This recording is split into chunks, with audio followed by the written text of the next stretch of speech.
Welcome back to Worlds of Protheka audiobooks. And if this is your first time, be warned. Once you step into Protheka, you'll never want to leave.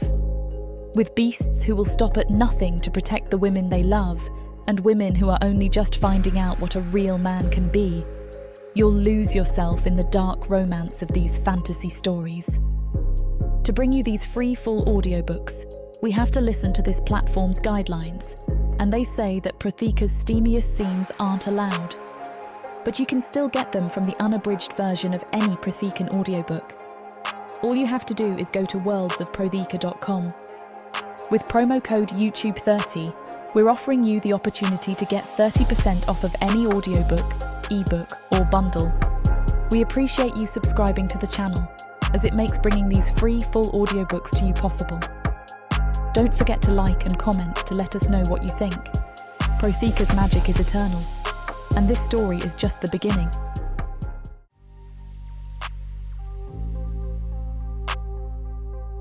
Chapter 1. Lara. After walking several miles north from our city of Kantar, we finally reach the edge of the massive forest filled with bountiful game. This hunting expedition surely will help sustain us during these harsh winter months. The dense forest looms ahead, a tangle of shadows and trees. The icy snow crunches beneath our boots, but the sound is swallowed by the forest's thick silence. Aiden and Maya follow close behind, their breaths forming white puffs that quickly disappear in the crisp air. I steadily push on through the dense thicket as the cold nips at my cheeks. I try to ignore the air's biting sting, while my eyes focus on finding any faint tracks of day.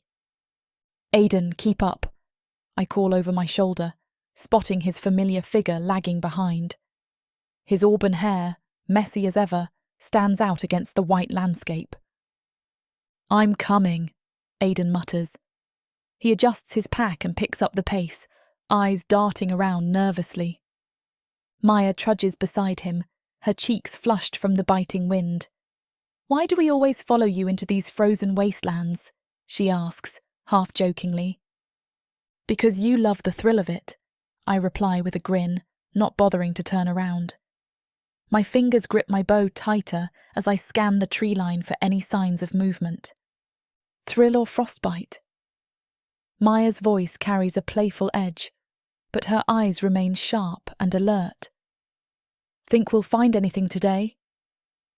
If we don't, Aiden mutters. I'm blaming Lara.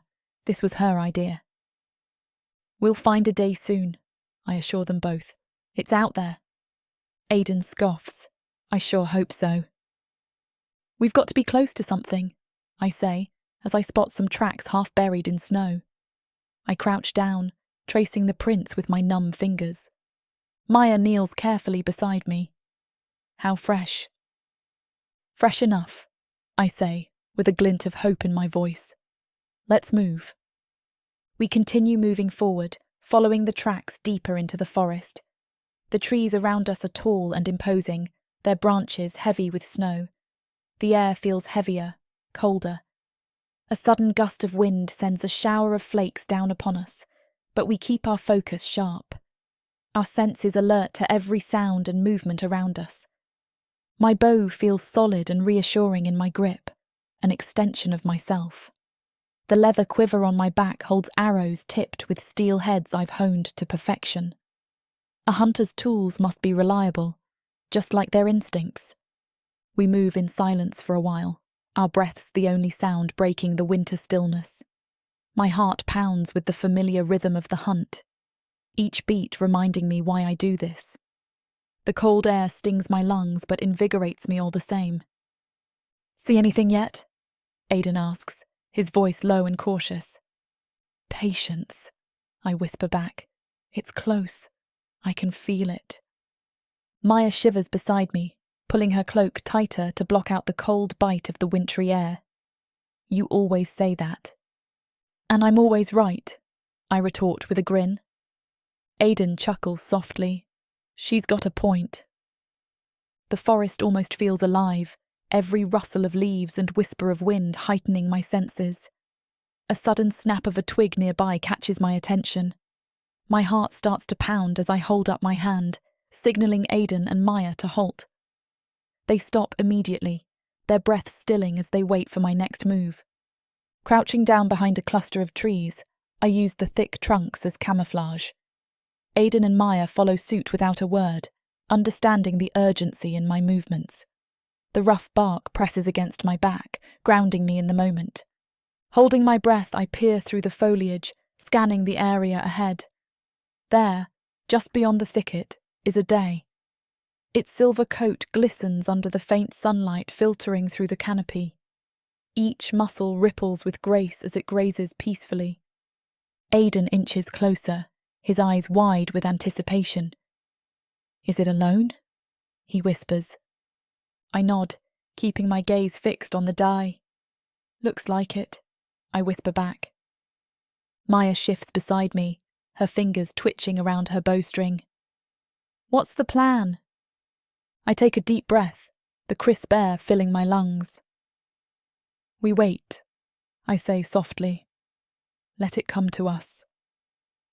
The day's ears flicker as it nibbles on a patch of frozen grass, oblivious to our presence. Its calm demeanour contrasts sharply with the tension in our little group. I can almost hear Aiden's heart pounding in sync with mine. Aiden's breath comes out in slow, controlled puffs beside me. "Do you think it senses us?" "Not yet," I reply softly. "But we can't afford any mistakes."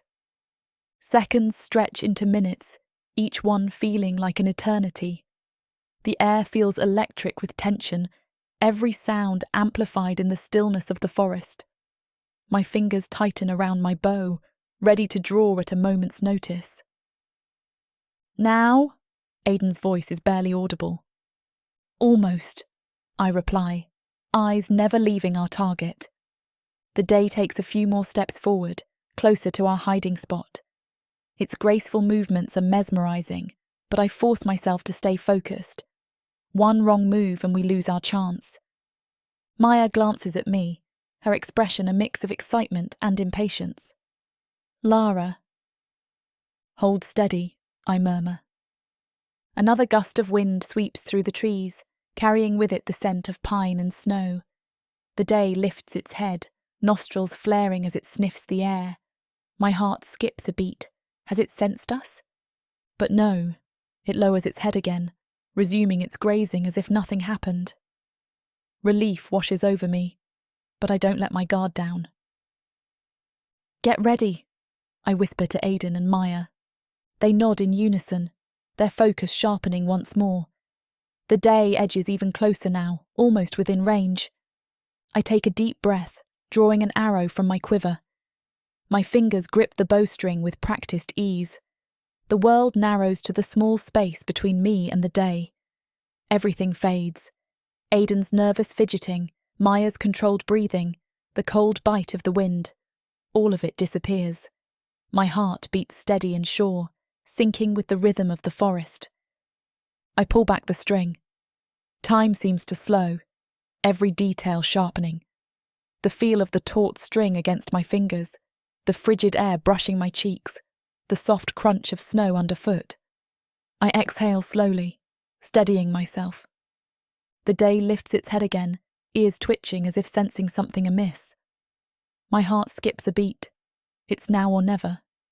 I let out a slow breath and adjust my aim. The string on my bow snaps back, releasing the arrow with a sharp twang. Time seems to slow as I watch it arc through the air. It flies true, slicing through the cold air with deadly precision. A blur of motion that feels both instantaneous and eternal.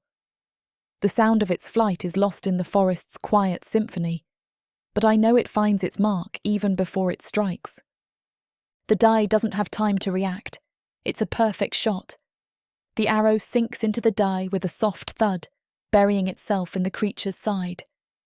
The day stumbles, its graceful movements faltering as it tries to comprehend what just happened. For a moment it stands there, frozen in surprise, each muscle taut and defined, its eyes wide with sudden pain and confusion. We watch as the day stumbles forward a few more paces, its legs trembling and buckling beneath its weight. Then, with a final heart-wrenching bleat, it collapses to the ground. The grace of its fall is almost poetic, its majestic form now lying lifeless in the snow. Aiden and Maya rush forward toward me, their faces full of relief. I lower my bow, my hands trembling slightly from the adrenaline rush. I let out a breath I didn't realize I was holding. The forest seems to also exhale around us, the tension easing as silence falls once more. We approach the fallen day together, our movements slow and respectful. "Nice shot," Aiden says, admiration in his voice. He kneels beside the fallen day, his gloved hand brushing over its silver coat. "Thanks," I reply with a faint smile, stepping closer. The day's beauty is undeniable even in death, its sleek fur shimmering like moonlight on water. A pang of guilt tugs at my heart, but I push it aside. This is survival. We need this. Its meat will sustain us through these harsh winter days. Maya bends down carefully to inspect the arrow's entry point. "Right through the heart," she murmurs over her shoulder. "You never miss, do you?" Her eyes shine with admiration. Her voice breaks my trance, unable to tear my eyes from the fallen die. Its once graceful form now lies still, contrasting starkly against the pristine snow. I shrug, trying to mask the guilt swelling in my chest. "Just lucky today," I manage to say, though my voice sounds distant even to me.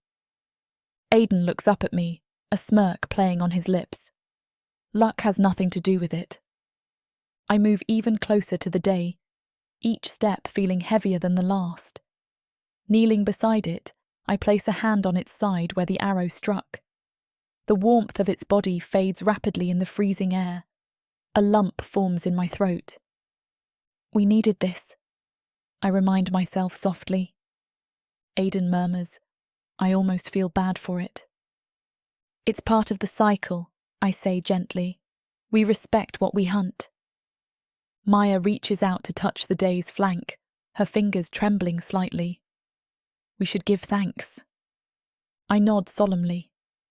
Together, we bow our heads and offer a quiet prayer of gratitude to the forest and the spirit of the die.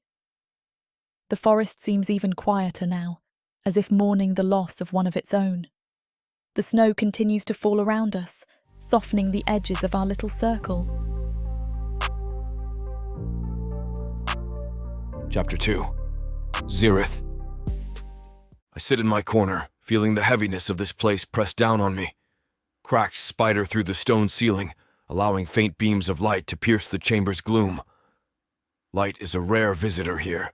The chamber echoes with the soft drip of water. Each droplet is a metronome in my endless solitude. The air is filled with the scent of damp stone and ancient decay. Bioluminescent moss glows faintly along the walls, casting eerie patterns on the ground that flicker and dance. I rise slowly from my resting place. My stone joints creak noisily in protest. Centuries have passed in this darkness. Each day blends into the next until time itself seems meaningless. My exterior bears the marks of those centuries. Cracks and weathering trace patterns of isolation across my form. Each fissure whispers of the relentless passage of time, a cruel artist sculpting my existence with every passing moment. I move to the edge of my hidden sanctuary. Movement above catches my eye, shadows flickering through the small cracks. The light shifts again, dancing across the chamber. The faint light teases my senses. The air from outside carries scents of pine and fresh soil. It's a stark contrast to the damp decay within my cavern. I approach one of the narrow crevices along the stone wall that provides a rare glimpse into the world above. Through one such crevice, I observe the realm that thrives beyond my reach. Snow blankets the forest, turning it into a pristine expanse of white. Trees sway gently in the breeze. Creatures move about in pairs or groups, never alone.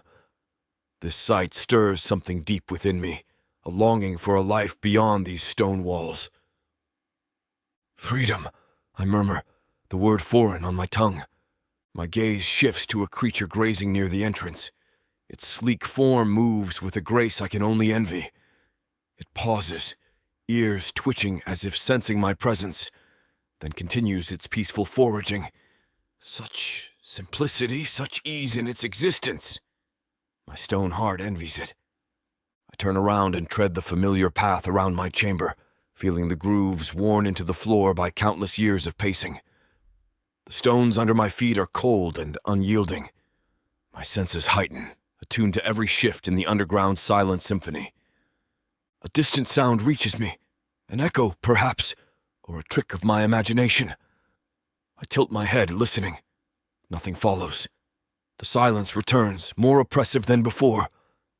This chamber is my world, and I its sole inhabitant. The burden of loneliness gnaws at my insides. Another day in this forsaken tomb, I mutter, my voice a gravelly rumble that reverberates through the cavern. My own existence feels burdensome, a relic of an era that no longer matters. Yet I remain, bound by some unspoken duty to guard these ruins and remember a time when my kind walked the earth. My thoughts wander to those last days, the cataclysm that erased my people from existence. Fire and stone clashed as our world crumbled. I had retreated into this sanctuary, hoping to awaken and find everything restored. Instead, I woke to silence, my fingers rough and weathered like the ancient stone around me, trace along one of the larger cracks on my arm. The texture is rough, each ridge and valley a testament to the years endured. These marks are more than scars. They are stories etched into my being, a constant reminder of what once was and what can never be again. My once formidable form now bears the weight of isolation, a monument to my enduring existence. A low growl escapes my throat. My life has been one of patience and stillness, yet even stones can grow restless. How long must I remain here? I ask the emptiness. No answer comes, only the steady drip of water and the distant hum of life outside. The silence is both comfort and curse, a companion in my solitude, yet a reminder of what I lack.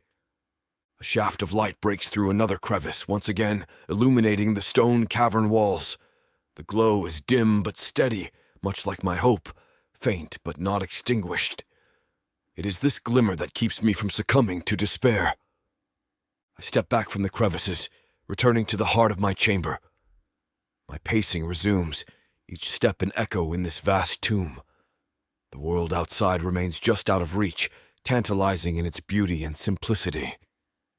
At least for now, I remain within these ancient walls, a guardian of forgotten ruins and lost memories. My loyalty binds me here, but my spirit yearns for something more. The solitude continues to gnaw at me as I finally stop my pacing and sit down on the damp stone floor of the cavern. I feel a relentless hunger, this need for companionship. My thoughts wander to the time before the cataclysm, when my kin filled these halls with laughter and song.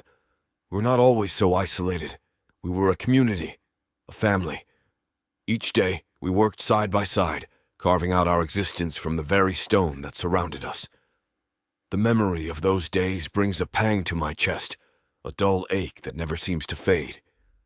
In the darkness, my memories continue to flicker like distant stars, faces of those I once knew, now blurred by the eons.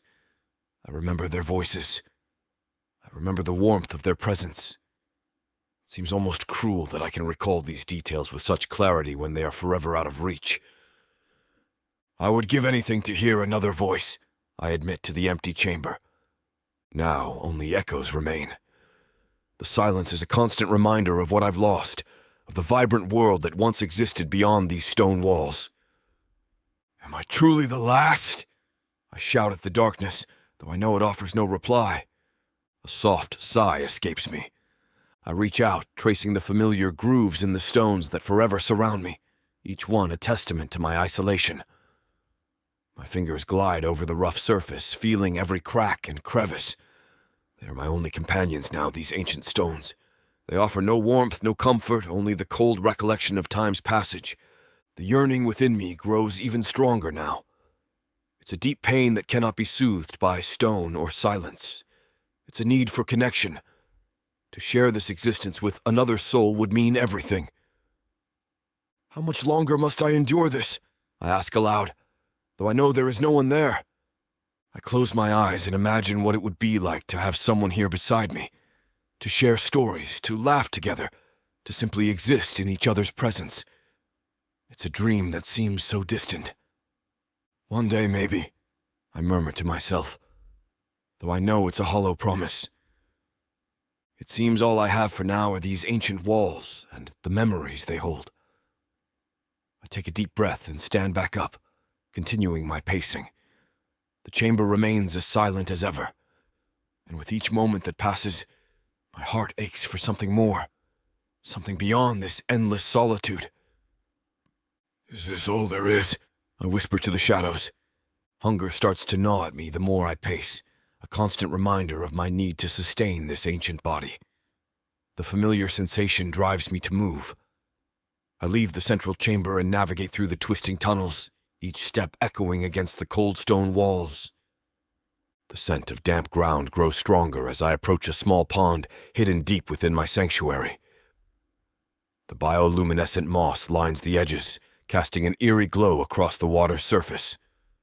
Small ripples disturb the stillness, revealing the presence of life within. I crouch down. The water's surface breaks as a small amphibian-like creature emerges, its slick skin glistening under the faint light. It pauses, sensing my presence but not yet aware of the danger. With a swift motion, I plunge my hand into the water, fingers closing around the creature's fragile form. It struggles briefly, its small limbs flailing against my unyielding grip. The effort is futile. My strength far surpasses its desperate attempts to escape. A quick twist of my wrist ends its life. The creature goes limp, its struggles silenced in an instant. I bring it closer, examining the delicate patterns on its skin, an intricate design nature has bestowed upon it. Without further hesitation, I decapitate it and consume it greedily.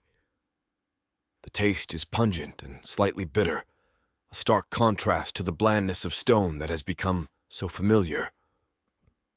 The sustenance it provides is minimal but necessary. As I finish, I wipe my mouth with the back of my hand and rise to my full height once more. The pond remains undisturbed now, save for the gentle ripples fading into stillness. The hunger subsides for now, replaced by a fleeting sense of satisfaction.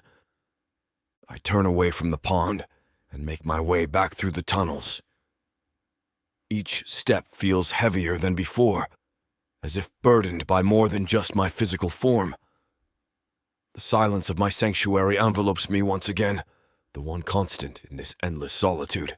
Returning to the heart of my chamber, I resume my pacing yet again. The act is both ritual and necessity. A way to pass the time in this forsaken tomb.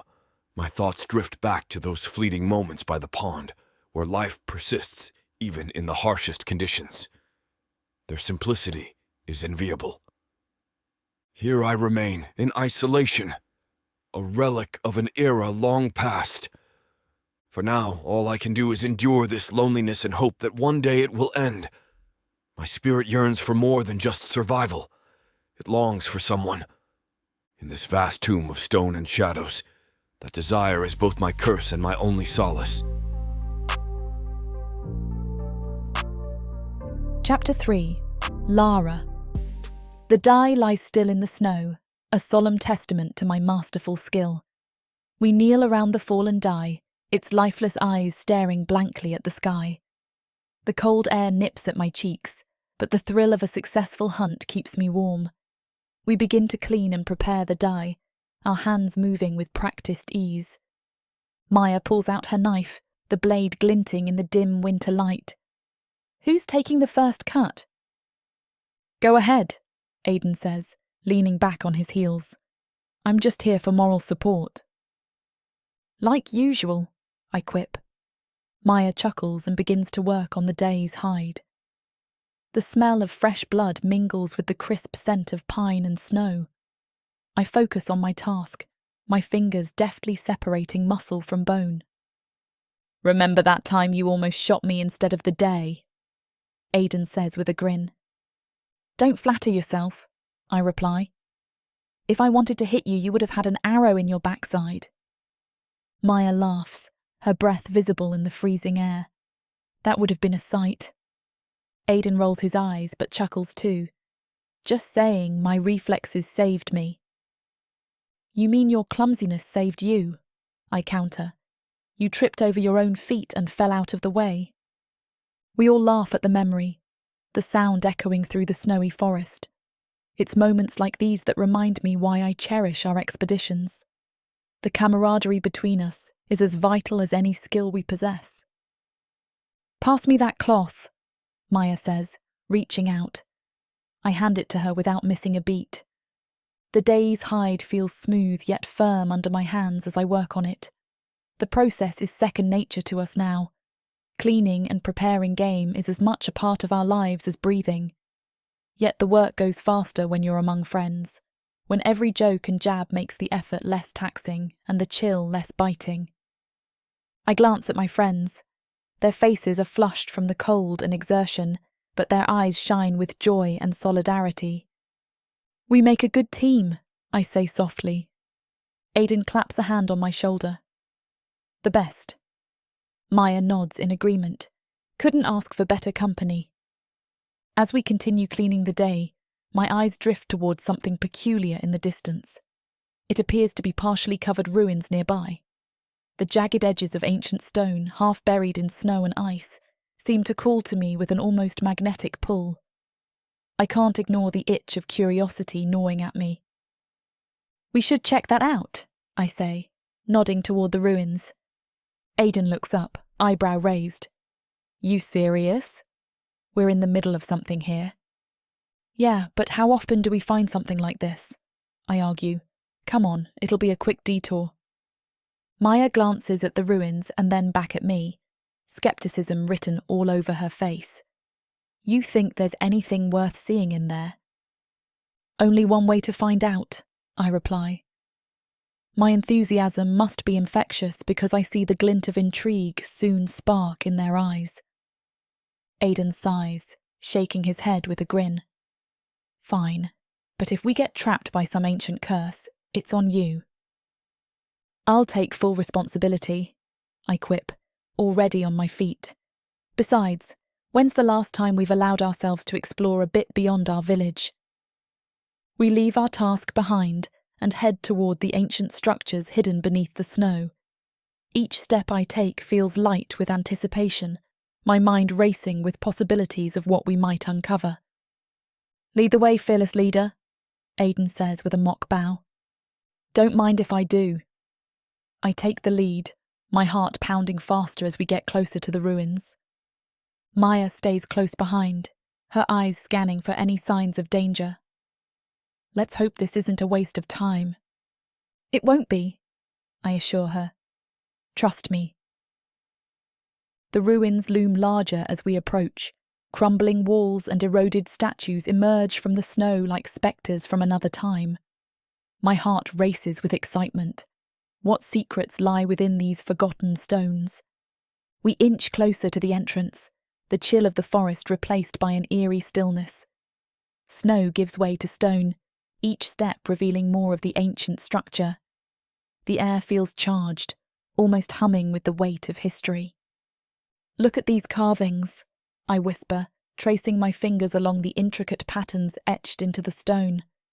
They're beautiful. Aiden kneels beside me, brushing away a layer of snow to uncover more. Never seen anything like this before. Must be old.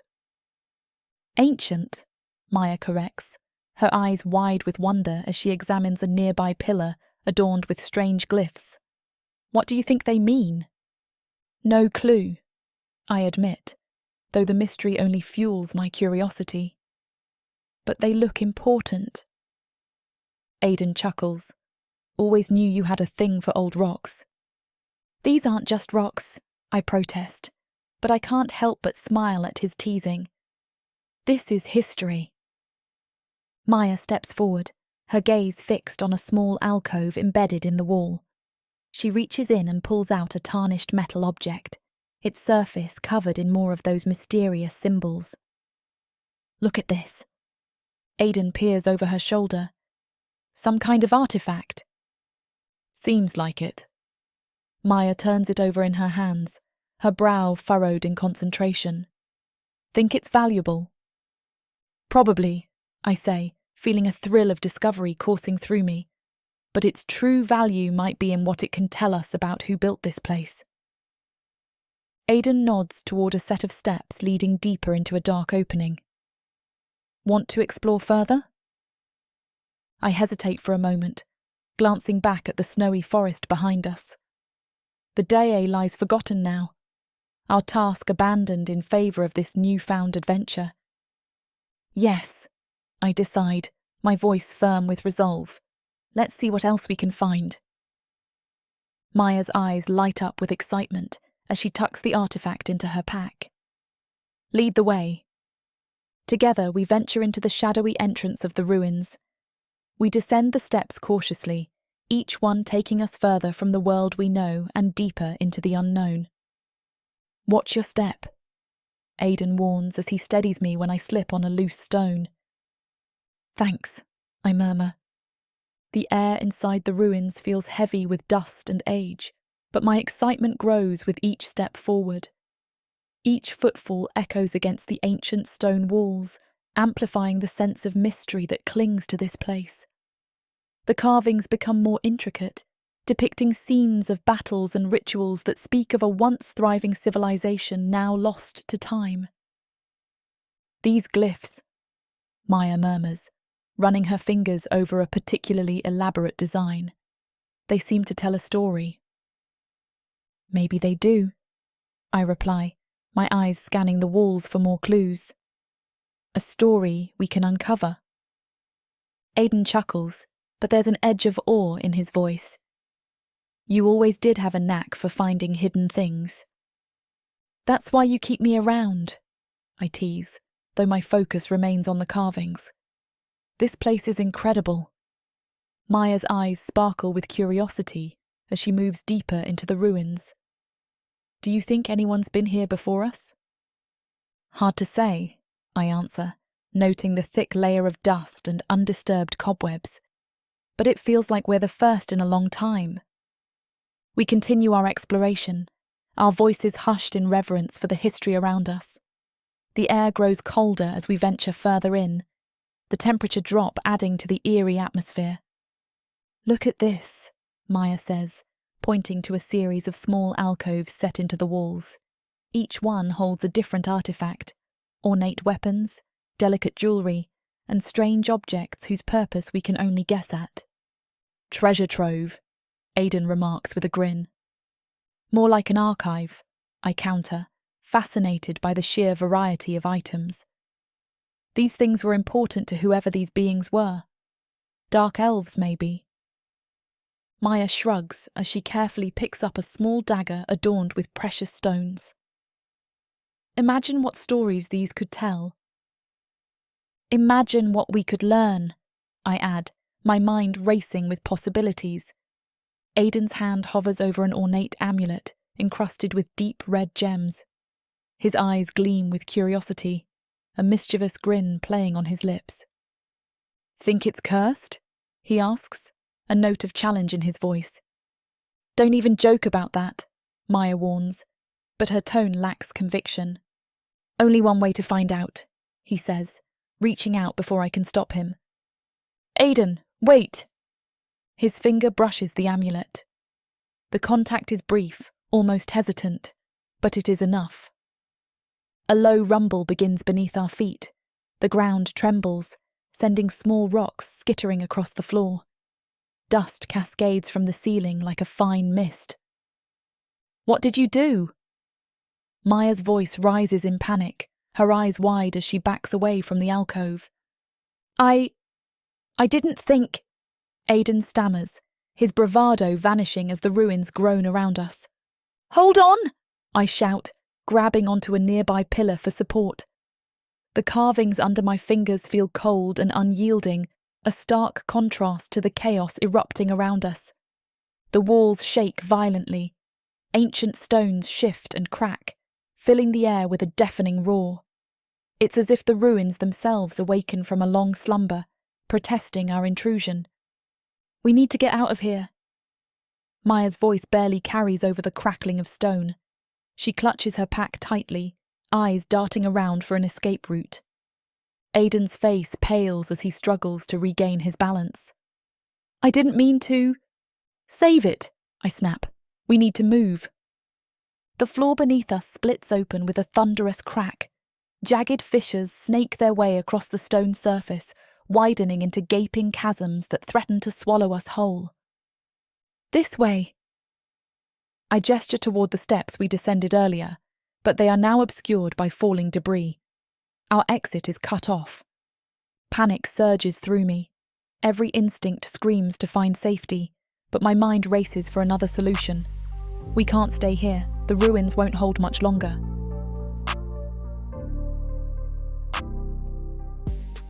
From the depths of the darkness of Protheka, or clawing up from the realms of fantasy, come the most fearsome beasts you have ever seen. these monsters are done watching from the shadows. Now, as they step into the light, something unexpected grips them. Something even they can't fight off. Love. Vampires. Demons. Dark elves. Gods. Minotaurs. Creatures of light and dark. They will protect their mates. Do whatever needs to be done. Morally grey heroes who will burn the world to protect the women who love them. 10 audiobooks. Fall into over 60 hours of fantasy romance. 20 ebooks.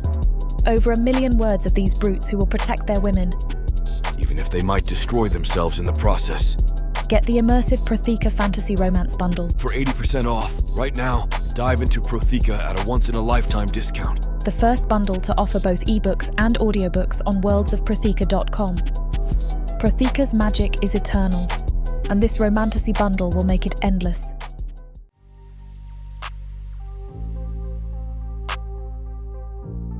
Chapter 4. Zerith. The chamber trembles, shaking loose centuries of stillness. My fingers grip the edge of the stone slab I sit upon, the cold surface grounding me. What is this? The ground shudders again, a deep, unsettling quake that pulls me from my reverie. What? I shift slightly. Eons have passed since I last felt such a disturbance. The bioluminescent moss casts a soft, eerie glow over my domain, illuminating the jagged walls and scattered remnants of my once thriving race. The Sildravians are gone, yet their legacy clings to these ancient ruins. I peer through a narrow crevice in the cavern wall, my view of the surface limited to slivers of light and shadow. What could cause such an upheaval? My mind, dulled by solitude and time, struggles to piece together an answer. The world above has become foreign to me, a distant memory shrouded in fog. The rumble intensifies, resonating through my core. Another quake sends loose stones clattering to the ground. Dust fills the air, its dry scent mingling with the earthy aroma of damp moss and ancient decay. I inhale deeply, savoring the familiar smells that anchor me to this place. A sudden crack splits the silence, sharp and jarring. My eyes narrow as I focus on its source, somewhere beyond the chamber's walls. My thoughts churn with curiosity and unease. I remain where I am, rooted in my spot like an ancient sentinel. Exploring would mean leaving behind my sanctuary's safety, a risk I'm not yet willing to take just yet. Instead, I wait and watch, senses attuned to every shift and murmur. Time stretches as I ponder the significance of these quakes. Are they a sign? A warning? Or merely the ground's restless dreams disturbing my solitude? Whatever their cause, they have awakened something within me, a spark of curiosity long buried beneath layers of stone and sorrow. I remain vigilant, listening to the echoes of the world above, and wondering what has come to disturb my eternal slumber. Soon, another tremor shakes the air around me.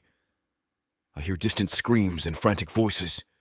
They echo through the labyrinthine corridors of my home, bouncing off the ancient stone walls. My curiosity mingles with caution. I listen intently. Every sound is amplified in the silence that follows the distant commotion. Intrigued yet wary, I rise from my resting place. My form shifts, slowly dot. The ground beneath me feels alive. It seems to be charged with an energy that crackles with urgency and turmoil. My guard is heightened. I pause near a cluster of stalagmites, their jagged forms rising like ancient sentinels guarding this forgotten realm. My thoughts churn like restless tides. This disturbance is unlike anything I've encountered in eons. What could provoke such chaos? The air is thick with anticipation, the kind that precedes a significant event. My mind races with possibilities. The screams and voices seem to carry a weight of desperation, pulling at something deep within me. Who dares disturb these sacred halls? Yet I hesitate to leave my hidden spot. These ruins have been my refuge for centuries, a place where time stands still and memories linger like shadows. Venturing beyond these walls would mean embracing the unknown. The chamber trembles once more violently this time. Cracks snake across the ceiling, and loose stones begin to rain down. Each impact echoes through the cavern, a discordant symphony of chaos. What is happening? I ask no one in particular. My sanctuary crumbles around me. The moss flickers as dust clouds rise. It chokes the air with a gritty haze. I inhale deeply, the scent of ancient stone and earth filling my nostrils. This place has been my home for centuries. Now it teeters on the edge of destruction. I brace myself as larger chunks of debris break free. They crash to the ground with resounding thuds. My body absorbs the impacts easily, but the sheer force of it all shakes me to my core. The walls that once stood firm now betray their age and groan under the strain. The ground beneath my feet quakes relentlessly, each tremor sending a fresh cascade of rocks tumbling down. I narrow my eyes against the swirling dust, straining to see through the chaos. The air grows thick with particles, a tangible hint of my solitude's fragility. Amidst the turmoil, memories surface, fragments of a time when these ruins thrived with life and purpose. The Sildravians built this sanctuary to withstand ages, yet now it falls apart like a forgotten dream. My heart aches with a profound sense of loss, mingling with an unfamiliar urgency. I move with caution through the crumbling chamber, every step deliberate. The ground shifts beneath me, threatening to give way at any moment. I must remain vigilant. Survival demands it. As another section of the ceiling collapses, I shield myself from falling debris. My muscles protest from disuse, but hold firm. The once stable walls now bear gaping wounds, their structural integrity compromised beyond repair.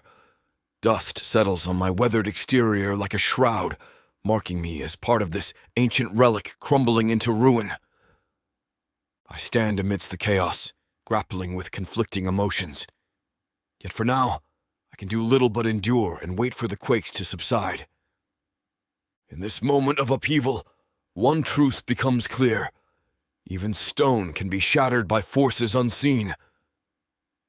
A surge of anger rises suddenly within me as I realize something intrudes upon my abode, threatening the tranquility I have cherished for centuries.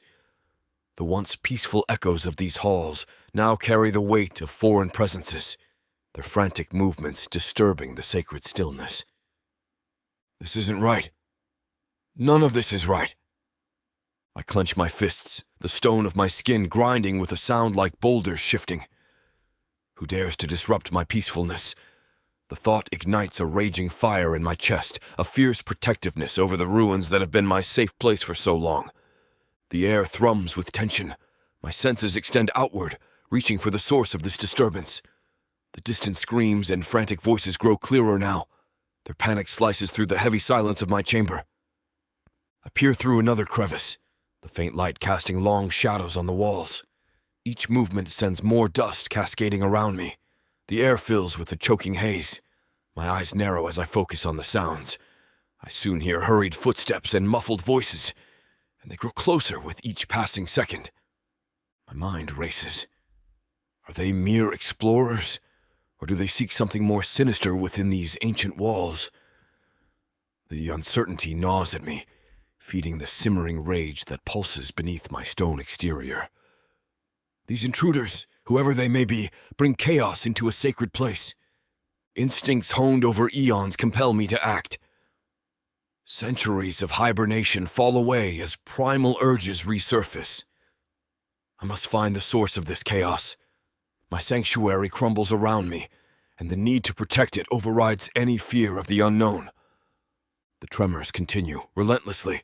Each quake is a reminder that my solitude is under threat. The ground shakes beneath me. I pause, steadying myself against a wall. The carvings on its surface split further, ancient symbols fracturing under the strain. I push through the rubble. My stone limbs are heavy but determined. Each step echoes through the cavern with power and purpose. The air thickens with dust and tension. Every breath I take fills my lungs with ancient decay. My eyes scan the darkness, searching for the intruders who dare wreck my home.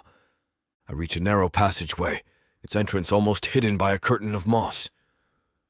The moss casts a faint glow on the walls. It illuminates the carvings that tell the story of my people.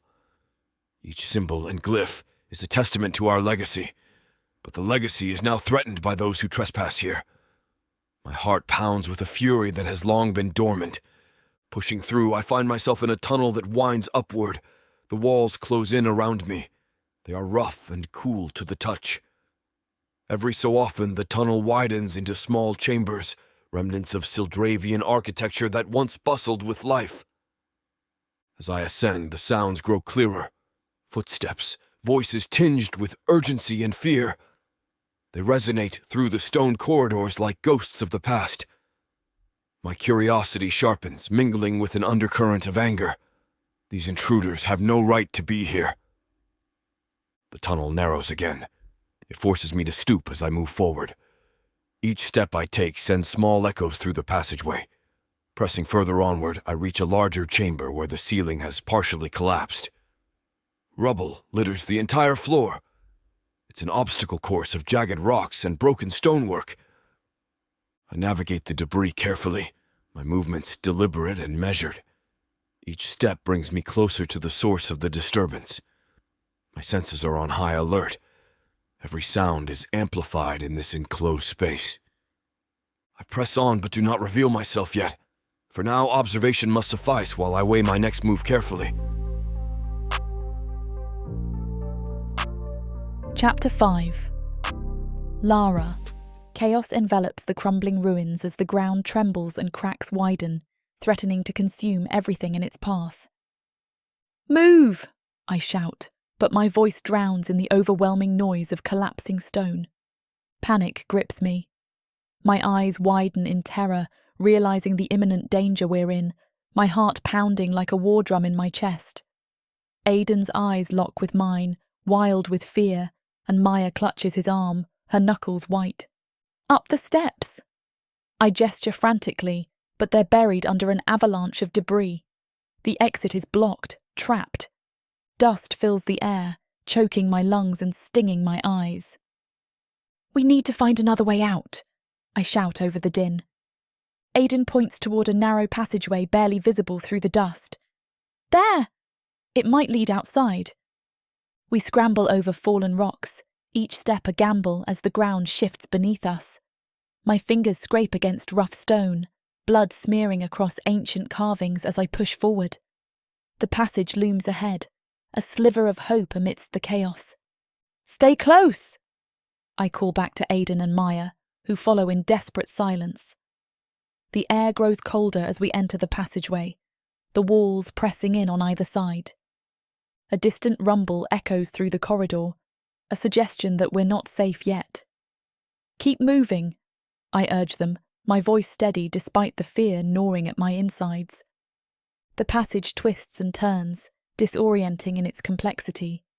The floor continues to tremble beneath us, and I pray it holds long enough for us to escape. A flash of light ahead draws my attention, a break in the wall where sunlight filters through. "There!" I shout, renewed hope surging through me. We press on, driven by sheer willpower and the promise of freedom. The exit grows closer with each step, tantalizingly within reach. Suddenly, another tremor rocks the ground beneath us, sending us sprawling against the walls. The ceiling above groans ominously. We're almost there! I grip my teeth and push myself up, determination fueling my every move. Don't stop now! The exit is mere feet away when another deafening crack reverberates through the passageway. Time seems to slow as chunks of stone rain down around us. We have no choice but to keep moving forward, toward that sliver of light and salvation beyond it. Please, please let us reach it. The ground beneath me gives way before I can react. My scream echoes through the collapsing ruins. My arms flail wildly as I plummet into the gaping void below. I wave my arms, desperate for something, anything to grasp onto. The cold air rushes past me, stealing my breath and filling my ears with a roaring wind. Lara! Aiden's voice echoes above me, filled with desperation. Aiden! Maya! My voice is a frantic cry, swallowed by the darkness. I try to stretch out my arms further. My fingers claw at empty space, scraping against nothing but the icy chill of the void. Panic surges through me like a flood, drowning out any coherent thought. Lara, grab my hand. Maya's voice cuts through the din, closer than Aiden's. I twist in midair, reaching up towards the faint light above. My fingers brush against Maya's outstretched hand briefly, but I cannot grab it tight enough. Grab Maya's hand and hold on, Aiden yells. His silhouette hovers at the edge of the chasm, barely visible through the dust and debris. I can't! My voice trembles with fear and frustration. Don't you dare give up! Maya's determination slices through the chaos.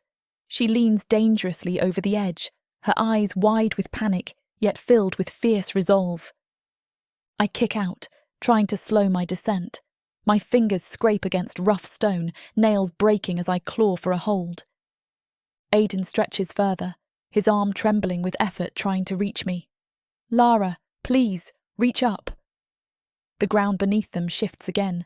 Aiden stumbles, almost losing his balance. No! I yell, stumbling farther down.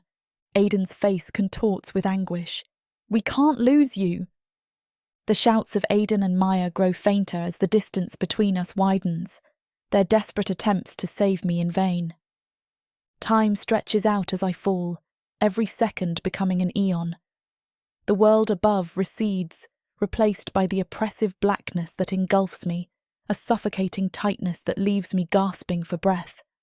My mind races, a torrent of fear and confusion. How could this happen? How did we go from hunting in the serene forest to this abyss of terror? My thoughts flicker to Aiden and Maya. Are they safe? Will they find a way out without me? The questions gnaw at my sanity, but there's no time for answers. A sudden rush of air brushes past my face, carrying with it the scent of soil and ancient stone. I stretch my arms wider, hoping to find something to grab hold of on the walls of this chasm. My fingertips brush against jagged rock for an instant before slipping away. Please, I whisper into the void, my voice trembling with helplessness. Please, no. The cold bites at my skin, numbing my senses as I continue to fall further down into the dark abyss. My heart pounds vigorously in my chest, each beat a desperate plea for survival. Memories of our laughter moments ago in the forest swirl through my mind, taunting me with their warmth and camaraderie. The promise of adventure had seemed so alluring then. Now it feels like a distant dream slipping further from reach with each passing second. In this abyss, I am alone, utterly and terrifyingly alone. My thoughts turn inward, seeking some semblance of calm amidst the chaos. Focus on breathing, focus on surviving. But even these mantras feel futile as I continue to descend into the unknown. I don't know what awaits me at the bottom of this deep chasm, if there even is a bottom. But one thing is certain. I must find a way to endure. The world around me blurs in a whirlwind of motion. My screams echo off the walls, swallowed by the oppressive darkness that engulfs my vision. The rush of air whips past my face, stinging my cheeks and tearing at my hair. Every inch of my skin prickles with cold. My arms flail uselessly, reaching for any ounce of stability. The void offers nothing but emptiness, a chilling reminder of how fragile life is. How could we have been so careless? If only we hadn't entered those ruins in the first place. The weight of regret presses down on me, heavier than the falling debris around me. "Hold on! Don't leave me!" I scream into the abyss, though there's no one to hear. My voice sounds so small and insignificant against the vast emptiness. The scent of wet rock invades my senses, mingling with the taste of blood and dust in my mouth. Each breath feels like inhaling ice shards, sharp and unforgiving. Soon the ground rushes up to meet me with a terrifying speed, a jagged embrace that promises pain. Every muscle in my body tenses, bracing for the impact that seems inevitable. Then it happens. My body slams into the hard ground. A sickening thud reverberates through my bones, a jarring shock that ripples through every inch of me. Pain explodes in my side, radiating outward like fire. My breath leaves me in a whoosh, and for a moment, I can't pull any back in. I try to move, but my limbs feel like stone, too heavy and sluggish to obey my commands. Thoughts flit through my mind in disjointed fragments. Is this it? Will I ever see Aiden and Maya again? My vision tunnels, the edges going fuzzy and grey. Sounds become distant echoes, muffled by the pounding of my heart in my ears. Survive. The word floats to the forefront of my mind, a last desperate plea. But it's so hard to hold on. My eyelids droop despite my best efforts to keep them open. Each blink is longer than the last. A dull roar fills my ears, a mix of the crumbling ruins above and the blood rushing through my veins. The pain in my side throbs with each heartbeat, but even that starts to fade into numbness. The darkness closes in tighter around me until everything goes black. The ground swallows me whole, pulling me into an abyss where consciousness slowly fades away like a dying ember. Silence engulfs me, the world fading into oblivion. My thoughts scatter like leaves in a storm, the edges of my consciousness fraying.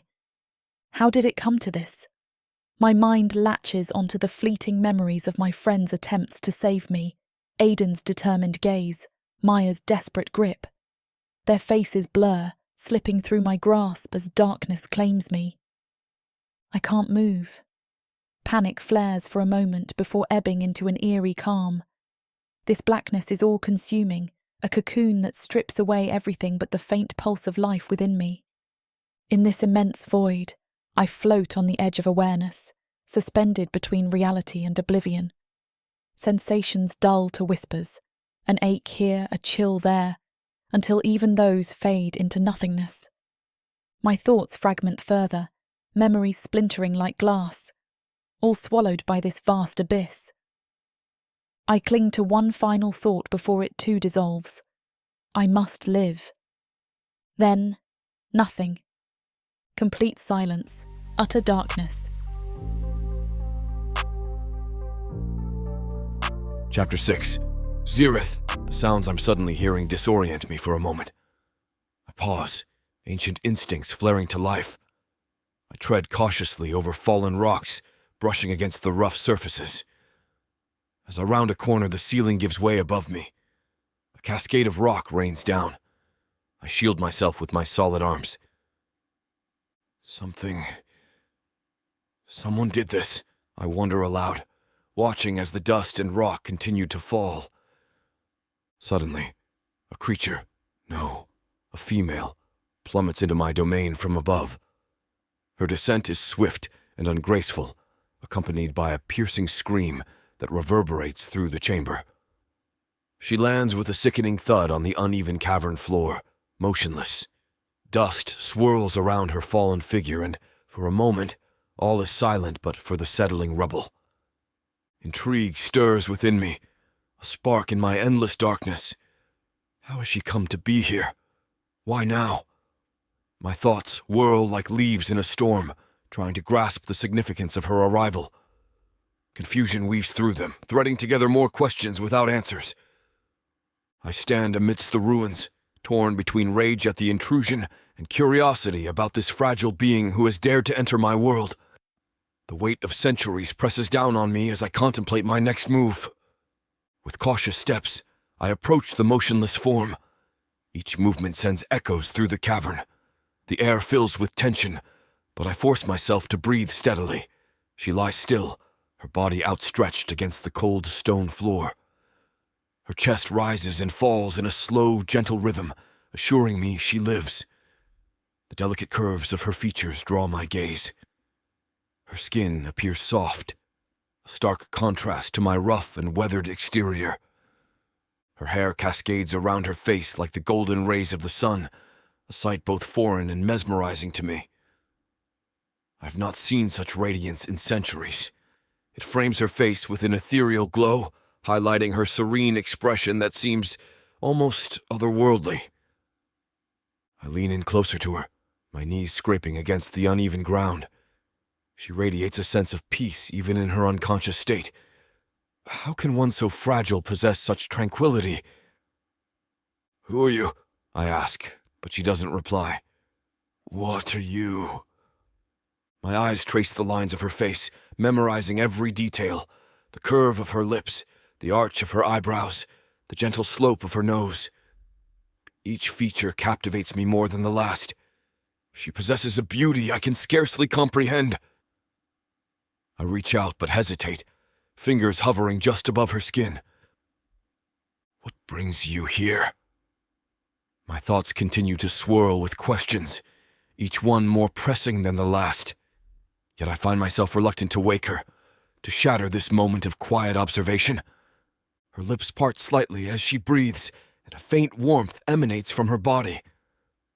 I am captivated by the contrast between us, her softness against my unyielding form. The ground beneath us continues to tremble intermittently, a reminder of the chaos that brought her here moments ago. But for now, in this brief pause, I allow myself to study her carefully, without interruption. Her presence stirs something deep within me, a long-forgotten feeling, a yearning for connection that I thought had died with my kin. This female, this intruder, has brought light into my shadowy world without even knowing it.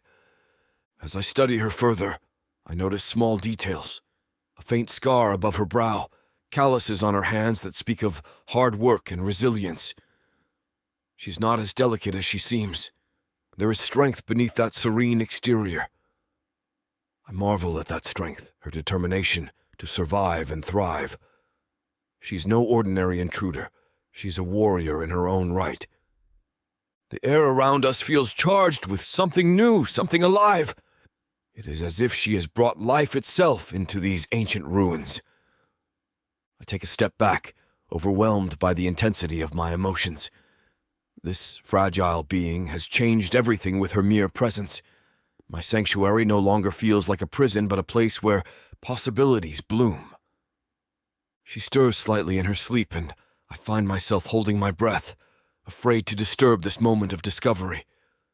What will happen when she awakens? What will she think of me? These questions swirl in my mind as I continue to watch over her, drawn to her in ways I cannot yet understand.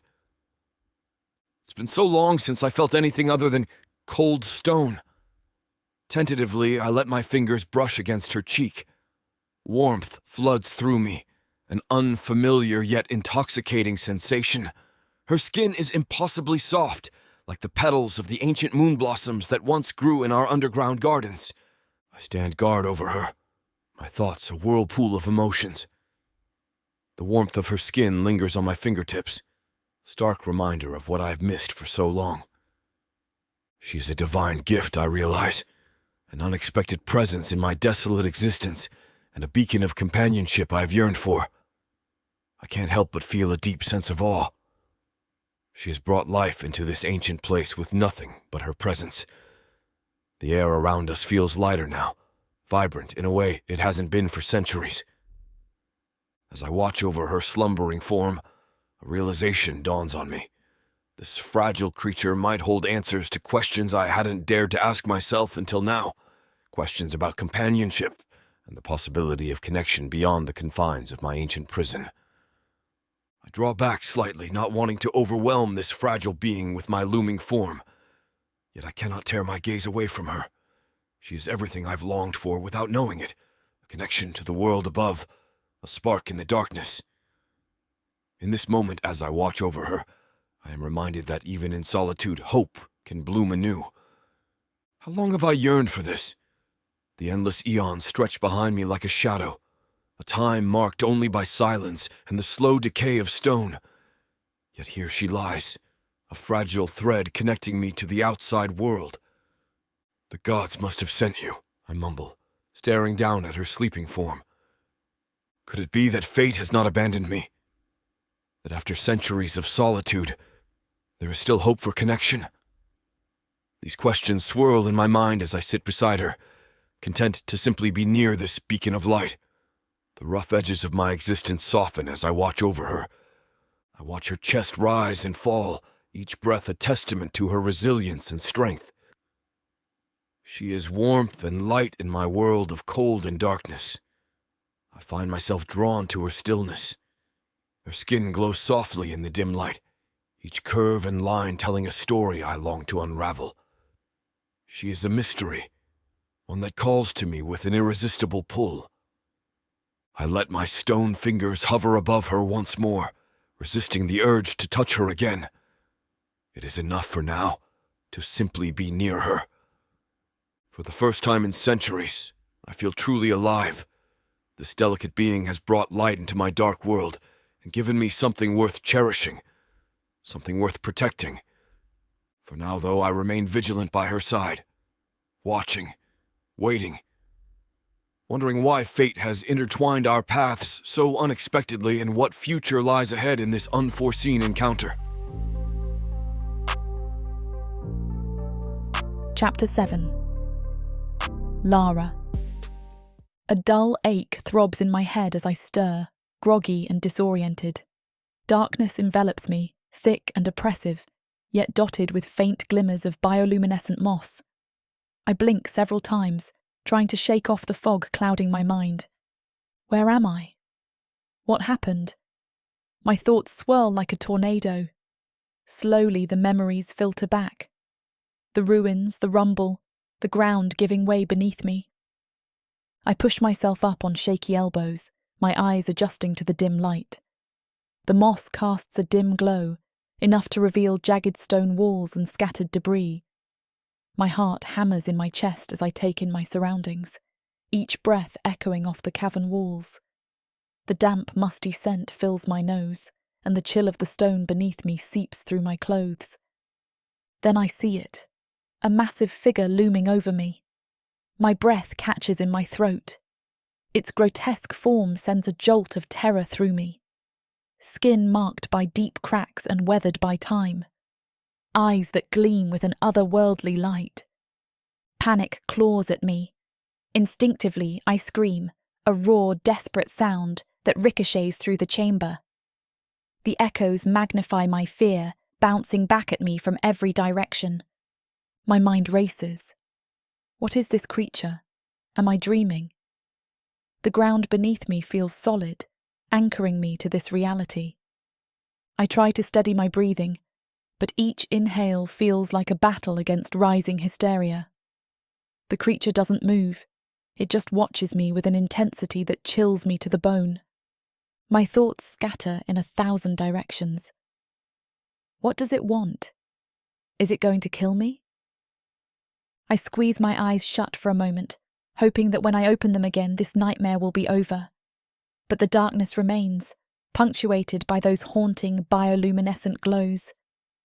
When I dare to look again, the creature is still there, silent and immovable. Every muscle in my body tenses as if ready to spring into action. Soon my hands claw at the cold, uneven ground, fingers scrambling for something to grip on the loose stones. Every scrape and scratch fuels my desperation. I need to get away from this monstrous figure that looms over me. Rocks dig into my palms as I push myself backward, the rough texture biting into my skin. Each inch gained feels like a small victory, but his gaze never wavers, following my every movement. Those eyes, ogling and unblinking, bore into me. Our eyes meet briefly, and for a moment, I think his unyielding stare reflects curiosity rather than malice. But that's impossible. This is a monster. I can't breathe. My chest tightens as if a vice grips it, and my heart pounds so loudly it drowns out everything else. What is he? Why is he just standing there? Every instinct screams at me to run, but my limbs feel numb. The cavern seems to close in around me. Shadows dance on the walls, twisting into distorted shapes that mock my fear. I scramble faster, kicking up small clouds of dust and debris in my wake. Every breath I take is shallow and ragged. I can't let him catch me. I won't let him catch me. My back hits a wall with a hard thud, and a sharp pain shoots up my body. Panic surges anew as I realise I've cornered myself. There's nowhere left to go. Trapped like an animal. This can't be happening, I whisper desperately. I can't die like this. My mind races for an escape plan, but all I can think about is his intent gaze. Why doesn't he speak? What is he waiting for? I force myself to take a deep breath, the air harsh and dry in my throat. Maybe if I stay still. Maybe he'll lose interest. The thought is almost laughable, if it weren't so terrifying. His presence fills the cavern like an oppressive weight, suffocating and inescapable, and all I can do is pray for a miracle. Suddenly, his deep rumbling voice cuts through the heavy silence. Do not fear. The words resonate like distant thunder, each syllable vibrating through the air and into my bones. But the sound only fuels my terror. My heart pounds in my chest. My breaths come in laboured gasps. It speaks, yet my mind refuses to comprehend. His words bounce off the walls of my panic-stricken mind. Images of ancient monsters and tales of doom flash through my head. What does he want from me? My thoughts spiral out of control, each one darker and more desperate than the last. Calm yourself, the creature says, his voice softer now, almost pleading. Calm? How can I calm down? My body trembles uncontrollably, every muscle locked in a vice grip of terror. I force myself to focus on his face. Eyes that glint like polished obsidian watch me intently. His expression remains unreadable, his features betraying nothing. His gaze softens, can stone even soften, but it does nothing to ease my dread. Everything inside me screams to flee, to find an escape. But there's no way out. My mind races with images of what could happen next, none of them good. How do I survive this? He shifts slightly, his massive form casting new shadows on the cavern walls. You are safe, he says. Safe? The word feels foreign, an alien concept in this place of darkness and doom. Safe from what? From him? The echoes of his voice fade into the stillness, leaving only the sound of my ragged breathing and the relentless thud of my heartbeat. I don't move. I can't move. All I can do is stare at him and pray that his words are true, that somehow, despite everything, I will find a way out. The monster, realizing the futility of words, shifts closer. Each ponderous step he takes echoes through the cavern, the ground trembling beneath his weight. His movements are slow, almost deliberate, as if he tries to show he means no harm, but it only makes my fear spike higher. No! I shout, my voice raw and hoarse. Stay back. He halts, tilting his head as if puzzled by my reaction. Then he moves again, closing the distance between us. Sheer panic surges like wildfire through my veins.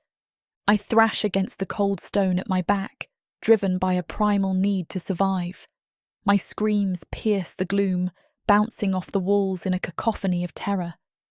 I claw at the ground, trying to find something to grab, but it's futile. Please, I beg, my voice breaking, don't come any closer. He pauses again but then takes another step. The moss casts ghostly shadows on his cracked skin, making him appear even more monstrous. My heart races faster than ever. What is he trying to do? Is this how it ends? I can't let it end like this. Adrenaline rushes through me, giving me strength I didn't know I had. I kick out with all my might, aiming for his legs, hoping to throw him off balance, but he doesn't even flinch. "Stay away!" I scream again, my voice echoing with desperation. He reaches out a massive hand, its surface rough and uneven. I wriggle and twist, trying to evade his grasp. "No, please!" My pleas fall on deaf ears as he moves closer still. In a final act of defiance, I claw at his approaching hand, nails scraping against the hard surface. But it's useless. My efforts do nothing to deter him. The cavern around me spins as terror grips me tighter than ever before. All sense of time and place fades away, until there's only him and me in this suffocating darkness. His hand finally makes contact with my arm, the rough surface of his skin sending shock waves through my entire body. I scream again, louder this time, my voice echoing through the cavern like a haunting wail. Tears stream down my face, mingling with the dirt and grime. I thrash wildly, trying to free myself from his grip. "Let me go!" My voice breaks with anguish. "Please let me go!" My mind spins in frantic circles, unable to process anything beyond the immediate terror. Why is this happening? I see nothing but his massive form, feel nothing but the cold, unyielding stone of his hand. Why won't he let me go? What does he want from me? The questions swirl in my head, unanswered and terrifying. His grip tightens slightly, and I sob uncontrollably. "Please!" I beg again, my voice raw and hoarse. "I don't want to die." My breaths come in short, shallow gasps. I'm utterly hysterical now. I can't think straight. Fear blinds me to everything but the need to survive. "Why are you doing this?" My voice is barely a whisper now, choked by tears and fear. He doesn't answer, doesn't speak, just watches me with those unblinking eyes that seem to pierce through my very soul. His silence is more terrifying than any threat he could make. I twist and turn in his grasp, desperate to break free. My nails dig into his harsh skin, but it's like trying to claw at a mountain. Each movement feels futile, yet I can't stop struggling. All I can do is fight. Fight with every ounce of strength left in me, against this ancient monster that threatens to consume me whole. "Please," I whisper one last time, my voice barely audible above the pounding of my heart.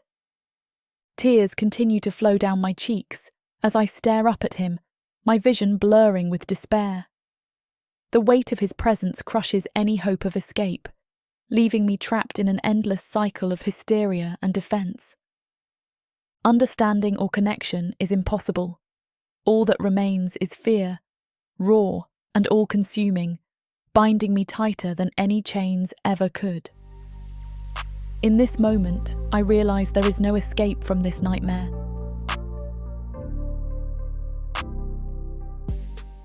Escape this world and step into one where romance and magic intertwine across realms, with stories that are not just standalone tales, but part of a vast, interconnected universe. Imagine not just one, but 100 stories, where characters, destinies, and legends cross paths in unexpected ways. 100 audiobooks from the Romantasy 100 book bundle. These aren't just isolated stories. They share themes, worlds, and threads that make every journey feel part of something grander. Fated lovers, ancient prophecies, and the delicate balance between power and passion. Get all of these stories today for a mind-blowing 90% off. That's right, 100 audiobooks for the price of 10. 800 hours of audio where these alpha males prove just how puny the human men of Protheka are. 12 complete series where they show their human women what they've been missing and more. One-time purchase, lifetime access to a universe of interconnected magic and romance. Protheka's magic is eternal. With the Romantasy 100 book bundle, your pleasure will be too.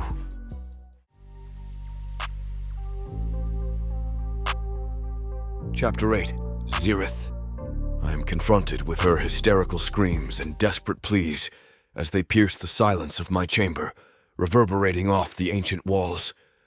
Her fear is palpable, like a storm threatening to tear through everything in its path.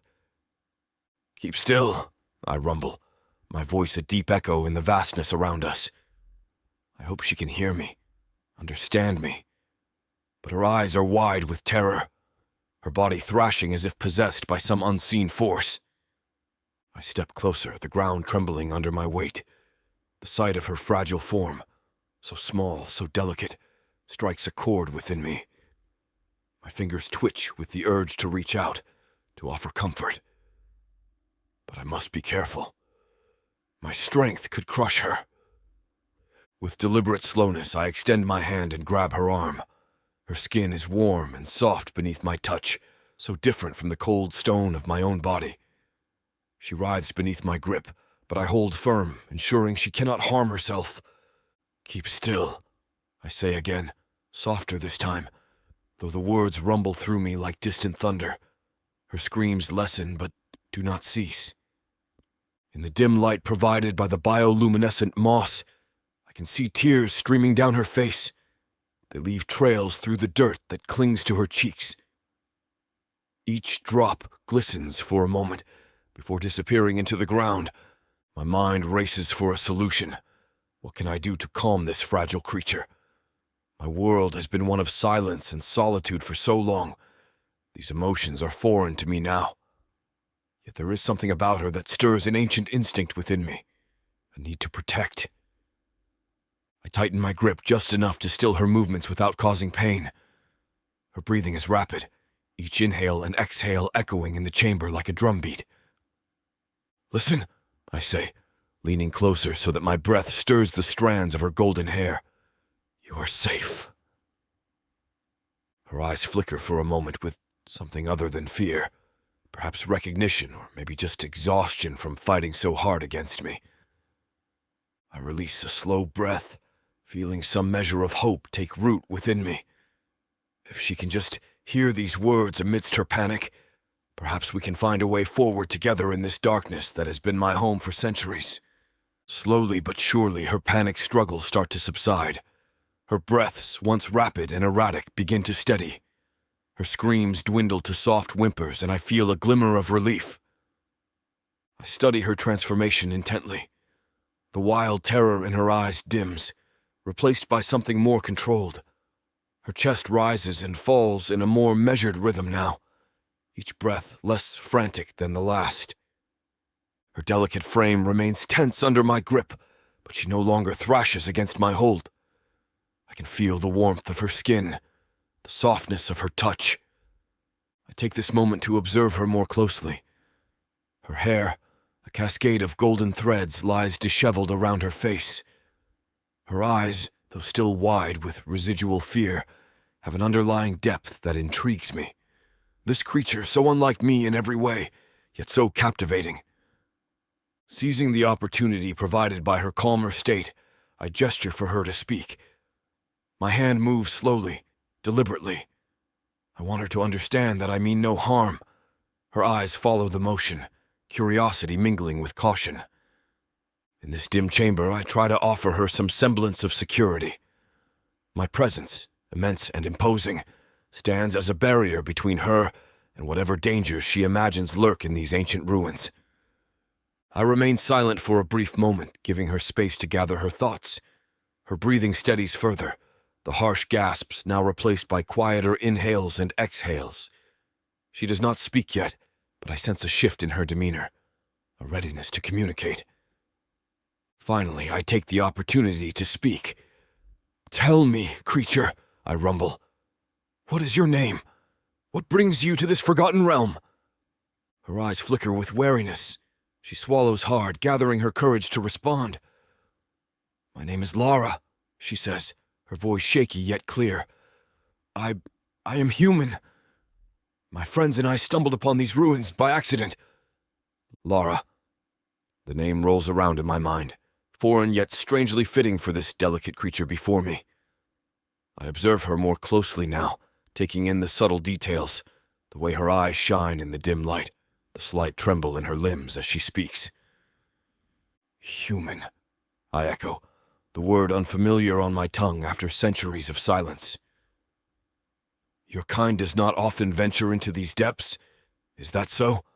Oh. She nods, still cautious but less frantic than before. We were exploring, she explains, her voice gaining strength. The ruins, they intrigued us. Intrigued, a simple word that carries so much weight. My existence has been defined by solitude and darkness, with little to pique my own interest. Yet here stands this human, driven by curiosity. I loosen my grip on her arm, though I remain close enough to offer protection should she need it. The bioluminescent moss casts a gentle glow over us, creating an ethereal ambience in the otherwise bleak chamber. Her eyes meet mine as if trying to decipher the enigma that is my existence. I feel a strange pull toward this fragile being, a desire to understand her as much as she seeks to understand me. You are not like the others, I murmur, more to myself than to her. The words hang in the air between us, a bridge spanning the chasm of our differences. Lara tilts her head slightly, curiosity sparking in her gaze once more. Others? She asks softly. Those who came before you, I reply, my voice heavy with memories of intruders past. She shivers at my words, but does not look away. Instead, she holds my gaze with a newfound determination. In that moment, I realize that perhaps this human named Lara is more than just an intruder. She is a catalyst for change, the possibility of connection in my eternal isolation. I further absorb the information she just shared, my immense form relaxing slightly as I process the significance of her humanity.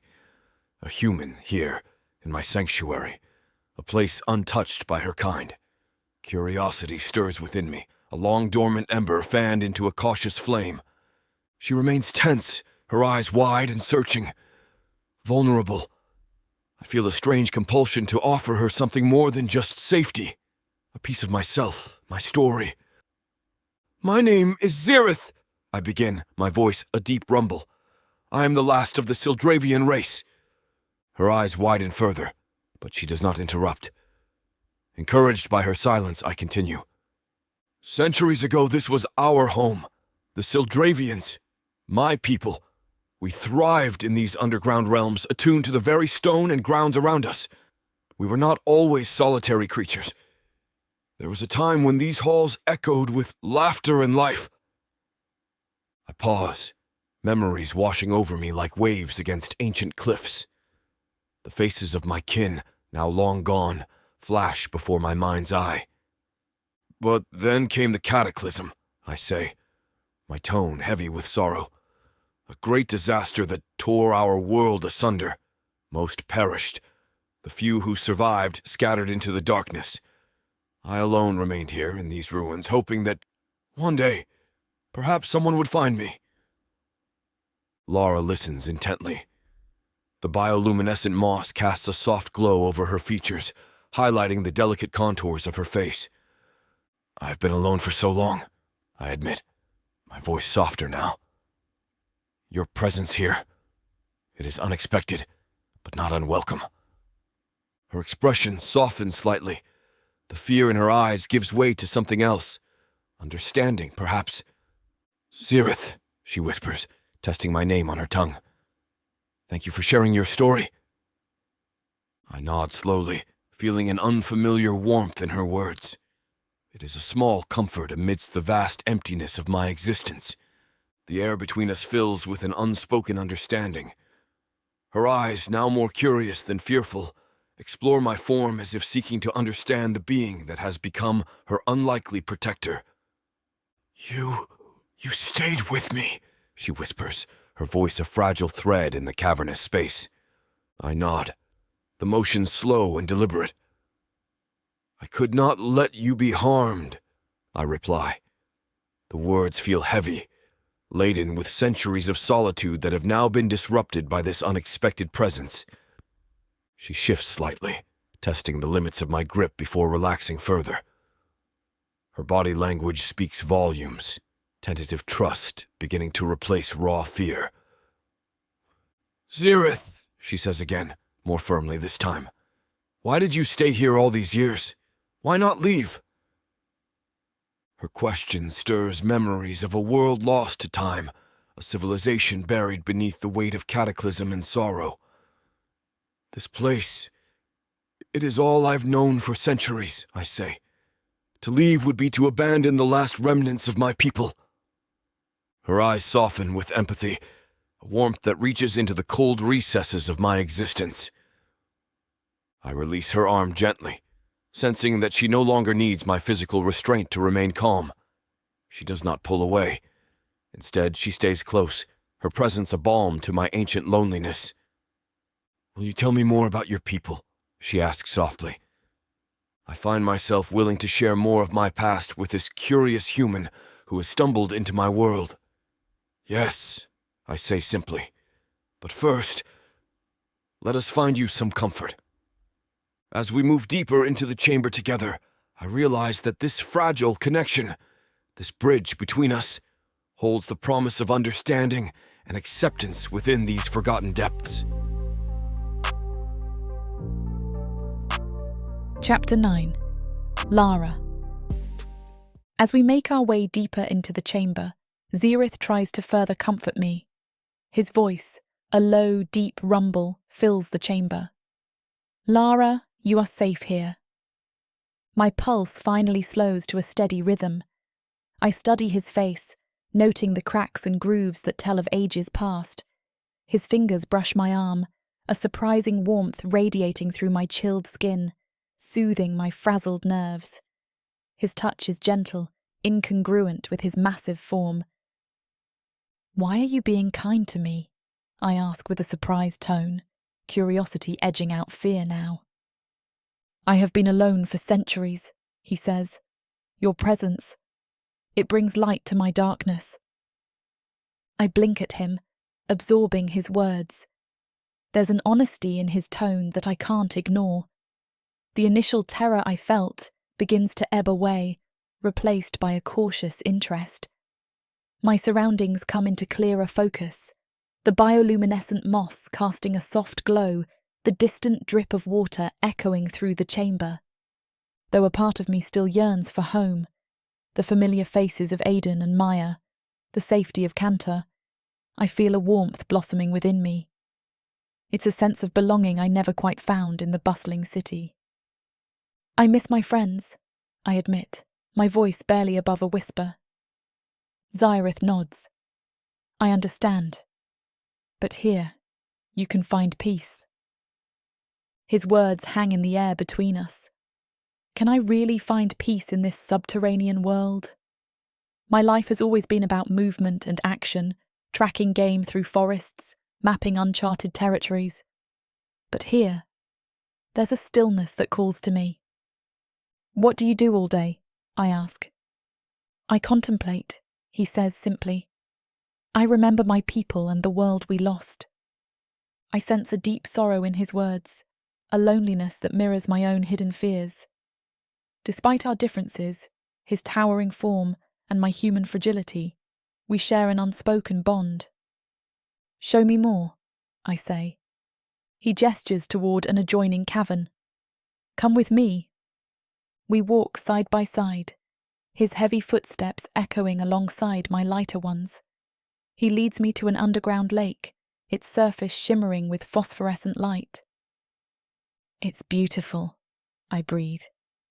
"This place holds many wonders," he says softly.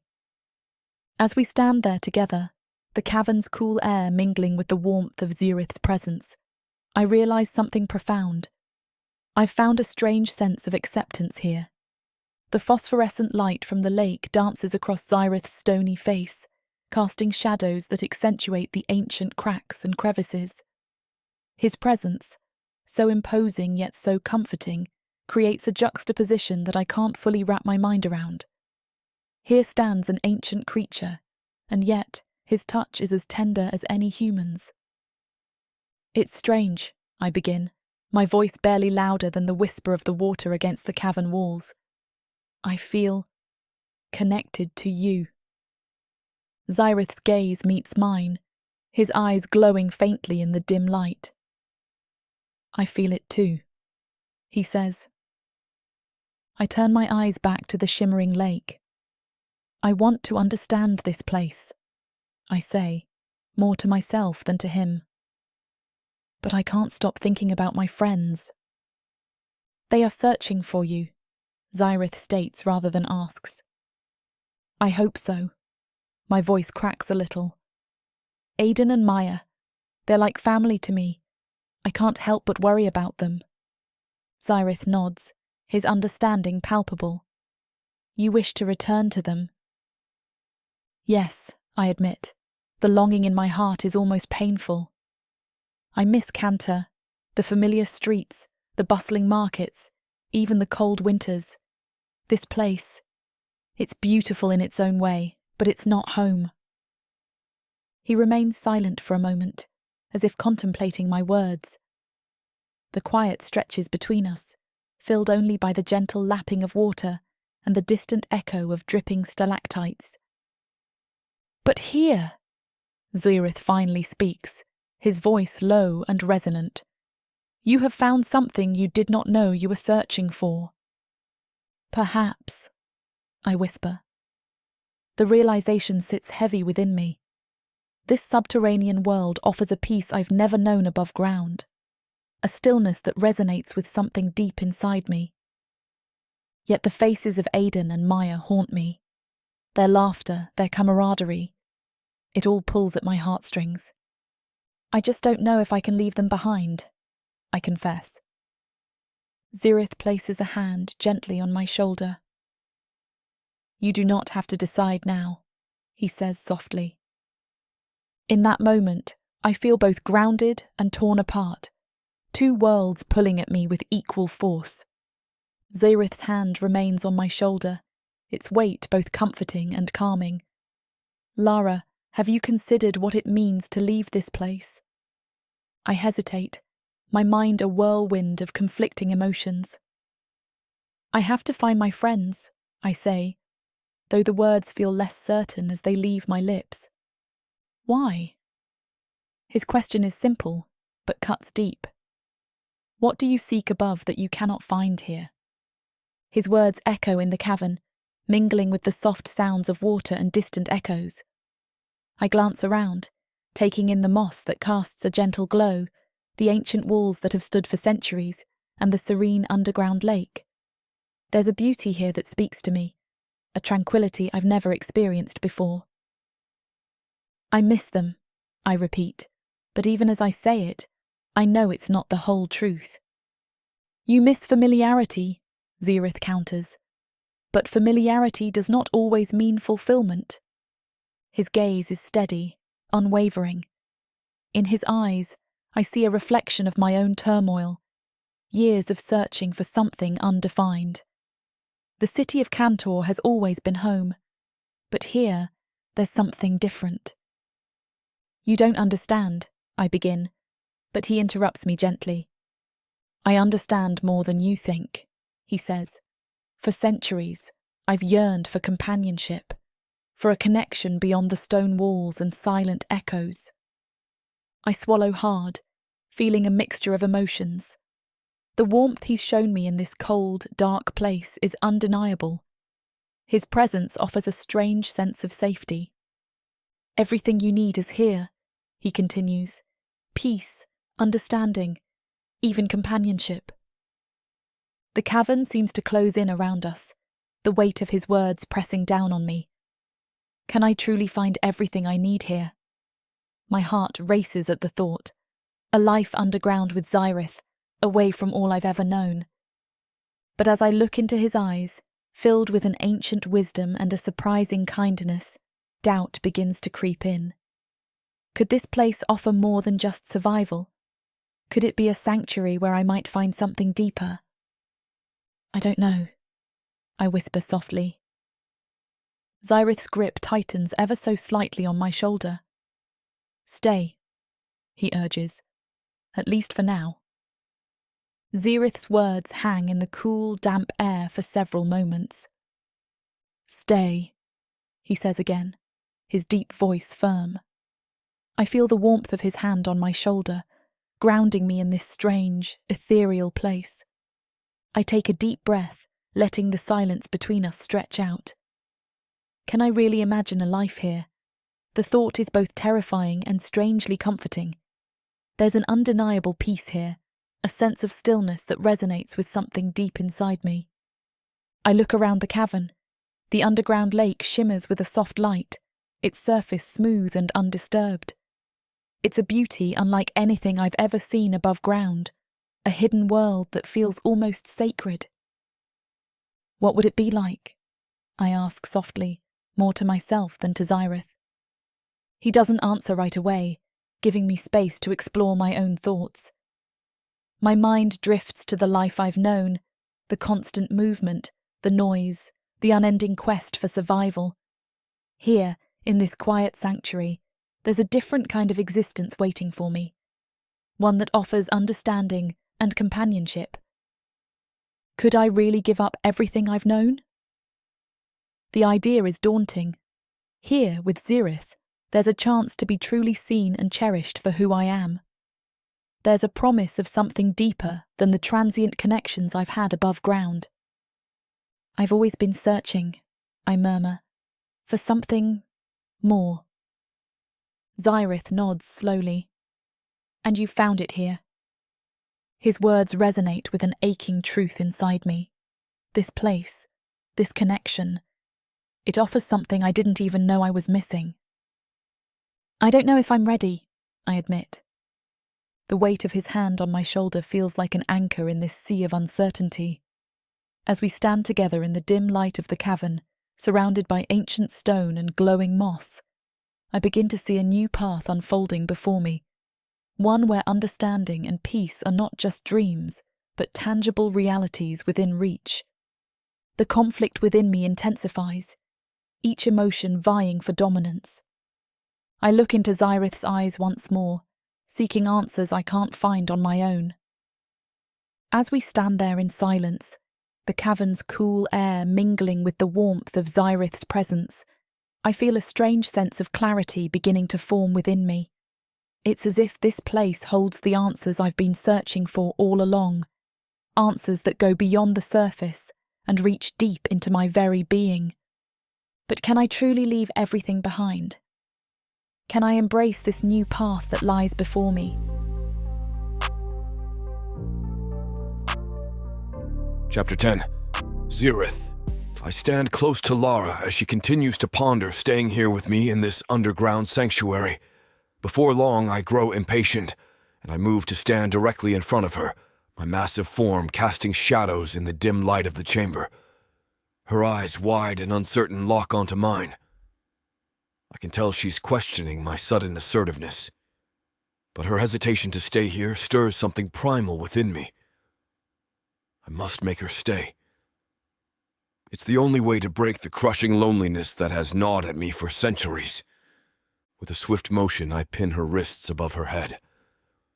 Her breath catches, but she doesn't resist as strongly this time. The air between us thickens, filled with the scent of earth and ancient stone. "Lara," I murmur, my voice a gravelly whisper. "You must stay." She blinks, confusion flickering across her face. Before she can voice her uncertainty, I lower my head and press my lips to hers. The softness of her mouth is startling against the roughness of mine. I deepen the kiss, my hands gripping her more firmly, as if afraid she'll slip away like a fleeting dream. Her heartbeat races beneath my touch, each thump resonating through me. "Sorry for the interruption. I know you were gearing up for a steamy scene, but it's way too hot for this platform." If we want to keep sharing our stories for free, we have to abide by this platform's guidelines. To get the full, unabridged audiobook, go to worldsofprotheka.com. browsed through unabridged audiobooks, countless ebooks, and bundles offered at a discount.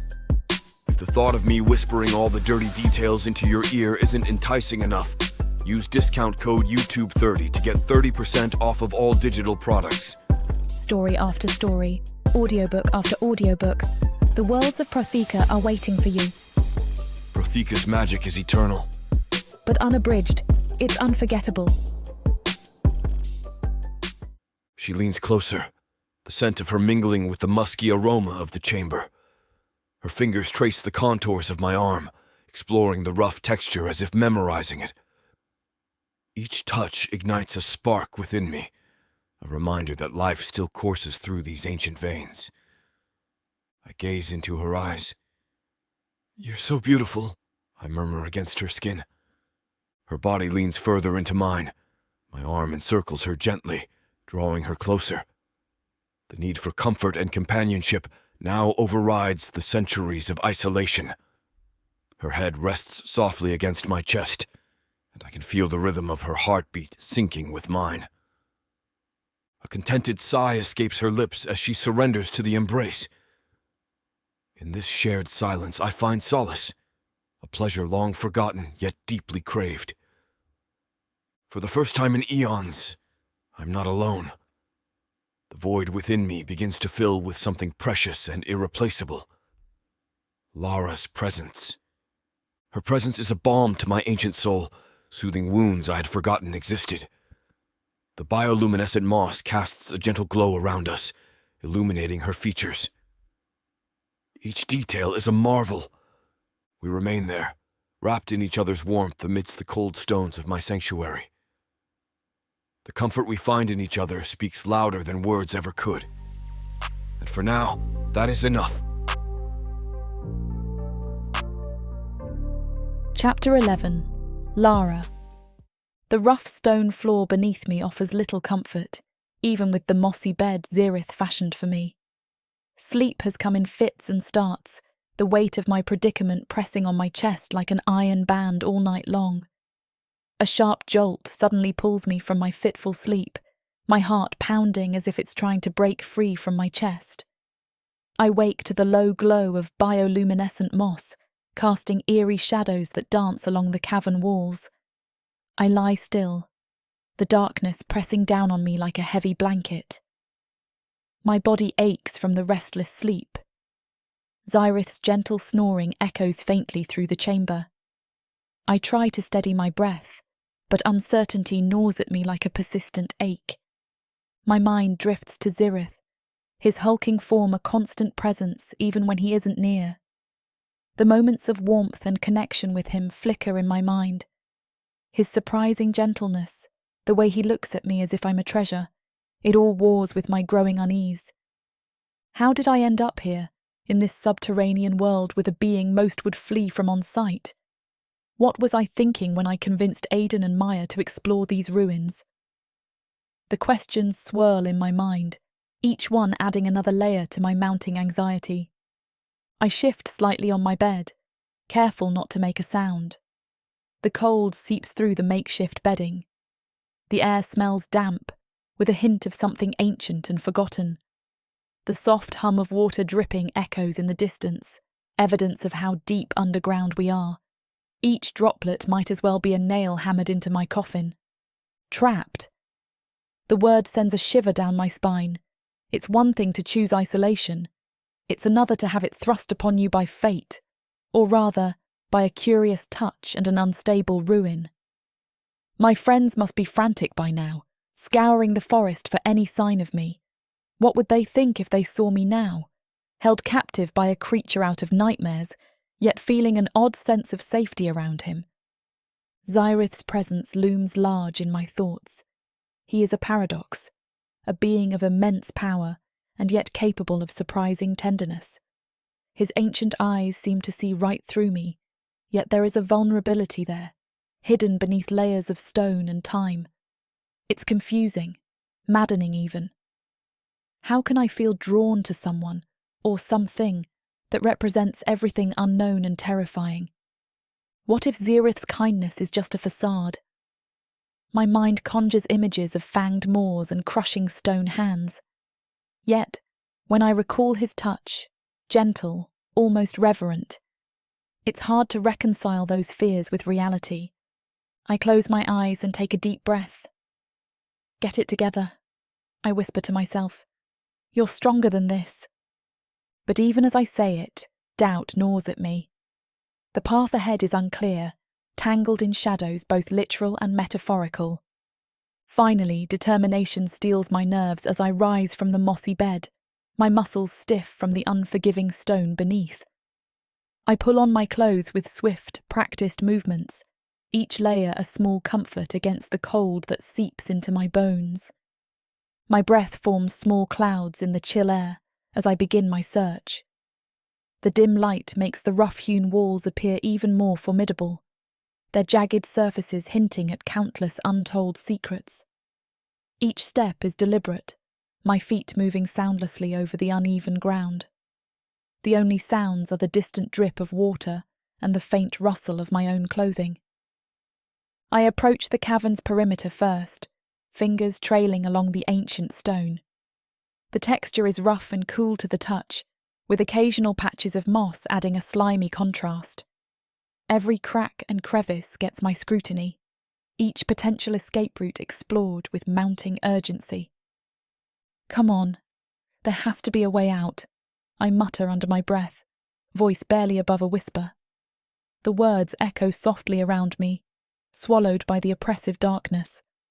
My heart pounds in my chest like a war drum, each beat a symbol of the urgency driving me. Panic bubbles beneath the surface of my thoughts, threatening to overwhelm me. I force it down, focusing on each small detail, the way a particular rock juts out at an odd angle, or how a sliver of light sneaks through a distant crack. As I venture deeper into one corner of the cavern, I notice an unusual indentation in the wall. Kneeling down for a closer look, I run my fingers over it. The indentation feels smoother than the surrounding stone, almost as if it's been worn down by something, or someone, over time. Could this be a hidden passage? Hope flares within me for a moment, before caution tempers it. I push against the smooth section, testing for any give or movement. Nothing happens. Damn, I whisper, frustration tinged with desperation. I straighten up and continue my exploration, refusing to let despair take root. The darkness presses in from all sides like an unwelcome guest overstaying its visit. But I won't give up. Not yet. As I probe another potential exit point, I can't help but think of Zerith. His presence lingers like an unspoken question. Is he watching me now? The thought sends a shiver down my spine, not entirely from fear. Focus, Lara. One problem at a time. I press on through the dim light and ancient shadows, every step bringing me closer to an answer, or at least to understanding this labyrinth better than before. The air grows colder as I move deeper into the cavern, my fingers brushing against the damp, rough stone. My eyes scan every inch, searching for any clue that might lead to an exit.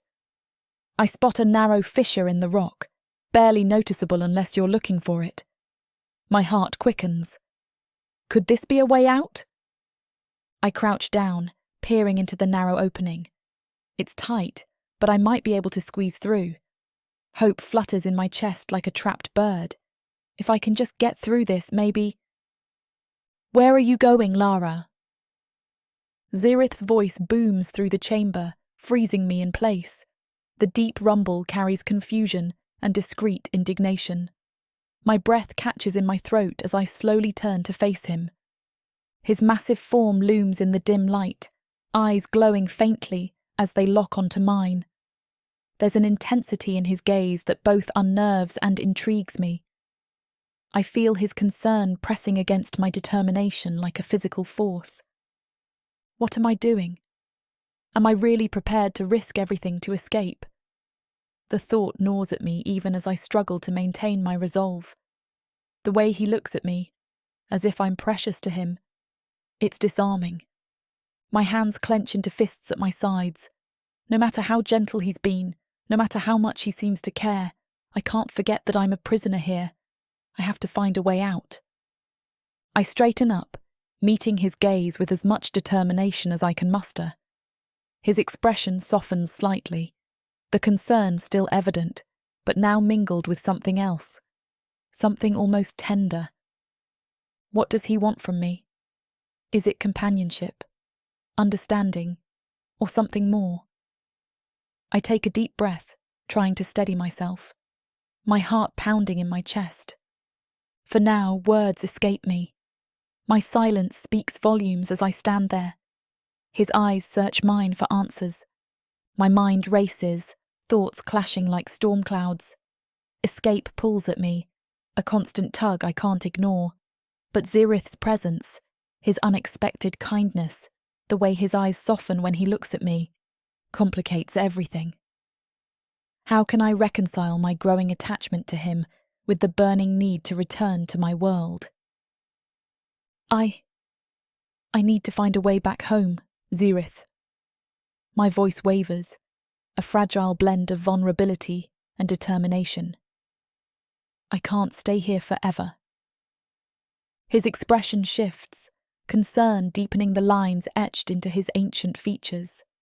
He steps closer, the ground trembling slightly under his massive weight. Why would you want to leave? What awaits you above that is not here? His questions pierce me and bring to mind the life I left behind. My friends, my family, everything familiar. But as I search for words to explain, I falter. How do I articulate the pull of home when part of me feels anchored to this place? I have people who care about me, I begin, struggling to find the right words. Friends who must be searching for me right now. I can't just abandon them. Zerith's eyes narrow slightly, a flicker of something unreadable passing through them. And what of what we've shared? Does that mean nothing? The weight of his words presses on my chest, making it hard to breathe. The moments we've shared, the strange comfort I've found in his presence, they do mean something, more than I care to admit. It means a lot, I say softly, barely above a whisper. But my world is up there. I gesture toward the ceiling, where faint cracks let in slivers of light. I belong there. Silence stretches between us, thick and heavy.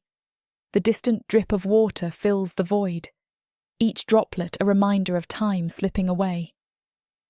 You don't understand, he says finally, his voice low and rough. This place, it's been my prison and sanctuary for centuries. You're the first light in all that darkness. His words hit me like a blow, and for a moment I'm speechless. The enormity of his solitude washes over me, mingling with my own fears and desires. I take a step back, trying to gather my thoughts. The cold air nips at my skin, grounding me in reality. I need time, I manage to say, hoping he'll understand. Time to think. Chapter 12. Zerith. Lara's words replay in mind like a death sentence. I need to find a way back home, Zerith. I can't stay here forever. My eyes narrow as I take in her form across the cavern from me, tense, resolute, and achingly distant. I feel my features harden. Anger and hurt twist inside me, more painful than the deepest of the ancient fissures etched into my skin. How can she speak of leaving? After everything we have shared, every moment of connection. Anguish tightens my chest, an unfamiliar sensation for one who has been alone for so long.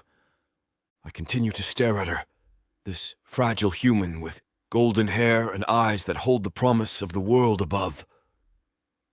My immense form radiates a palpable sense of frustration as I struggle to comprehend her longing for that world. The world that had cast me aside, forgotten me. And now she wishes to return to it? My fingers curl into fists as the anger surges through me. I shift slightly, feeling the rough texture of the cavern floor beneath my feet. The chamber feels colder.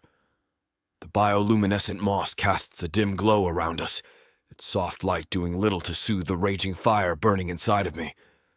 Each crack and crevice in the wall seemed to mock me, reminding me of the eons spent in solitude. She stands there, vulnerable yet resolute, a blend of determination and apprehension on her face. She wants to leave. The thought gnaws at my insides like a ravenous beast. Does she not see what she means to me? Does she not understand that she is my beacon in this endless darkness? Memories flood my mind. The first sight of her unconscious form, the way her presence had ignited something long dormant within me. The connection we have forged feels sacred, irreplaceable. And yet she speaks of leaving. The ancient corridors echo with silence as I ponder her words. My home has been a haven, but also a prison, a place where time stood still while I yearned for companionship. Now that I have found it, must I let it slip away? The thought stirs something primal within me, a fear as ancient as my kind, the fear of losing what has become precious. She speaks of needing to find a way back home, but does she not realize that she has already found one here with me in our underground sanctuary? Conflicting emotions race through my brain, protectiveness and desperation warring against each other. This human has brought light into my eternal night. Can I allow her to leave without a fight? I watch her closely, every movement, every breath. She's both gentle and fierce, paradox that fascinates and infuriates me in equal measure. In my mind, I see a different future, one where Lara looks at me not with fear, but with the same warmth and understanding that I've come to feel for her. Her eyes, those captivating orbs of life and light, would no longer seek escape, but rather find solace in my presence. She would trace the cracks on my stone skin with gentle fingers, each touch a silent promise of acceptance. We would explore the vast caverns together, her laughter echoing off the ancient walls like a melody long forgotten. I would show her the hidden beauty of this underground world, the shimmering pools of crystal-clear water, the phosphorescent fungi that light our way like stars in a subterranean sky. In these moments, the darkness that has been my constant companion would seem less oppressive, replaced by the radiant glow of her companionship. I envision her teaching me about the world above, the sun's warmth on her skin, the rustle of leaves in the wind, the scent of blooming flowers in spring. She would share stories of her life in Cantor, painting vivid pictures of places and people I can only imagine. And in return, I would share my own history, the tales of the Sildravian race, our ancient customs and lost glories.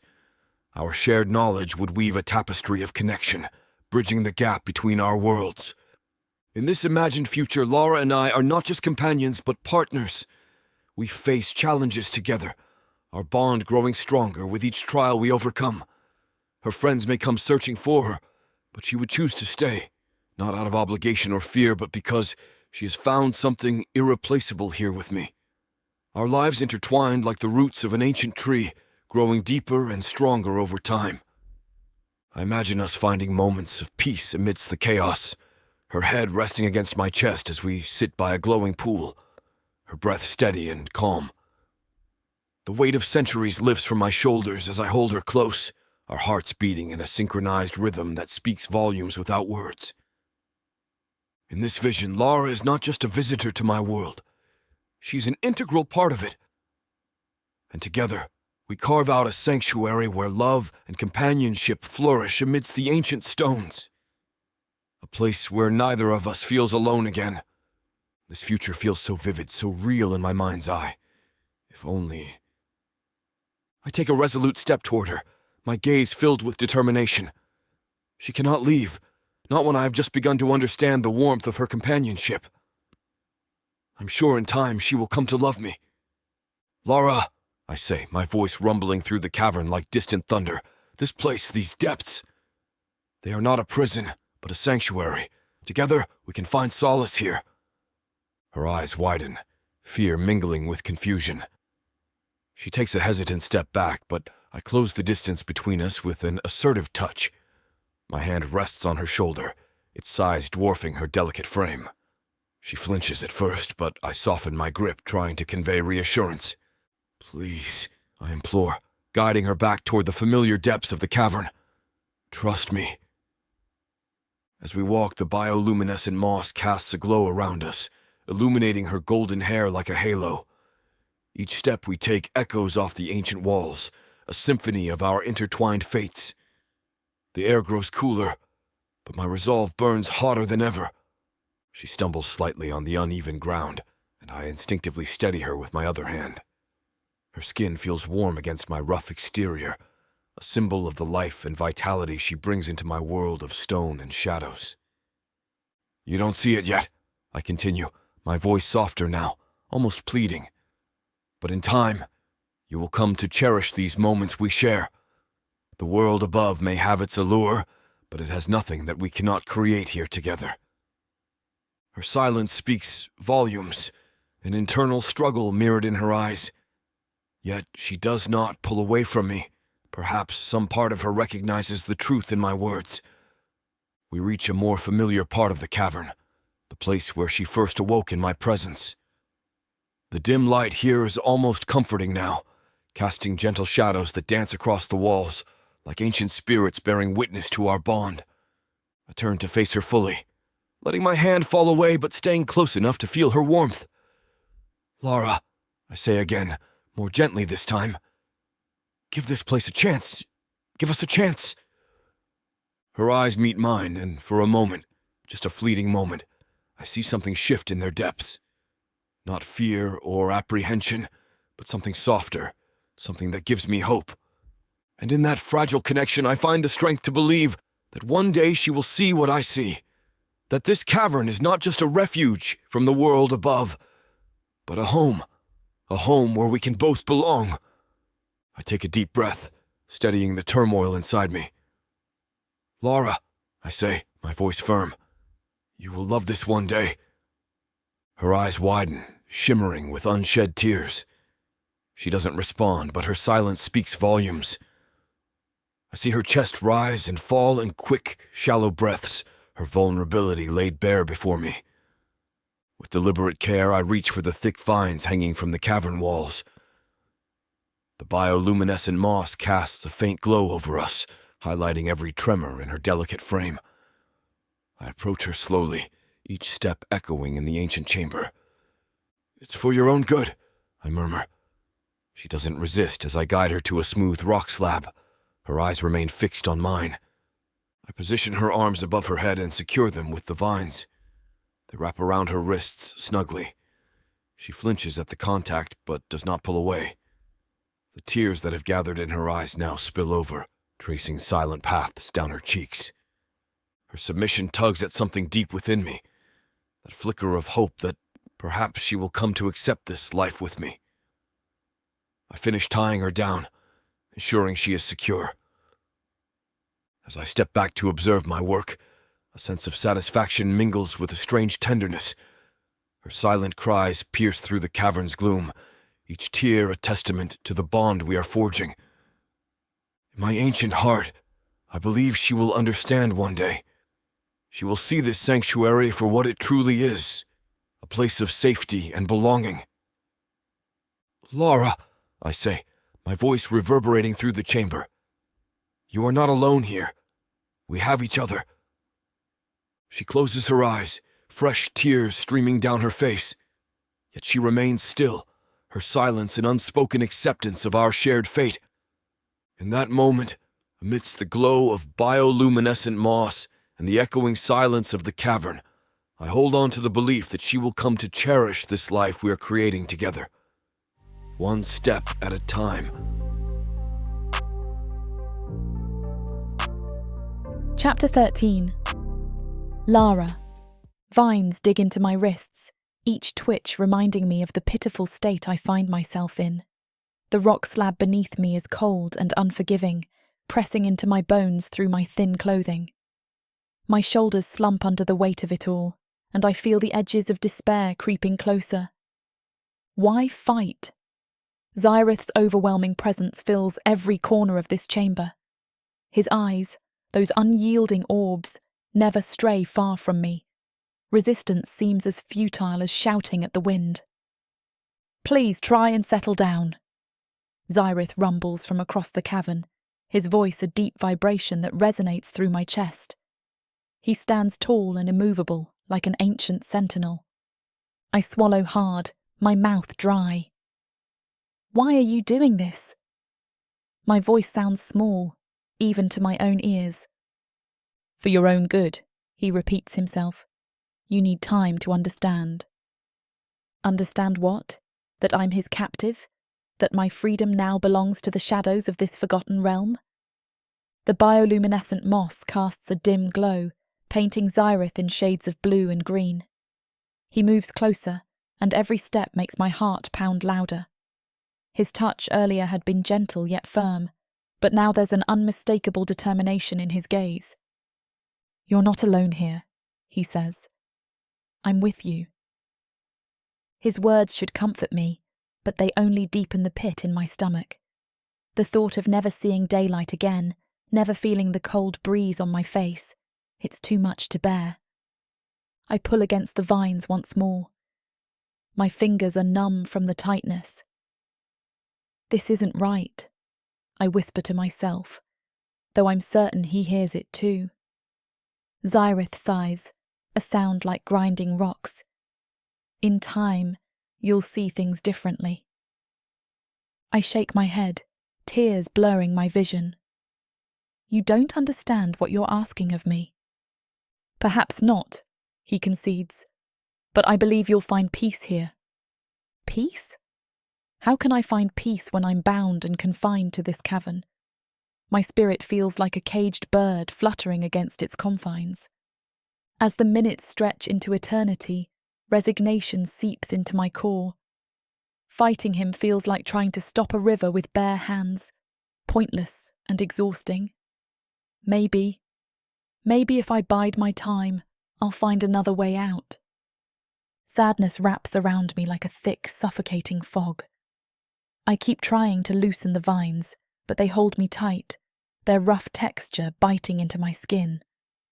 The cold rock beneath me chills my bones, reminding me of the warmth I'll never feel again. Aiden and Maya's faces flash before my eyes. Their laughter, their camaraderie, those moments feel like a lifetime ago. A lump forms in my throat as I think about the familiar paths of Cantor, the way the lantern lights that lined the stone paths twinkled like stars in the night. My chest tightens at the thought of never walking those streets again. I long for the scent of pine in the air, the crisp bite of winter wind against my cheeks. Here, in this oppressive darkness, all I have is the faint glow of moss and Zerith's unyielding presence. My friends are out there somewhere, probably worried sick about me, and yet I'm trapped in this underground tomb with no hope of escape. What would Aiden do? I mutter to myself. He'd never give up. He'd find a way out, no matter how dire things seemed. But I'm not Aiden. I don't have his unshakable resolve or Maya's quick wit. All I have is a crushing sense of defeat. Zerith watches me with those unreadable eyes. "You look troubled," he says, his voice a low rumble that reverberates through the chamber. "Of course I'm troubled," I snap back. "You've taken everything from me." He tilts his head, a gesture that might be considered curious if he were human. "I offer you companionship."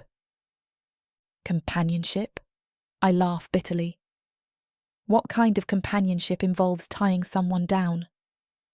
His gaze hardens, and for a moment, I think he might argue. Instead, he turns away, leaving me alone with my thoughts.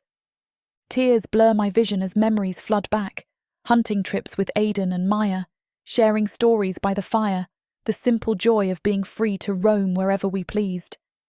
Now all that's gone, replaced by this eternal night. I close my eyes and let the tears fall.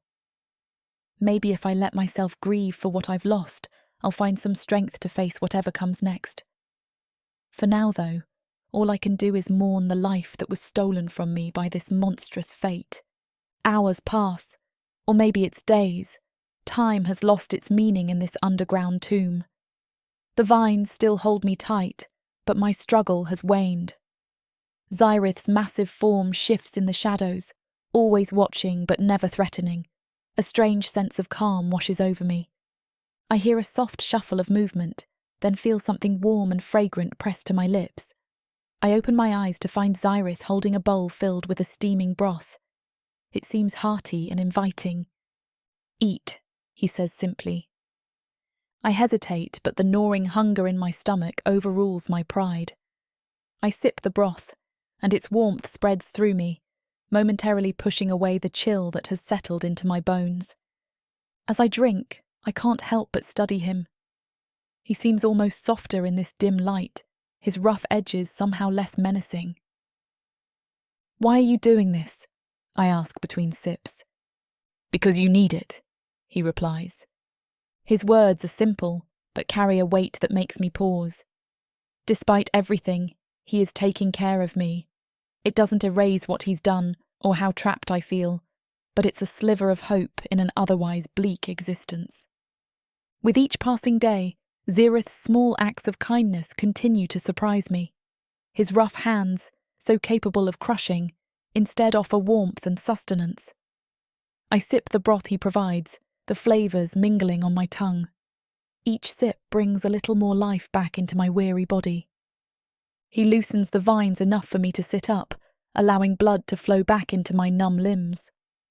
The relief is immediate, and I mutter a quiet, "Thank you." I can't seem to ignore the gentleness in his actions. He doesn't need to be kind, yet he is. As I finish the broth, Zerith offers me a piece of fruit I've never seen before. Its vibrant colour stands out against the dim glow of the moss. I bite into it hesitantly, and its sweet, tangy flavour floods my senses. "Why do you care so much about me?" I ask, unable to keep the curiosity from my voice. "You are here with me," he says simply, "and you are mine to protect." His words send a shiver down my spine, not entirely from fear. There's a possessiveness in his tone that should terrify me, but instead it comforts me. The thought unsettles me more than I'd like to admit. As more time passes in this underground tomb, I begin to see glimmers of good within my current situation. Zerith's actions speak louder than his gruff words. Each gesture reveals a layer of care that I hadn't expected. Maybe coexistence with him isn't as bleak as I'd initially believed. The warmth of the broth in my belly and the sweet taste of fruit on my tongue provide a solace I hadn't thought possible here. I allow myself a moment of quiet reflection. Even as I sit here, savouring the unexpected warmth of Zerith's presence, a part of my heart aches with the absence of my friends. Their laughter and the many moments we shared, those memories cling to me like a stubborn fog. I can almost hear Aiden's boisterous laugh and Maya's quick-witted retorts. The pang of longing hits me hard, making my chest tighten. I turn to look over at Zerith. The cavern's dim light softens his imposing form, casting him in a more humane glow. As much as I miss my friends, I can't dismiss the kindness and care he's shown me. "You are mine to protect," he said. Those words echo in my mind, mingling with memories of happier times. I close my eyes for a moment, allowing myself to feel both the sorrow and the tentative hope blooming within me. It's strange to think that even here, in this dark and unforgiving place, there can be glimpses of happiness. Zerith moves closer, almost blending in with the cavern walls. "Are you still hungry?" His voice is softer now, almost gentle. I shake my head. "No, I'm fine." Silence stretches between us, but it's not uncomfortable. It's a silence filled with unspoken understanding and tentative acceptance. As I finish the last of the fruit he provided, I find myself daring to embrace this unconventional circumstance. If Zerith can show care and concern in his own way, perhaps I can find a way to coexist with him. The cold rock beneath me feels less oppressive now. The vines around my wrists don't bite as harshly. Instead of focusing on what I've lost, I start to see what I have. an unexpected connection in an unlikely place. "Thank you," I say again, more sincerely this time. Zerith nods, his eyes meeting mine with an intensity that feels almost comforting. "You really don't need to thank me," he repeats. I let out a breath I didn't realize I was holding. Maybe there's more to this existence than just survival and despair. Maybe there's room for resilience and even a touch of happiness amidst the darkness. Earth is pretty much a desolate wasteland since the orcs came over from Protheka, and being a woman, the best you can hope is to be someone's property. Now, after my curvy body catches Corthar's eye, he'll claim me, and I'll serve him, in any way he pleases. You're mine now. Listen to this story and more when you get the complete Orc Warriors of Protheka audiobook and ebook bundle. 40 books, 19 audiobooks, 19 ebooks. You even get 1 free novella and 1 free audiobook. All for a shocking 90% off. Protheka's magic is eternal, and the complete Orc Warriors of Protheka bundle will bring over 100 hours of that magic to you.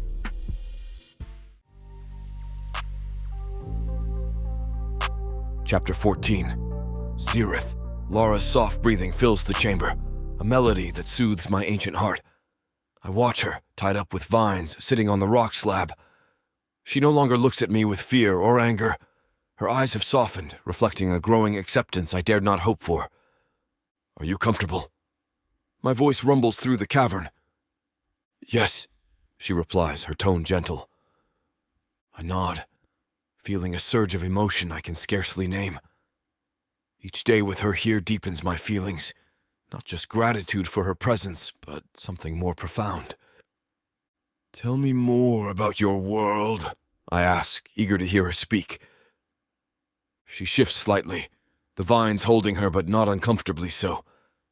"It's different from here. Bright skies, bustling villages, friends who miss me." A pang of possessiveness flares within me. The thought of her leaving gnaws at my core. Yet, I temper it with kindness. "They must worry about you." "I'm sure they are very worried." She meets my gaze. "But I'm starting to feel safer here." Her words warm me more than the bioluminescent moss ever could. I move closer, ensuring my steps are gentle to avoid intimidating her. My hand reaches out, brushing a stray lock of hair from her face. "You honor me with your presence, Lara." She leans into my touch slightly, and my heart stirs with a profound adoration and a fierce protectiveness. This connection we share surpasses anything I've known in centuries of solitude. "I never expected something like this," she whispers. "Neither did I." My voice is soft now, almost reverent. We sit in silence for a moment, the bond between us growing stronger with each breath we take together in this ancient sanctuary. "You've shown me kindness," she continues after a while. "More than I thought possible from someone like you." Her words are not meant to wound. They are honest and raw. They make me realize how deeply I care for her, how much I need her to stay by my side. "I will always protect you," I vow.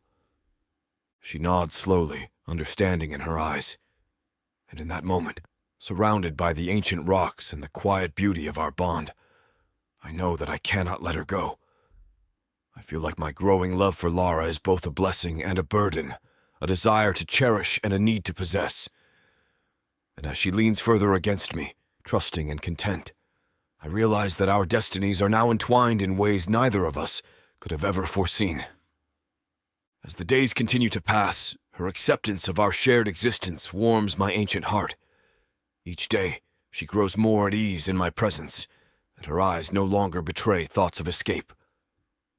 "Are you content here?" I ask, my voice a gentle rumble. She nods, her eyes meeting mine with a softness that soothes my worries. "I am," she says simply. Relief floods through me.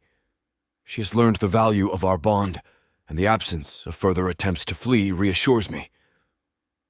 I step closer, my massive form casting shadows on the bioluminescent moss that clings to the cavern walls. You've become precious to me, I admit, my voice low. More than I thought possible. A small smile graces her lips. You've shown me a different kind of life, she replies. One I never would have imagined. Her words resonate deeply within me. I study her face, the delicate features illuminated by the soft glow of the moss. She has brought light into my dark world, and I cherish every moment with her. With a gentle touch, I reach for the vines binding her wrists. You no longer need these, I say as I untie them.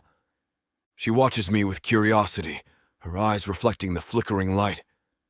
The vines fall away and she rubs her wrists gently free at last.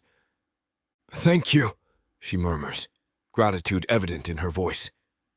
I take a step back, giving her space to move freely. You are not a prisoner here, I assure her. You are my companion.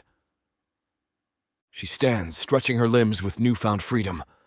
Her gaze sweeps over the cavern, taking in the ancient stone walls and the soft glow of the moss.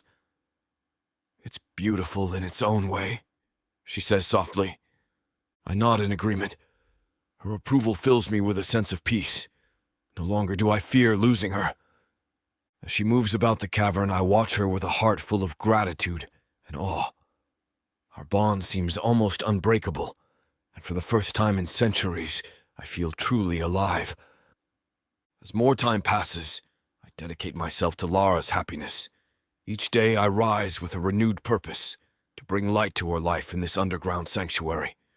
Her presence transforms the once desolate chambers into a haven of warmth and companionship I never believed possible again. I forage through the labyrinthine corridors, gathering luminescent moss to weave into soft mats for her to rest upon. The glow from the moss casts a serene light across the cavern, creating an ethereal ambience that mirrors the peace she has brought into my existence. Look, I say one day, presenting her with a cluster of crystal-clear water droplets suspended from the cavern's ceiling. These are rare in these depths. She gasps in delight, her eyes sparkling with genuine appreciation. They're beautiful. Her smile ignites something within me. I reach out, catching a droplet on my fingertip and offering it to her. She leans forward, her lips brushing against my skin as she drinks. The intimacy of the moment sends a shiver through my ancient form. You have a way of finding beauty in the most unexpected places, she murmurs. I bask in her praise, feeling an unfamiliar warmth spread through my chest. You inspire me to see the world anew. In quiet moments I sit beside her, weaving intricate tales of my forgotten race and the wonders that once thrived in these underground realms. Her curiosity knows no bounds, and she listens with rapt attention, her fingers tracing patterns on the moss-covered floor. One evening I find a patch of delicate flowers growing in a hidden alcove. Their petals shimmer with a faint luminescence, casting a gentle glow. Carefully I pluck them and present them to Lara. For you, I say simply. Her eyes widen in surprise and gratitude as she takes the flowers from my hands. Thank you, Zerith. They're lovely. The sight of her joy fills me with an overwhelming sense of fulfillment. Every act of kindness, every gesture of devotion strengthens our bond.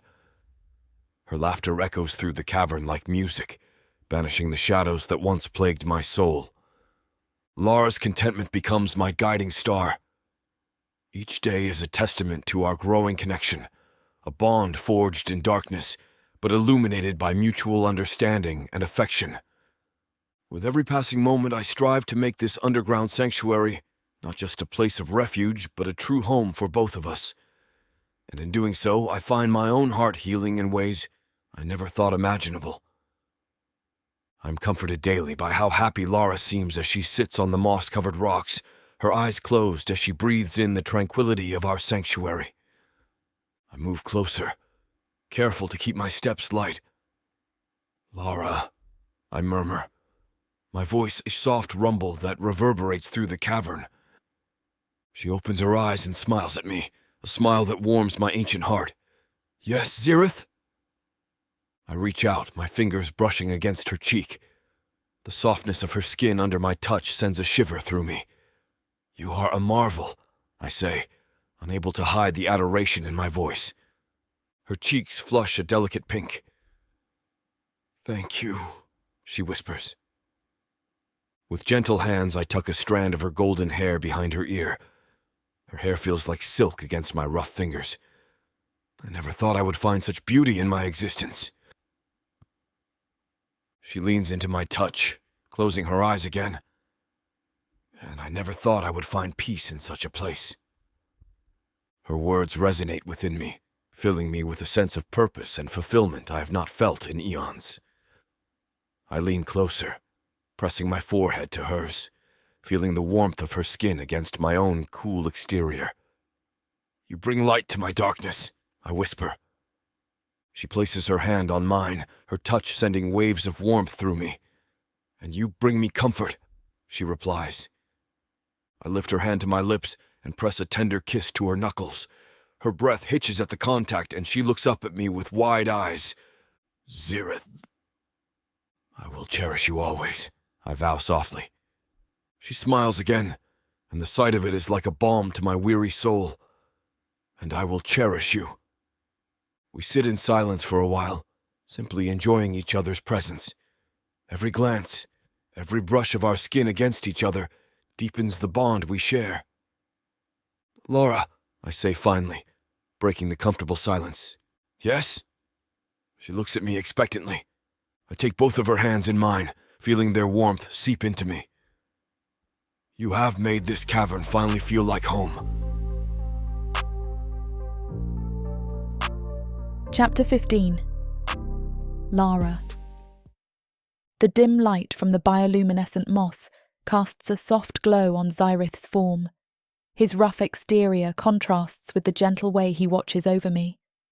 I sit beside him, feeling a warmth bloom in my chest, different from the fear and confusion that once plagued me. This warmth is something deeper, more primal. My hand trembles slightly as I reach out, brushing against his arm. The sensation sends a shiver through me, not of fear, but of anticipation. A soft sigh escapes my lips. His eyes, deep and ancient, meet mine. I see curiosity and something else, something I recognize now as longing. His breath, warm and steady, washes over me as he watches me intently. "Zerith," I whisper, my voice barely more than a breath. His gaze sharpens, focusing entirely on me. "Lara, I want to be with you," I say, my words tumbling out in a rush. "I need to be with you." He looks taken aback for a moment, then his expression softens. "It's taken you long enough to realize this is where you're meant to be." "Yes, I know." The conviction in my voice surprises even me, but it's true. My heart races as I slide closer to him. I lean in, pressing my lips against his chest. The texture is unlike anything I've ever felt, both hard and warm. He stiffens under my touch, but doesn't pull away. Instead, he cups my face with a tenderness that melts any remaining doubts. I guide his hand to rest on my waist, savouring the way his grip tightens ever so slightly. It's as if he's afraid I'll disappear if he lets go. As much as Samara and I want to finish what these two characters have started, it looks like this chapter is about to get too hot for this platform to handle. Unfortunately, we have to pause here because their guidelines won't allow us to reveal the spiciest details. They keep bringing you these free audiobooks. We have to follow their rules. But don't worry. You can experience the full, unabridged version over at worldsofprotheka.com, where the boundaries of passion and fantasy collide. Use code YouTube30 for 30% off any of our unabridged audiobooks set in the rich and immersive worlds of Protheka. Protheka's magic is eternal. With these scenes, it will be unforgettable. When it's over, we lie entwined, our breaths mingling in the cool air. His arms encircle me protectively, and I rest my head against his chest, listening to the steady beat of his heart. The warmth of his massive arms spreads a surprising comfort through me. I breathe deeply, trying to settle the wild thrum of my heart. The cavern echoes with the sound of our breathing. Why did you fight against staying here? His voice rumbles through the chamber like distant thunder. I don't know, I whisper. It's a half-truth. The remnants of my old life still tug at me, but here in the darkness, there's an undeniable connection. He strokes my cheek with surprising gentleness, his eyes searching mine. You belong here. His words settle over me like a blanket. I close my eyes and let myself sink into the sensation of his touch. There's a primal satisfaction in our connection, something that goes beyond mere physicality. It's as if we were meant to find each other in this forgotten place. When I open my eyes again, he's watching me with an intensity that makes my breath catch in my throat. Do you really believe that? I ask softly. I do, he says, his voice softer now. And you will too. I don't have an answer for him, so instead, I reach up and touch his face. His rough skin is cool under my fingers, and he leans into my touch like he starved for it. In this moment, it's hard to remember why I ever wanted to leave this place. His arms tighten around me, and I nestle closer to him. The weight of my old life begins to lift as I embrace this new reality. In Zerith's arms, the darkness doesn't seem so daunting anymore. Instead, it feels like home.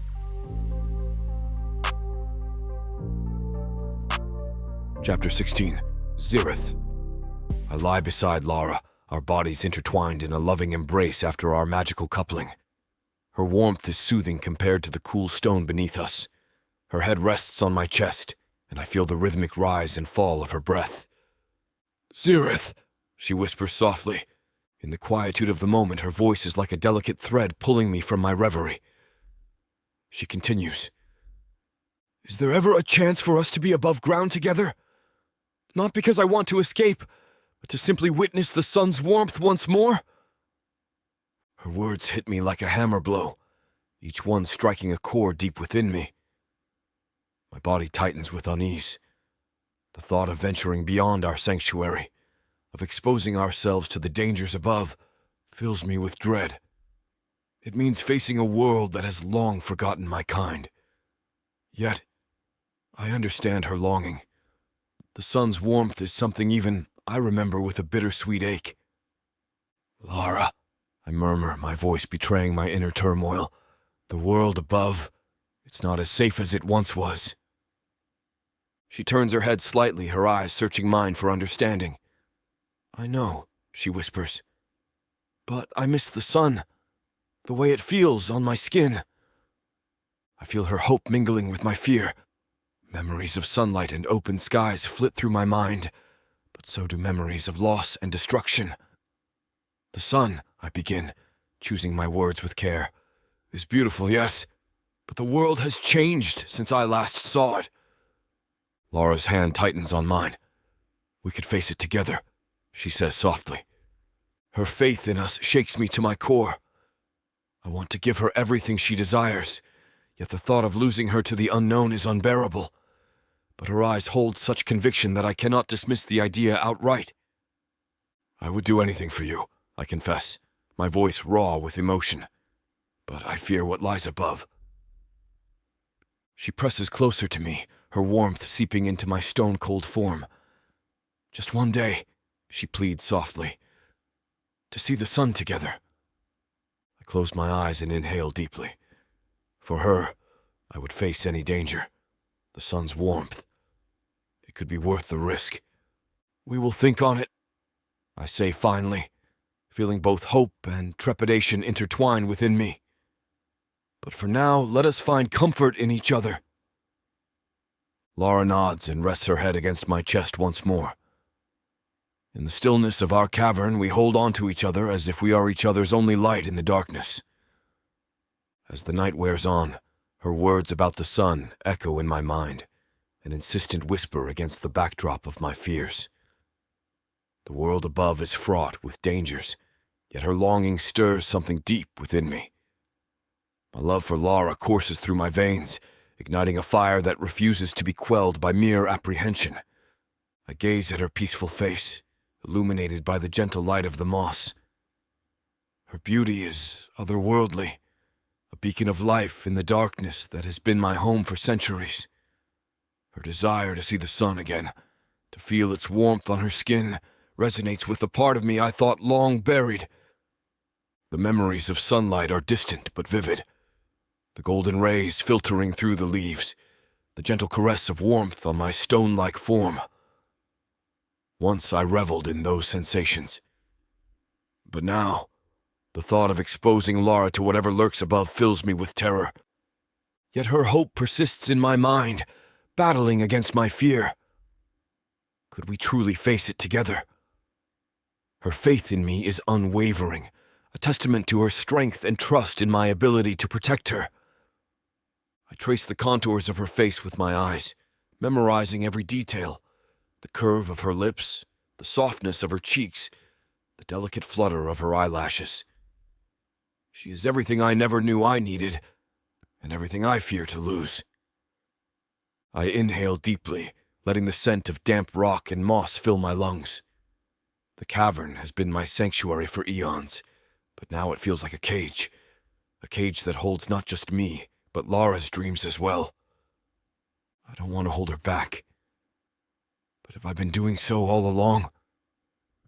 My resolve wavers as I weigh the risks against the depth of our bond. She deserves more than this subterranean existence. She deserves to feel the sun's warmth once more.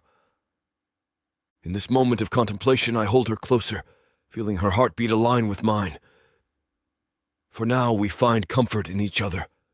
Yet the possibility she presents lingers in my thoughts like a beacon in the darkness. I gaze into her eyes, seeing the yearning mirrored there, and a flicker of bravery ignites within me.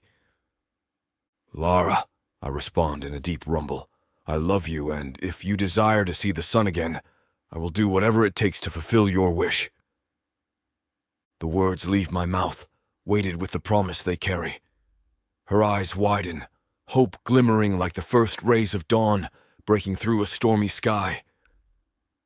The thought of taking her above ground unnerves me, but the strength of my love for her overshadows my fears. Her face lights up with gratitude, which pleases me to see. "Zerith," she breathes, her voice trembling with emotion. "Thank you." I can feel the sincerity in her words, a tangible warmth that seeps into my body. My mind races with plans and precautions. What dangers lie above? How can I ensure her safety while fulfilling her wish? The weight of these questions presses down on me, yet I refuse to let them deter me. I gently brush a stray lock of hair from her face, feeling the softness beneath my rough fingers. "We must prepare," I say, my voice steady but laced with an underlying current of resolve. "We will need provisions and protection. The world above is unpredictable." She nods, determination shining in her eyes. "I trust you," she whispers.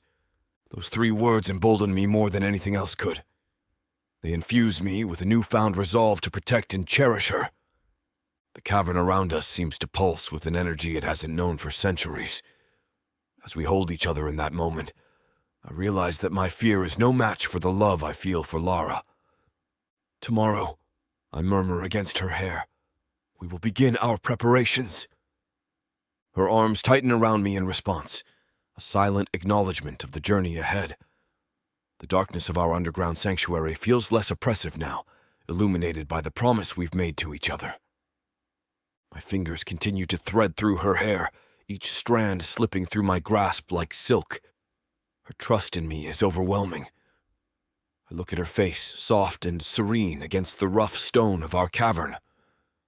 She shifts slightly in my embrace, her warmth flooding through my form. "Zerith," she murmurs, breaking the silence that had enveloped us. "I know it won't be easy." Her words carry an understanding that pierces through my fear. She knows the risks, yet she chooses to believe in us. I swallow hard, feeling the enormity of her faith wash over me. "I will keep you safe," I say, my voice firm yet gentle, The promise is not just to her, but to myself. No harm will come to you while I breathe. The flicker of determination in her eyes mirrors my own. She nods slowly, pressing closer to me as if drawing strength from our shared resolve. Her breath mingles with mine, creating a cocoon of warmth that shields us from the cavern's chill. As we lie there, the details of our surroundings fade into the background. The rough stone walls, the faint glow of moss, even the distant drip of water, all become inconsequential compared to the connection we share. My thoughts swirl with plans and contingencies for our journey above ground. Every crevice and corner of this underground sanctuary has been etched into my memory over centuries. But now it feels like a place where dreams go to wither away. Dreams that Lara's presence has reignited within me. The silence stretches on through the night, but it is no longer heavy with uncertainty. Instead, it is filled with a quiet intention that binds us together more tightly than any chain ever could. My heart beats in time with hers, each thud a reminder of what we stand to gain and lose together. For now, we hold each other close, finding solace in our shared commitment and the promise of what lies ahead. Chapter 17. Lara. The thought of the sun makes my heart swell with excitement, an ember of hope igniting in the cavern's chill.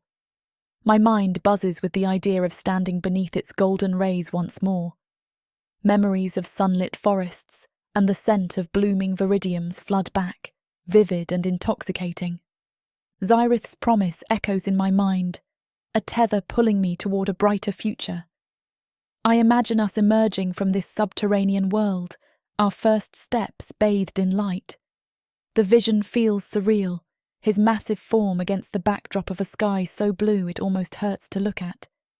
I close my eyes and savor the fantasy. I can almost feel the warmth on my skin, the gentle caress of a breeze.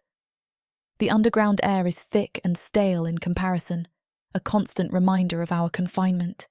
The moss's bioluminescent glow pales beside the sun's brilliance. Could Zerith and I truly leave this place together? The thought sends chills through me, not of fear, but of exhilaration. To share the world above with him, to explore it side by side. It's a dream I hadn't dared to entertain until now. I envision us walking through Cantor, his towering presence both awe-inspiring and comforting. How would the people react to him? Fearful at first, perhaps, but maybe they would learn to see the beauty in him like I have. The scent of freshly baked bread from market stalls drifts into my reverie. I picture us sharing a meal under the open sky, laughter and conversation mingling with the sounds of daily life around us, his deep rumble of a voice harmonizing with the chatter and songbirds' melodies. The cavern walls seem to close in as I imagine these scenarios. My heart pounds with excitement, almost too much to bear. How can we make this happen? What paths lead from this darkened realm to the sunlit world above? The possibilities swirl in my mind, each one tinged with hope. Zerith's presence next to me feels reassuring. His strength could turn this dream into reality. My pulse quickens at the thought, emerging into daylight with Zerith by my side, our love illuminated by the sun's golden embrace. The idea of exploring the world above hand in hand fills me with a renewed sense of purpose. I take a deep breath, inhaling the cool, damp air of our underground sanctuary. With each passing moment, my determination solidifies into an unbreakable will. We will see the sun again. We will feel its warmth on our faces and bask in its light together. Zerith may not fully understand my longing yet, but he will. And when he does, we will walk into that bright future side by side. For now, I allow myself this moment of silent planning and anticipation, cherishing the hope that fills my heart like a wellspring of light in this darkened world. As I revel in my thoughts, a familiar rumbling echoes through the chambers, disrupting our solitude. The ground beneath me quivers, sending a jolt of unease up my spine. What was that? My voice sounds small in the vast cavern. Zerith's eyes narrow, his gaze sweeping the chamber. I don't know. The tremors intensify, dust and pebbles raining down from the ceiling. Confusion clouds my mind. Is this another cave-in? My heart pounds, adrenaline surging as I struggle to comprehend the source of the tremors. Could it be your friends? Zerith's rumbling voice carries both concern and irritation. Maybe, I say, doubt lacing my words. We exchange puzzled glances, uncertainty mirrored in our eyes. The tremors subside briefly, leaving an eerie silence in their wake. My thoughts race. Could it be another ancient mechanism triggered by our earlier mishap? Or something more sinister lurking in these forgotten depths? Zerith's massive hand rests on my shoulder, grounding me. Stay behind me. The cavern feels more oppressive now, its once comforting shadows now brimming with unknown threats. My earlier fantasies of sunlight and open skies seem distant and fragile against this new reality. What if it's not safe here anymore? The words escape before I can stop them.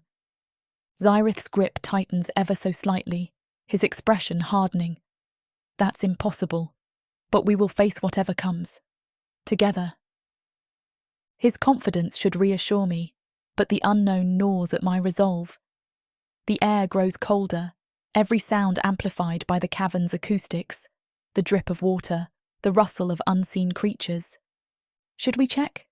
My voice wavers despite my effort to stay calm. Not yet, Zerith says firmly. We wait. The tension between us hangs heavy. My mind churns with possibilities, each more alarming than the last. Yet Zerith's presence remains a steady anchor amidst the chaos. I force myself to breathe deeply, trying to quell the rising panic. Whatever this disturbance is, we will face it as we have promised to face everything else. Together. Soon the tremors start up again and grow stronger, shaking loose memories I'd rather forget. The last time the ground moved like this, my world changed forever. My mind races back to the cataclysmic event that brought me here. The ground splitting open, my friends' frantic shouts, the darkness swallowing me whole before I landed hard on the stone ground below my feet. It's a nightmare that still haunts my waking moments. I take a deep breath, trying to push those memories aside, but they claw their way back. As the current tremors continue to rattle our sanctuary, the panicked feelings of that horrific day resurface with a vengeance. My hands shake, not just from worry, but from the memory of past helplessness. The fear lingers like a shadow over my thoughts, colouring every rumble of the earth with dread. My heart hammers in my chest.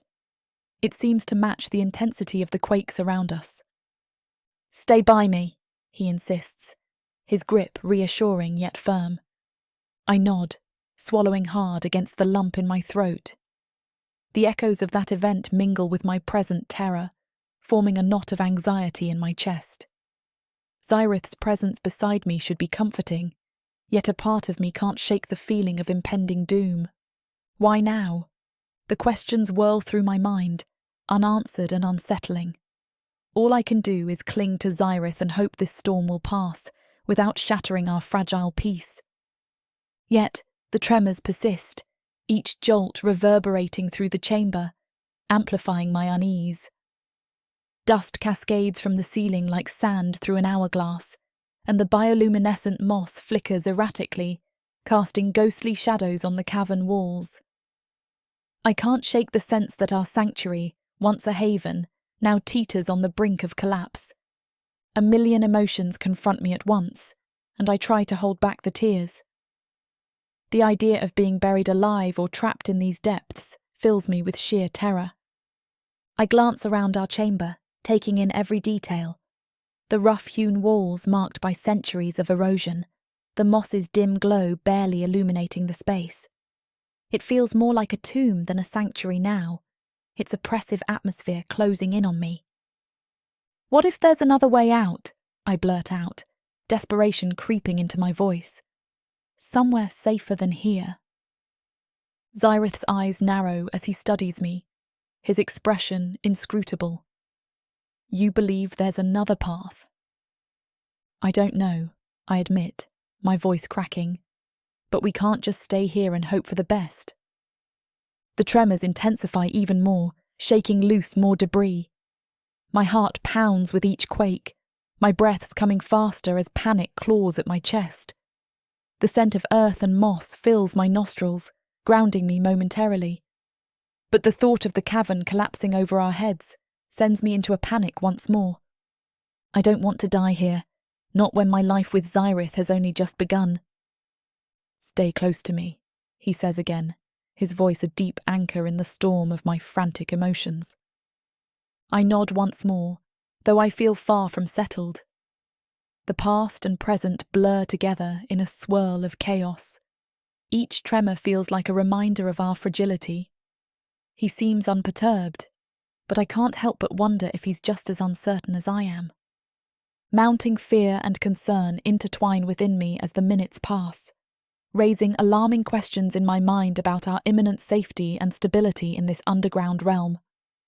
I clutch Zerith's arm, needing something tangible to hold on to. His skin is cool under my fingers, a small comfort in this sea of madness. We'll be okay, he murmurs, as if sensing my inner turmoil. Never let go of me, Lara. I don't want to. But what if we get separated? What if I lose you? Then I will do whatever I can to find you again. I want to believe him, but the worry won't let go of me. It wraps around me like vines, constricting and suffocating. The tremors show no sign of stopping, and neither does my growing sense of foreboding. Chapter 18. Zerith. The rumbling persists, sending vibrations through the cavern floor. I tense, each fissure and crack in my skin, responding to the disturbance. I gaze over at Lara, her eyes wide with fear and confusion. The bioluminescent moss flickers, casting eerie shadows that dance along the cavern walls. Stay on your feet, I command, my voice a deep rumble that reverberates through the chamber. Lara nods, her breath coming in short, quick gasps. Her fear is palpable, a tangible thing that grips the air between us. I scan the cavern, every sense on high alert. The ground beneath me quivers as if the earth itself is restless. Memories of past disasters flash through my mind, times when my world was torn asunder by forces beyond comprehension.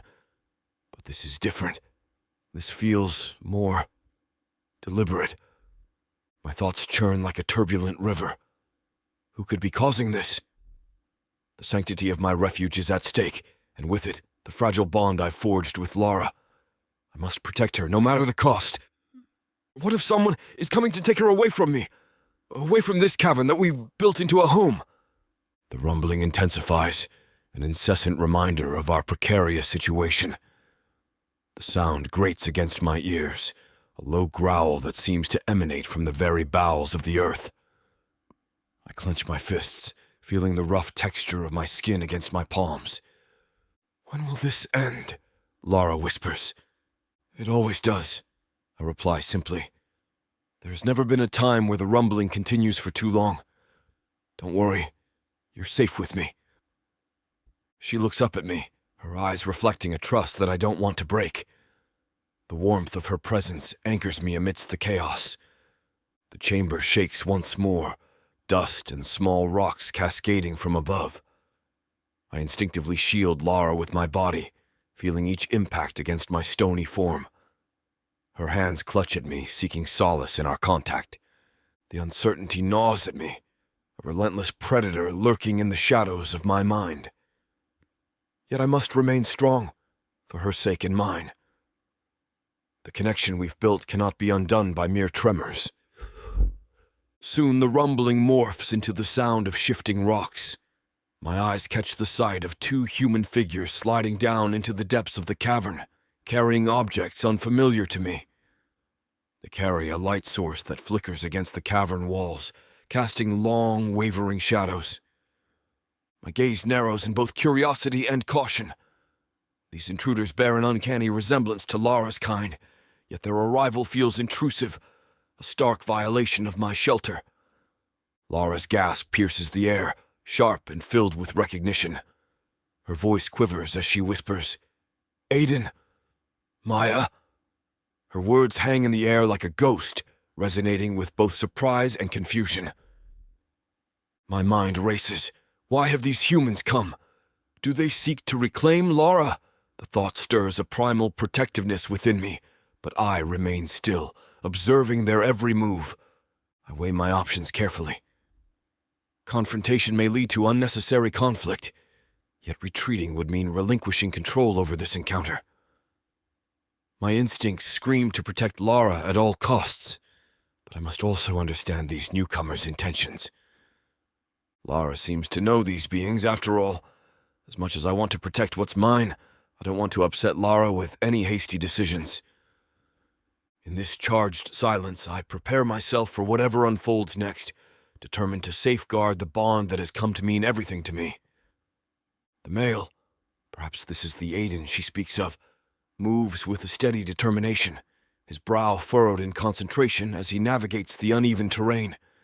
His sturdy build suggests strength and resilience, qualities that may prove challenging if confrontation becomes necessary. The glowing orb he holds pulses with an otherworldly light, casting an eerie glow that seems to challenge the darkness of the cavern. Maya, the female companion, moves with an air of urgency and grace. Her movements are deliberate, yet there is a fluidity to her actions that speaks of experience and confidence. The metal contraption in her hand emits faint, rhythmic clicks, a sound that grates against my senses and adds to my apprehension.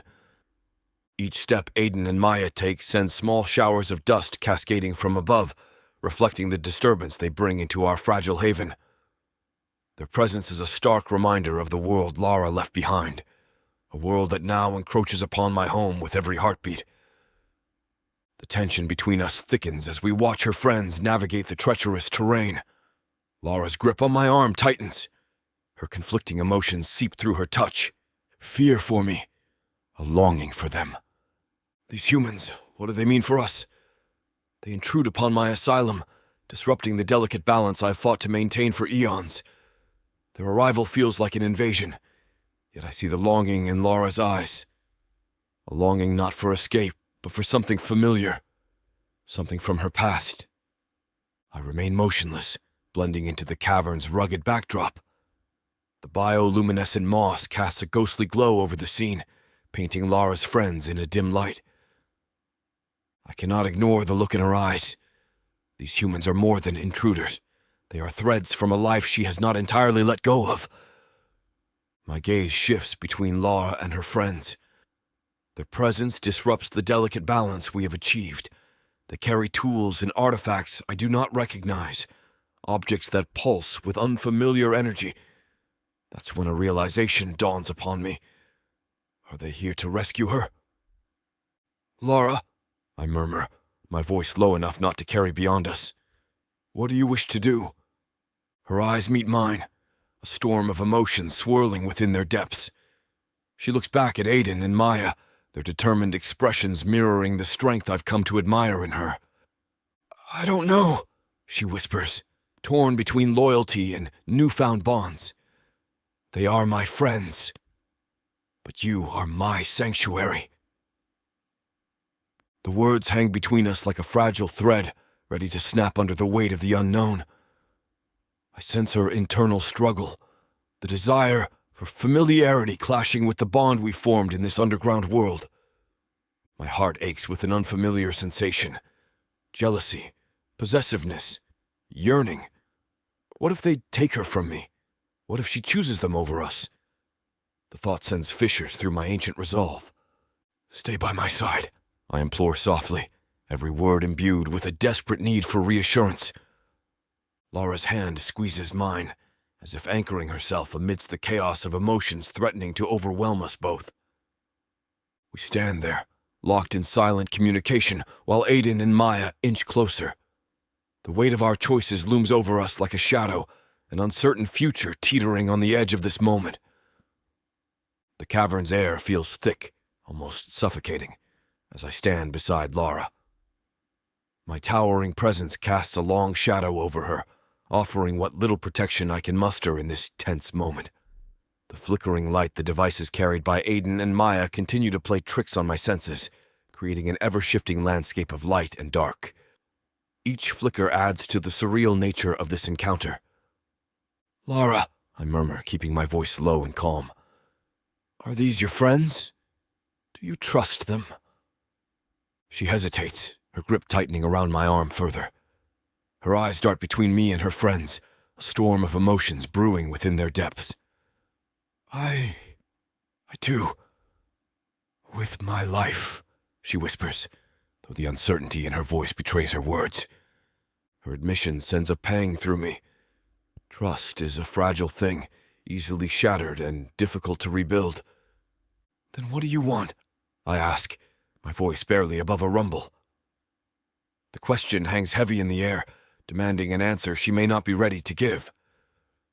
Lara's gaze softens as she looks up at me. "I want to understand this," she says quietly. "I want to know why they're here, and what they intend to do." Understanding? It's a simple request, yet fraught with complexities given our situation. My instincts scream to protect her, to shield her from any potential problems these humans may cause. But I also recognize the need for clarity, for both of us. "Very well," I reply, nodding slightly. "But remember, Lara, no matter what happens, you are not alone." Chapter 19. Lara. "Lara, where are you?" Aiden's voice cuts through the cavern. Maya echoes his call, her tone laced with urgency. My heart clenches, caught between the thrill of their presence and the dread of what it means. I step forward. "I'm here." My voice wavers, but the relief of seeing them again settles in my chest. "Lara?" Maya's silhouette emerges first, her eyes scanning the darkness. "Thank goodness, we found you." Aiden rushes to my side, gripping my arms as if to confirm I'm real. "We thought we lost you," he breathes, his face etched with concern. Their warmth envelopes me, but a cold dread gnaws at my core. Behind me, Zerith's massive form looms in the shadows. My friends haven't seen him yet, and part of me wants to keep it that way. You shouldn't have come," I murmur.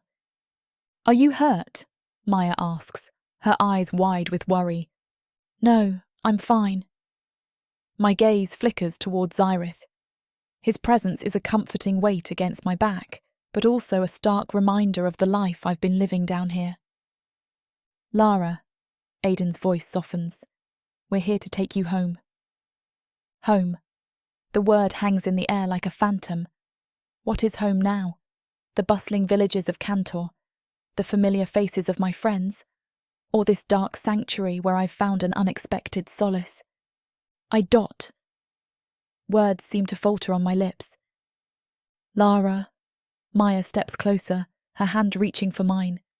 "It's okay. We're here now. I bet you went through a horrible experience down here, all alone, but everything will get better now. Their intentions are pure, their concern genuine. But they don't understand what lies in the darkness behind me." "There's something you need to know," I begin, my voice trembling with unspoken truths. Aiden tilts his head, confusion clouding his features. "What is it?" I take a deep breath, steeling myself for their reactions. I've found someone down here." "Someone?" Maya's voice is a whisper, disbelief etched across her face. "What do you mean? This place looks barren." Aiden frowns. "Lara, what are you talking about? Are you okay? Have you hit your head or something? We need to get you out of here." The bioluminescent moss casts an eerie glow, making the shadows dance around us. The cavern walls seem to close in, suffocating me with the weight of their concern. I can feel Zerith's presence behind me, a silent guardian in the darkness. My heart twists with conflicting emotions, gratitude for my friend's devotion and a deep-seated loyalty to Zerith. "Lara," Aiden pleads, his voice strained. "Come on, we have to leave now." I shake my head, my eyes flickering to the massive figure hidden in the shadows. "You don't understand," I murmur. He's not what you think." Maya steps closer, her eyes searching mine for answers. "Who is he, Lara? Why are you hesitating? I thought you would have wanted to come home with us." The words catch in my throat. How do I explain the bond that has formed between us? How do I convey that leaving him feels like abandoning a part of myself? The memories of Zerith's gentle touch and his unwavering presence flood my mind, and I struggle to find the right words. Aiden's expression hardens, his worry turning into frustration. "Lara, we don't have time for this. We need to get out of here before something else happens." Their urgency clashes with the tranquility I've found in Zerith's company. The world outside seems so distant now, a place of chaos and unpredictability compared to the solace I've discovered here. My gaze shifts back to Zerith, his eyes glowing softly in the dim light. "I can't just leave him," I finally say, my voice trembling with conviction. Maya looks at me as if I've lost my mind. "Lara, you're not making any sense. Who is this person? Why is he so important to you?" My heart aches with the need to make them understand. Aiden's eyes narrow with suspicion. "Are you under some kind of spell?" "No," I reply firmly. "This is real.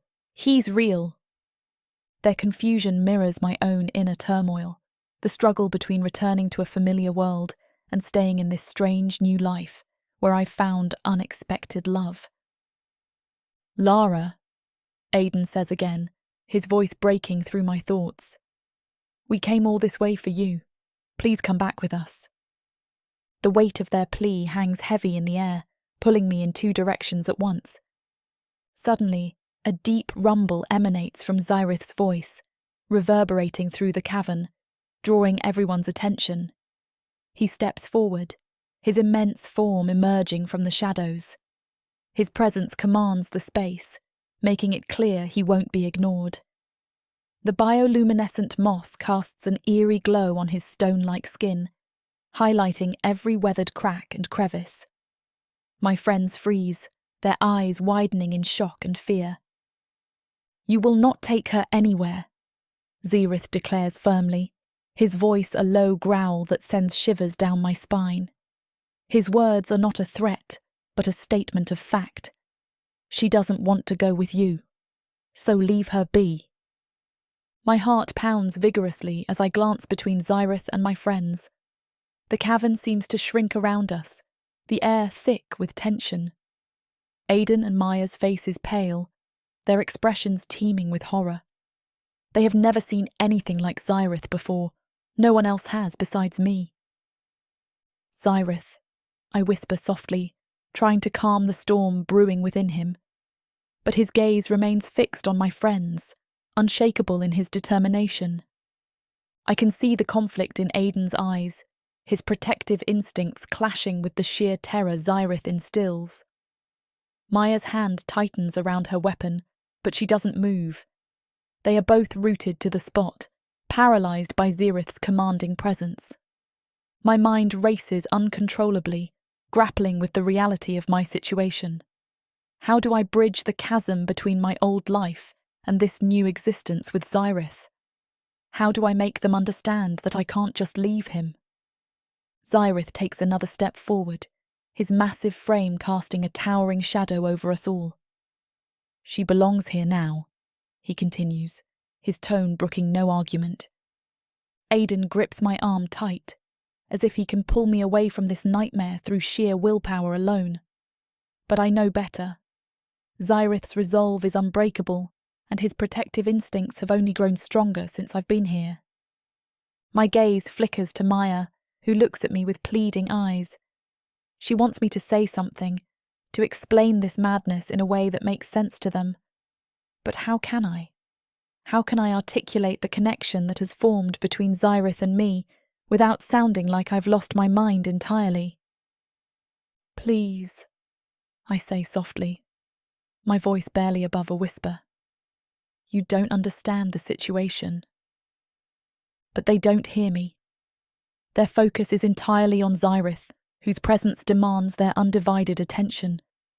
The intensity of his conviction fills the cavern, leaving no room for doubt or dissent. The tension hangs heavy in the air, an invisible force pressing down on all of us. My heart aches with the knowledge that no matter what I say or do, things will never be the same again.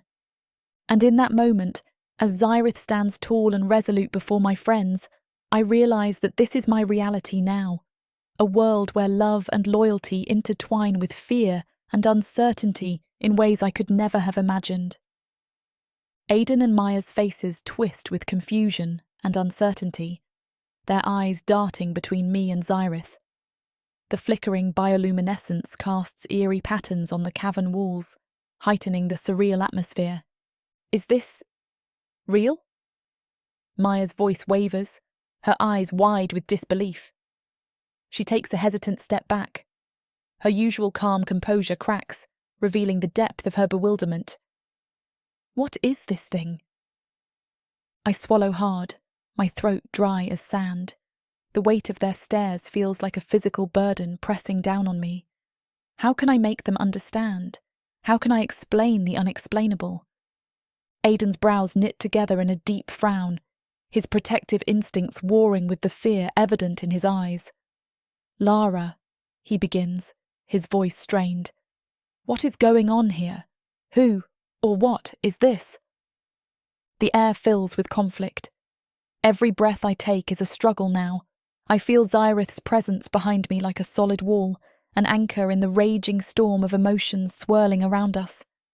Maya's gaze locks onto mine, searching for answers in the depths of my eyes. The cavern feels both vast and claustrophobic at once, the echoes of their voices bouncing off the ancient stone walls. The scent of damp earth and moss fills my nostrils, grounding me in this moment of impossible choices and explanations. Zerith remains still, his imposing form radiating an aura of intense determination and focus. His eyes glow softly in the dim light, a silent testament to his ancient wisdom and strength. My friends see him as a monster. I see him as something more, an enigma that has become my sanctuary. Aiden's jaw tightens as he struggles to process the scene before him. This can't be real, he mutters under his breath, shaking his head as if trying to dispel a horrible nightmare. Maya reaches out tentatively, her fingers brushing against my arm in a gesture of solidarity. Her touch is warm but hesitant, reflecting her internal conflict. I meet her gaze, my eyes filled with unspoken truths and silent pleas for understanding. But how do I convey the depth of my bond with Zerith without words? How do I make them see that he's not just a creature, but a part of me now? The silence stretches between us like a taut string, ready to snap at any moment. The strain of their expectations bears down on me, yet I remain anchored by Zerith's steadfast presence. As we stand there in the dimly lit cavern, worry and confusion etched upon their faces, I realise that some things can't be explained. They can only be felt. And in this moment of suspended reality, all I can offer is my strong conviction that what I've found here is real and worth fighting for. The echoes of our breaths fill the cavern as we stand on the border of understanding and acceptance, or perhaps something else entirely.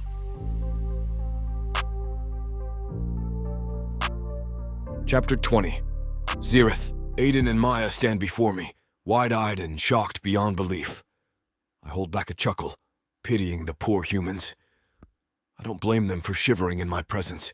My heart pounds with a surge of protectiveness and anger as they reach out to Lara, urging her to come with them. They do not understand. They cannot understand. She stays, I growl, my voice reverberating through the cavern like thunder. The air around us thickens with tension. My gaze locks onto Lara's friends, my fists balling up as my gaze hardens with resolve. Their eyes widen at the sound of my voice, a flicker of fear crossing their faces. Good. They need to grasp the gravity of the situation. "You don't understand," Aiden says, his voice trembling yet defiant. "We're here to save her." Save her? From what? From me? How dare they think they can take her away? Lara belongs here with me. You think you can just waltz in and take her? My voice drops to a dangerous whisper, barely restrained fury seething beneath the surface. You have no idea what she means to me. I glance at Lara, who stands between us, torn and unsure. Her presence soothes my anger but fuels my determination. She cannot leave. I will not let her. "Tell them," I urge Lara, my eyes boring into hers. "Tell them you belong here." She hesitates, glancing between me and her friends. The conflict within her is palpable, but she must see the truth. She must choose us. Choose me. Or else nothing good awaits the three of them. "I won't allow you to take her," I state with finality, each word a promise etched in stone. "Lara stays with me." The cavern falls silent, except for the echoes of our breaths and the distant drip of water from unseen crevices. They may not understand now, but they will see soon enough. Lara's place is here by my side. Aiden's defiant eyes meet mine, his hand twitching near his weapon. But before I can act upon my instincts, he quickly lunges at me, his sharp blade piercing my skin. Pain sears through my shoulder, white-hot and relentless. A raw primal roar escapes my throat, reverberating through the chamber like a storm unleashed. I stagger back, clutching at the wound. Blood, thick and dark as the deepest caverns, oozes between my fingers. The agony slices through me, sharp and unyielding. My skin, impervious for centuries, now betrays me with its vulnerability. "What have you done?" My voice echoes with a blinding rage and utmost bewilderment. How could they be so foolish? The scent of damp rock and blood fills the air. The wound throbs in time with my heartbeat, each pulse a reminder of their audacity. Aiden stands frozen, the weapon covered in blood in his hands. Fear and regret flicker across his face, but it's too late for remorse. I fight to keep my vision clear as shadows dance at the edges. Pain threatens to overwhelm me, but I cannot falter now, not in front of Lara. Maya's gasp breaks the tension. She rushes to Aiden's side, her eyes wide with shock and horror at what they've done. "Lara!" I turn to her, my voice strained yet pleading. She remains rooted to the spot, her face pale and eyes wide with confusion. Suddenly, Lara's scream pierces through the haze. "No!" My legs falter beneath me, strength draining away as if siphoned by the wound. The world begins to blur. "Lara," I manage to rasp, each word a struggle against the encroaching darkness. "Stay." Her tear-streaked face hovers above me, eyes wide with horror and helplessness. Her hands flutter uselessly at my wound, trying to stem the flow. "Zerith!" Her voice trembles with fear. "Hold on!" The pain pulses through me in relentless waves, stealing my breath and dimming my vision. I hear Maya's frantic shouts, Aiden's muttered curses as they try to pull Lara away. "No! She cannot leave me!" I will myself to move, to fight against the encroaching darkness. Every fiber of my being screams in protest, but I refuse to give in. Lara needs me. She needs my strength, my protection. "Lara!" My voice is barely a whisper now, drowned out by the pounding in my ears. However, despite my resolve, the darkness soon wraps around me, thick and impenetrable. My body feels heavy, every breath now a monumental effort. Pain continues to sear through my body, a burning remnant of Aiden's audacity. I struggle to keep my eyes open, to cling to the last threads of consciousness. Lara's face flickers in and out of view, her tears shimmering like fallen stars. Her voice, desperate and pleading, echoes in my mind. "Hold on," she begs, but I can feel myself slipping away. The cavern grows colder, shadows lengthening as the light fades from my eyes. The last thing I see is Lara's panicked face, her hand reaching out to me as if she can tether me to consciousness by sheer will alone. But it's no use. As I fade into unconsciousness, anguish courses through me. How could it come to this? I only wanted to protect her, to keep her safe within the sanctuary of our underground haven. My mind races with frustration and desperation. They don't understand the bond we share, the life we've built together. The weight of my own helplessness crushes me. I was supposed to be her guardian, her protector. Yet here I lie, felled by a mere human's blade. The injustice of it all gnaws at me, tearing at the edges of my sanity. Images of Lara flash before my eyes, her smile, her laughter, the way her eyes light up when she talks about the sun. A fierce determination wells up within me. I cannot leave her unprotected. She is everything to me. Thoughts continue to tumble through my mind. Memories of our time together, the moments of connection and understanding that bridged our differences. I cling to those memories like lifelines in the void. A surge of warmth floods my chest at the thought of her touch, her gentle presence beside me. It's a cruel twist of fate that brings us here, teetering on the edge of despair. Confusion muddles my racing thoughts as reality blurs with the void. Why must she suffer because of their ignorance? The question swirls unanswered in my mind. However, despite the mounting confusion and anger at my present circumstance, one truth remains unwavering. I must protect Lara at all costs. Even as the world fades around me, that single thought burns bright and clear. Her safety is all that matters to me. "Zerith!" her voice calls out to me in the far-off distance. "Hold on, please!" The darkness wraps around me like a shroud, pulling me into its endless void. Yet within this abyss, a flicker of warmth persists. Lara. Even unconscious, I sense her presence, a tether anchoring me to existence. It tugs at me, pulling me toward the light. Her fear, her confusion, and above all, her unspoken longing ripple through the void. "Lara," I murmur in my mind, though my lips cannot form the words. Her image materializes before me, golden hair cascading over her shoulders, eyes wide with worry. "Don't leave me." In the distance, muffled voices penetrate the haze. Aiden and Maya's frantic tones intermix with Lara's desperate pleas. "We need to get you out of here," Aiden insists, his tone hard and unyielding. "He's a monster."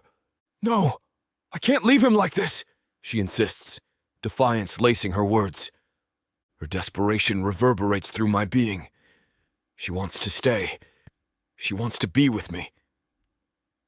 "What are you even talking about? He's a monster. Just drop it," Maya says, her tone firm but tinged with sympathy. "He's dangerous, Lara. We can't risk it." Dangerous? They do not understand what we share. They cannot comprehend what she means to me. I would never harm her.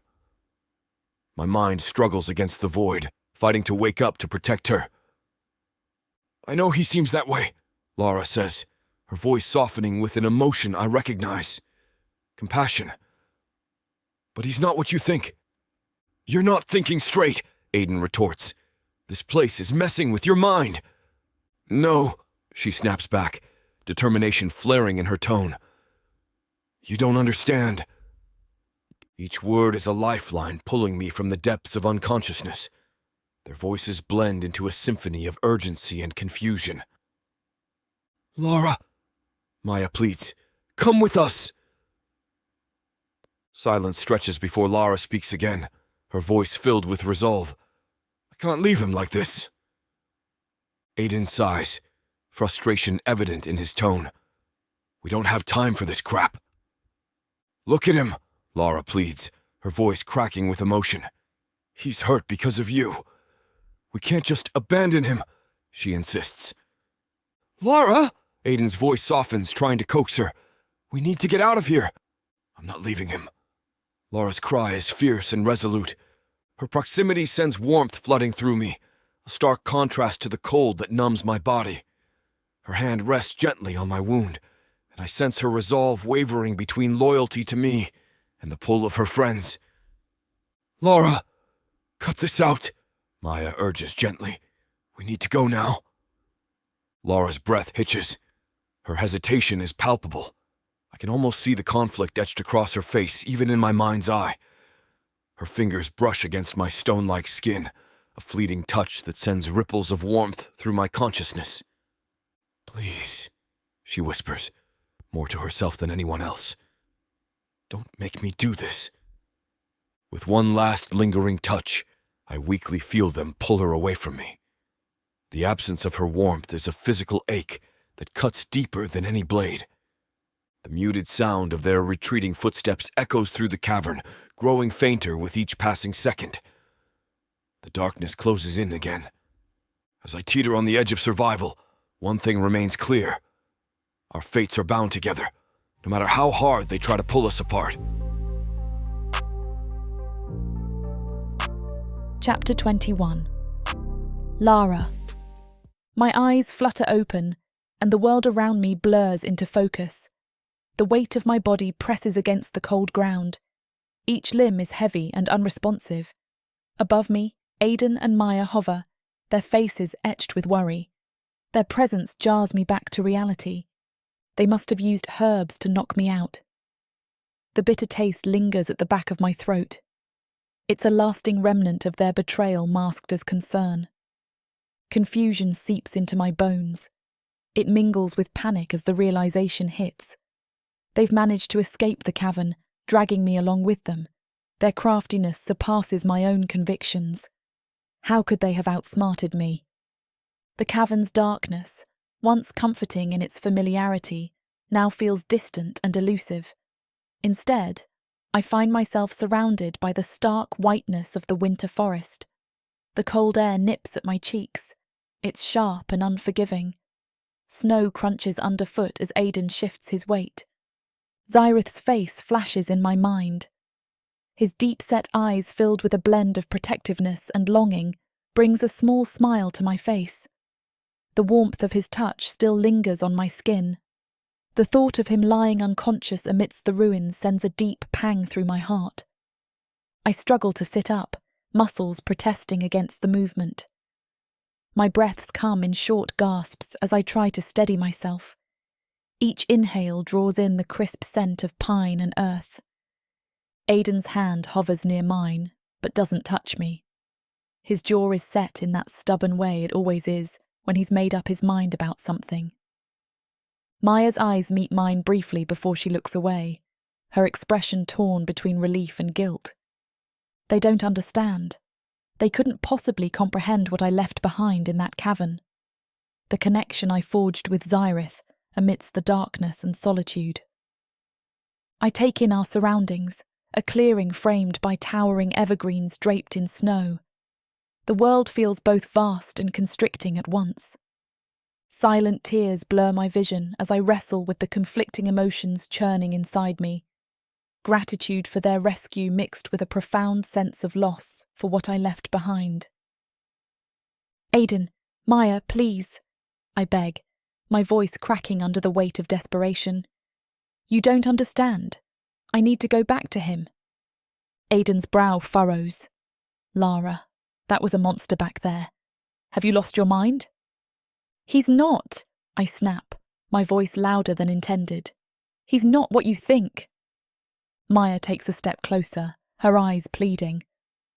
Lara, we were worried sick about you. Worried? A bitter laugh escapes my lips. You don't even know him. We don't need to, Aiden retorts, his grip on my arm tightening as if I might bolt any second. Please, I whisper, my voice softening into a plea. He's more than you can imagine. Aiden shakes his head, resolute. We're taking you home. Home? The word feels foreign now, a place that no longer holds meaning without Zerith. "You're tearing me away from him," I say, tears streaming down my cheeks. Maya's expression hardens slightly as she steps closer to me. "We're saving you from him."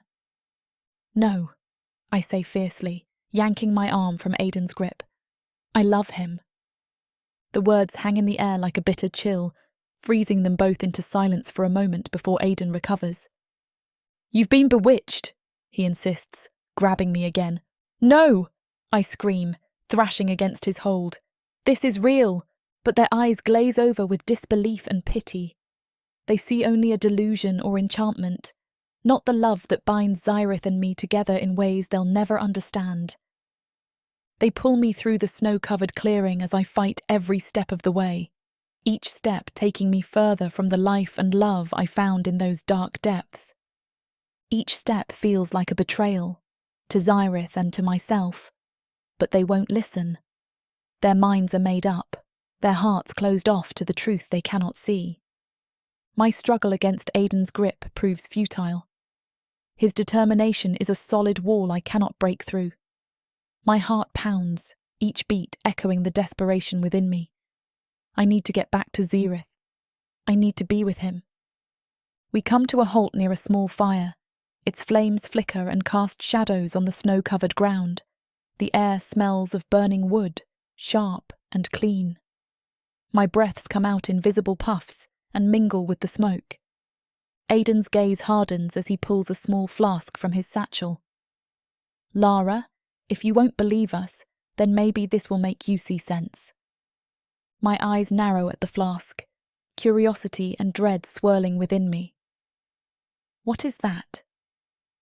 "Water from Lake Laurenbrill," Maya answers softly, her voice tinged with hope and sadness. It reveals the truth. Aiden nabbed some the last time we visited the lake. My heart sinks at her words. The truth? What truth? That my love for Zerith is real, that he's not just some monster. Aiden pours the water into a cup and hands it to me. The liquid is clear, almost deceptively innocent in appearance. My hand trembles as I take the cup. The weight of it is heavy with more than just water. I stare into the cup. My reflection ripples on its surface. The cold bites at my fingers, but it's nothing compared to the fear gnawing at my heart. What will this water reveal? That my feelings are true, or that there's some twisted bewitchment? "Go on," Aiden urges, his voice firm yet gentle. "Drink it. We want to know the truth." My throat tightens as I bring the cup closer to my lips.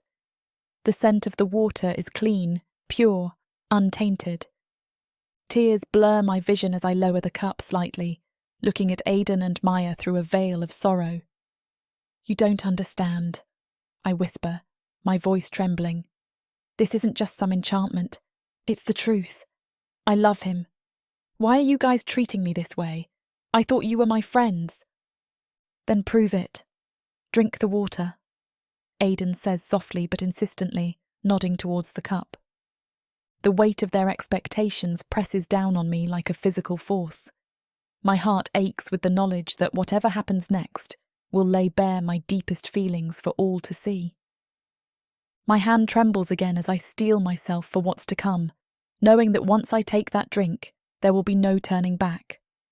With a deep breath, I lift the cup to my lips and drink. The water is cool, almost painfully so, as it slides down my throat. It courses through me like a river of clarity, washing away the fog of confusion. My heart pounds in anticipation of what might come next. I close my eyes. I let the sensation flow through my veins, feeling the truth welling up inside me like an unstoppable tide. When I open them again, I see Aiden and Maya watching me with apprehension. The words come unbidden, driven by an unshakable certainty. "I love him," I say, my voice steady and unwavering. The simplicity of the statement belies the depth of emotion behind it. Zerith isn't just some monster lurking in the dark. Memories flood my mind. Zerith's gentle presence, his deep voice soothing my fears, his protectiveness that never wavered. He's more than that. He's kind and caring in ways you can't imagine. I look into Aiden's eyes, seeing his skepticism but pushing past it with all the conviction I can muster. When I was trapped in those ruins, he kept me safe. He fed me, comforted me. He showed me a world beyond fear and isolation. The forest around us seems to fade as I focus on relaying every nuance of our bond. We shared stories, dreams.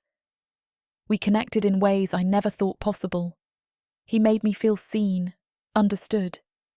Tears spill down my cheeks as I continue.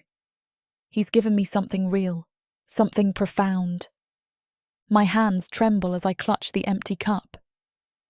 I can't sever that bond. It's part of me now. The air feels thick with the heaviness of my confession. I know you think you're saving me, I whisper, my voice breaking slightly. But what you're doing is tearing me away from someone who has become my everything. I love him, I repeat softly, more to myself than anyone else. And nothing will change that. The revelation hangs heavy in the air, my words sinking into the silence like stones in a pond. I can see the disbelief etched into Aiden's face, his eyes narrowing as he struggles to reconcile my confession with his perception of Zerith. Maya's expression is softer, yet her brow furrows.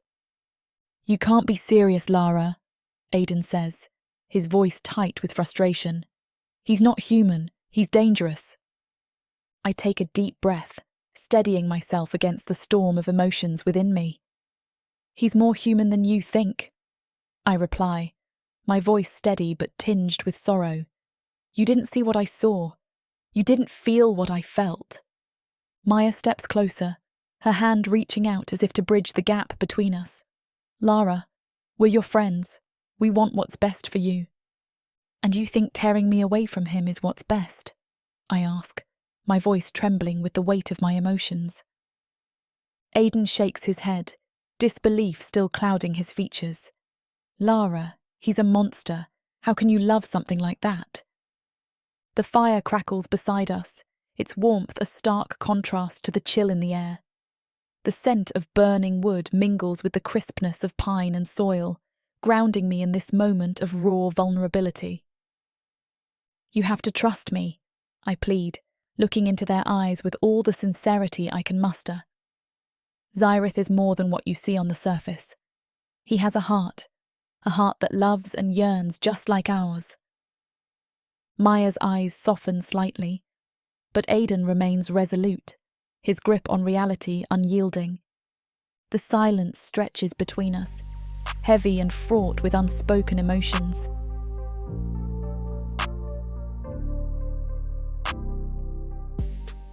This huge orc brings out the animal in me. In a world where humans have been driven underground, living like rats is the only way to stay safe from the marauding orcs. All my life, my only job has been to make sure I have enough to eat. These orcs of the Burning Sun clan will vow to keep their human mates safe. There is a nobleness to these giant savages, alpha male warriors who will protect their women at all costs. Get this complete series of books following the Burning Sun clan for 70% off. Each book is a full-length monster romance that features a giant orc with eyes for his beloved, curvy human. Happily ever after guaranteed. Protheka's magic is eternal. This bundle will show you that size really does matter.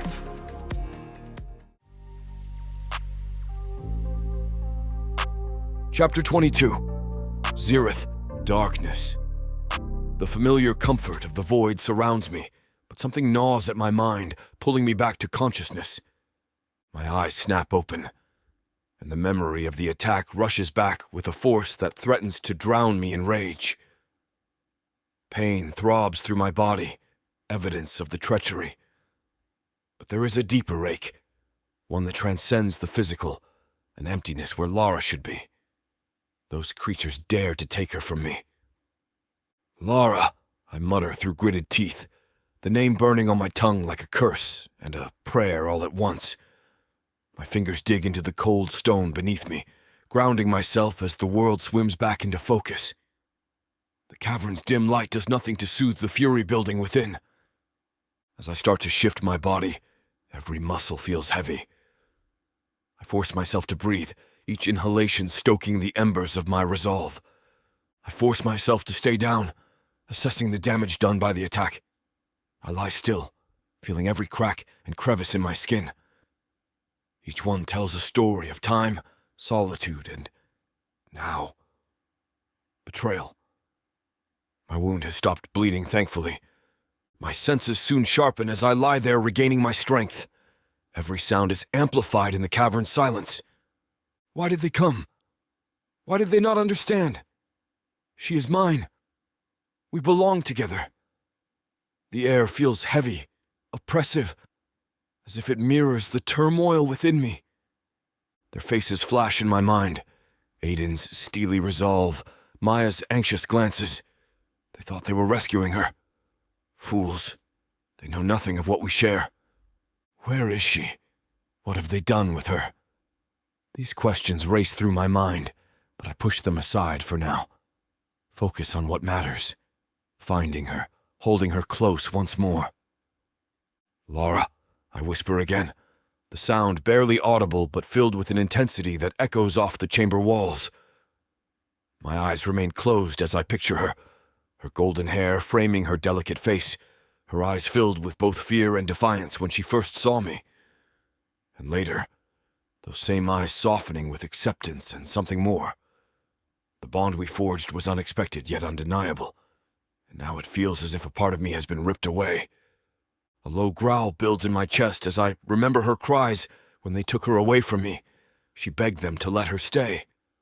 Why couldn't they see that? My anger simmers, barely contained. It thrums beneath my skin like a living thing, ready to explode at any moment.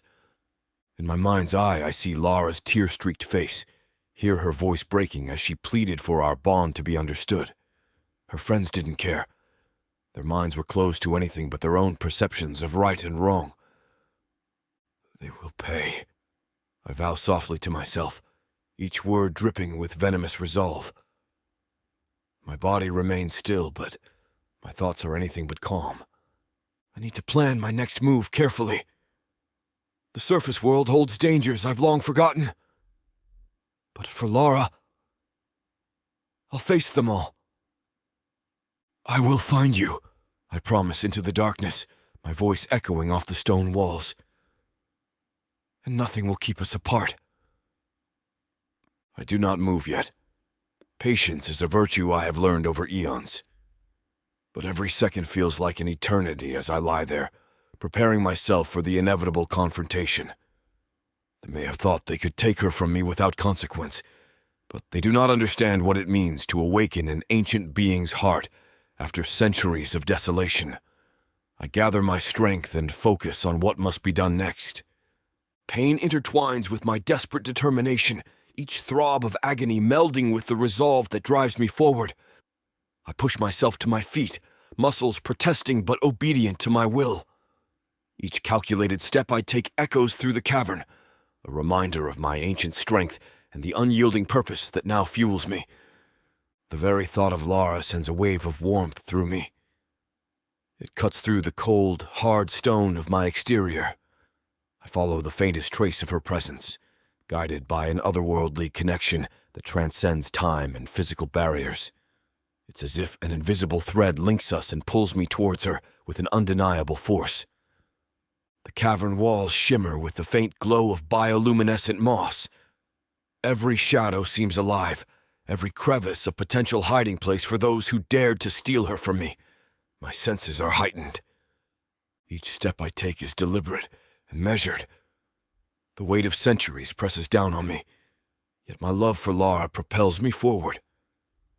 Her image fills my mind, her sparkling eyes, her delicate features, her fierce spirit that captivated me from the moment we met. She is more than just a human. She is my salvation from solitude. She must be terrified without me. She must feel as lost as I do in this moment. But I will find her. The echoes of our bond guide me like a beacon in this dark maze. I can almost hear her voice, a whisper in the silence urging me onward. Every beat of my heart resonates with a single purpose: to reclaim what is mine and protect her from any harm. I pause for a moment, closing my eyes and focusing on the faint vibrations that still linger in the air. They are a map to her location. Each subtle shift in the ground beneath me is a clue. My breath steadies, and with renewed resolve I continue forward. Tormented by anguish and an unquenchable thirst for vengeance, I claw my way through the darkness. The cavern stretches before me, an endless labyrinth of shadows and whispers. Each heartbeat is a drum echoing in my chest, propelling me forward with an urgency I have not felt in centuries. Lara. Her name is a constant mantra, grounding me even as my mind races with possibilities. I run my fingers over the rough surface of the cavern walls, feeling the ancient history embedded within. This place has been my prison and sanctuary for eons, but now it is merely an obstacle between us. The air here is thick with dampness. Every deep breath I take is a reminder of the isolation that has defined my existence until she came into my life. Her presence has awakened something within me, something primal and fierce, a need to protect, to cherish. I push through the darkness, guided by a connection that defies logic. It is as if our souls are intertwined, leading me to her even when my senses fail. The ground beneath me shifts slightly with each step, a subtle reminder of the seismic disturbance that brought her here and threatened to tear us apart. As I move deeper into the cavern, I become acutely aware of every sound: the distant drip of water, the whisper of wind through unseen crevices, the occasional scuttle of small creatures. But above all, it is her heartbeat I strain to hear, the rhythmic thrum that reassures me she is near. My love for Lara courses through me like molten rock, burning away any doubts or fears. It gives me strength beyond measure, driving me to overcome any obstacle that stands between us. She has my heart in ways I never imagined possible. Each step brings me closer to her, yet the distance feels interminable. My fingers tighten into fists as I channel my frustration into resolve. Nothing will keep us apart. Not these ancient stones, nor any force that dares challenge our bond. I will find you, Lara, and when I do, we will never be separated again. The cavern trembles beneath my mighty footsteps as I continue on, as if the ground itself recognizes the determination that courses through my being. Each step reverberates with the force of my anger, shaking loose pebbles and dust from the ancient stone walls. My wrath burns hotter with every thought of Lara's friends, those fools who dared to take her away from me. How dare they? My hands curl into fists, skin grinding together painfully. They came into my sanctuary, disrupted the peace I had cultivated for centuries, and then had the audacity to steal her from me.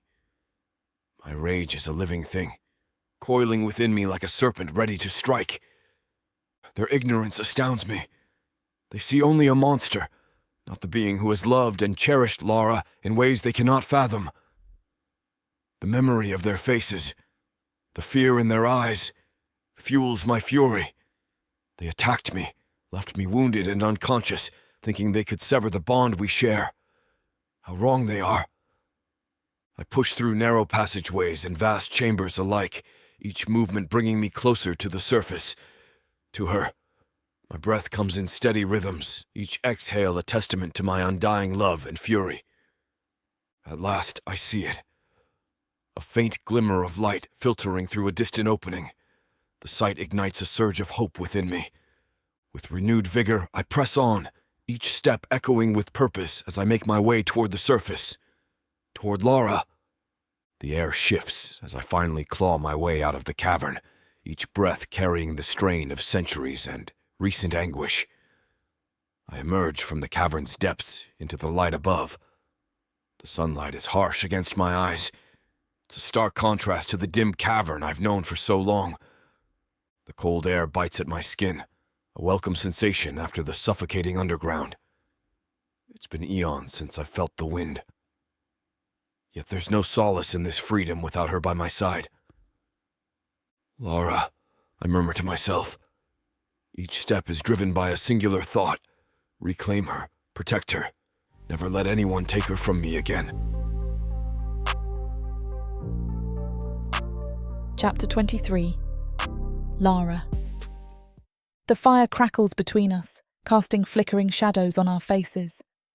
The warmth should comfort me, but the tension hangs heavy in the air. I see the disbelief in Aiden's eyes, the confusion in Maya's furrowed brow. I hug my knees to my chest, feeling a chill that the flames can't touch. Lara, you can't be serious, Aiden says, breaking the silence. His voice carries an edge of frustration. Why do you want to be with that thing? I sigh, my heart aching at his refusal to understand. Zerith is my everything. Maya shakes her head, her hair catching the firelight. But how? How can you even feel anything for him? We have a special bond, I say softly, my gaze fixed on the dancing flames. Lara, Maya interjects gently, trying to bridge the gap between us. We're just worried about you. We don't want to lose you to some underground beast. We miss you. We want you to come home with us. The flicker of concern in her eyes makes my chest tighten. I know you mean well, I say, struggling to keep my voice steady. Aiden pokes at the fire with a stick, sending sparks into the night air. We just want things to go back to how things used to be. Back in the village, hunting game and cracking jokes like we always did. I am safe with him, I insist, feeling a surge of frustration. He would never hurt me.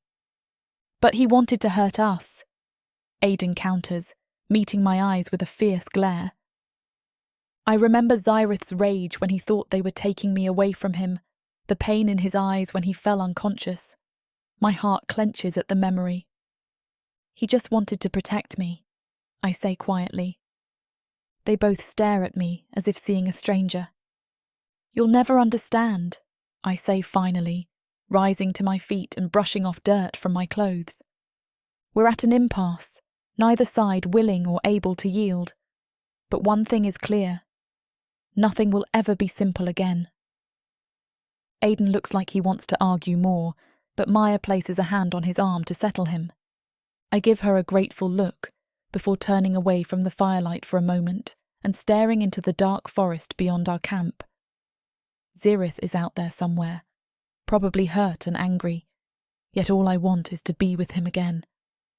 The cold night air stings my skin as tears begin to blur my vision, tears for what I've found and what I'm about to lose all over again.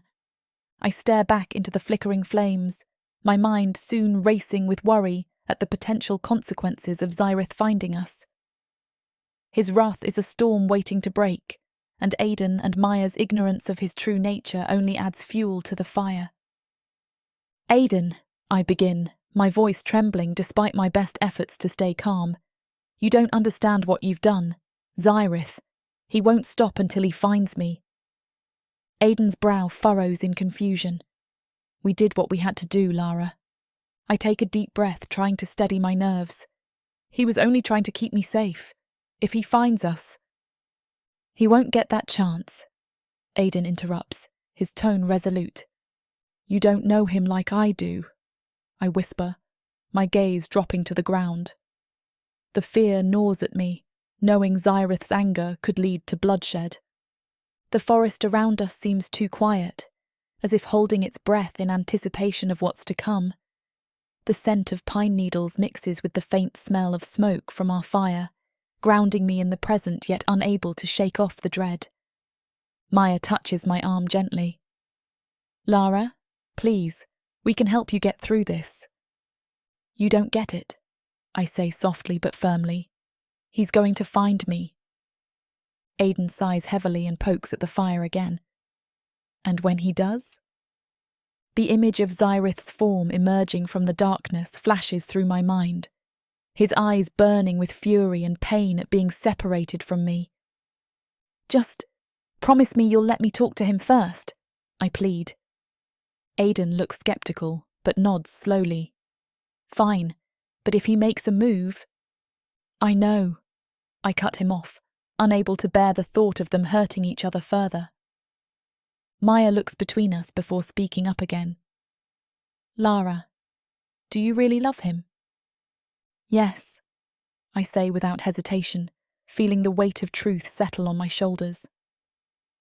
Aiden mutters something under his breath and shakes his head. This is madness.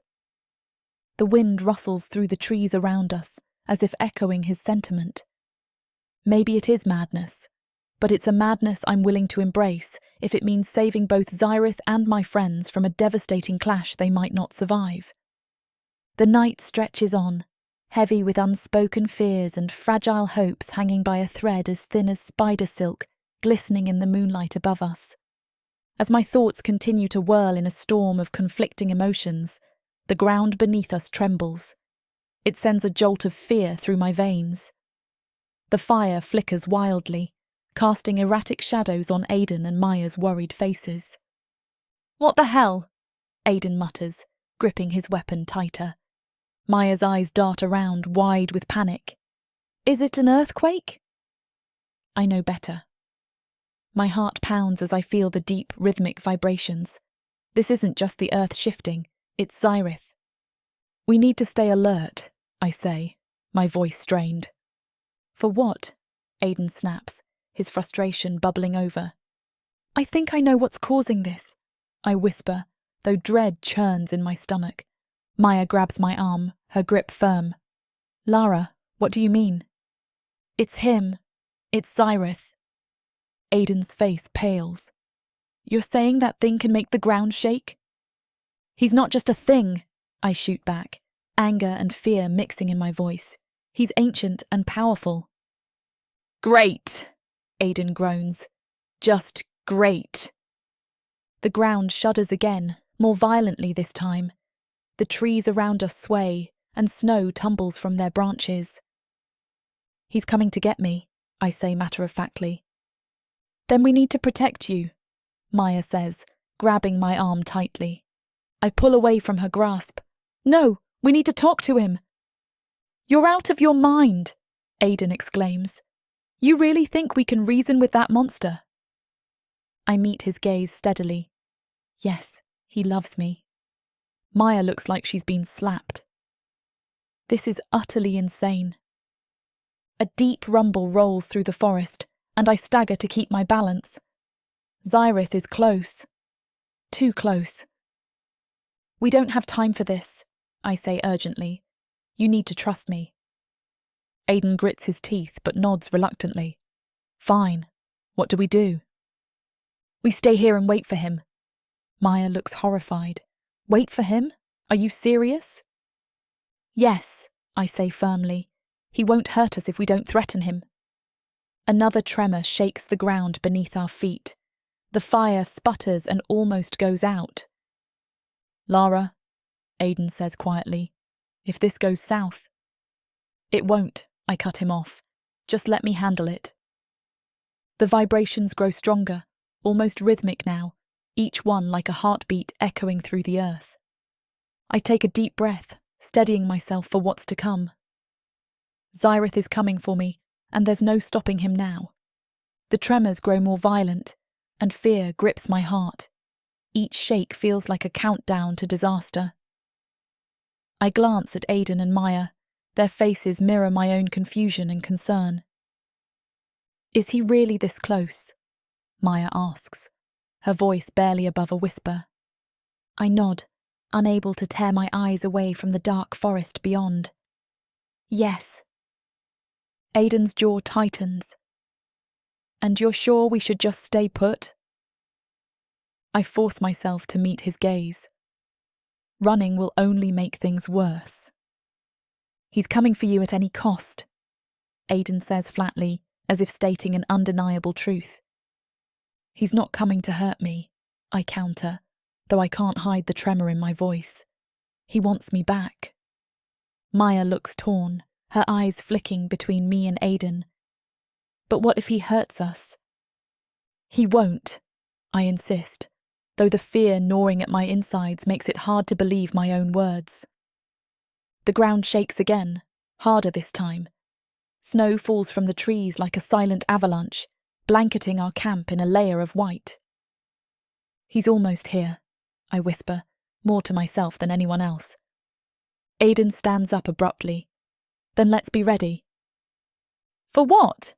Maya snaps, her frustration boiling over. "To fight him. To run. What's the plan?" "We stick to Lara's plan," Aiden says through gritted teeth. "We wait." Maya crosses her arms, clearly unhappy but resigned. "This is insane." "Maybe," I admit softly, looking into the fire and feeling its warmth on my face. Another tremor shakes the ground, more intense than before. It feels like Zerith's anger is shaking the very world itself. "I just hope you know what you're doing," Aiden mutters as he checks his weapon. "So do I say quietly. We stand there in tense silence as the forest around us seems to hold its breath. The fire crackles loudly in the quiet night, each pop and sizzle sounding like a drumbeat heralding Zerith's arrival. My heart pounds as the final tremor hits, this one unmistakably close. Branches snap somewhere in the darkness ahead of us. "He's here," I breathe out. Aiden and Maya stiffen beside me as a massive shadow looms into view at the edge of our campfire's light. Zerith steps forward, his body gleaming ominously in the flickering glow. "Lara." His deep voice rumbles through the night air like an ancient song carried by the wind. My breath catches in my throat as our eyes meet.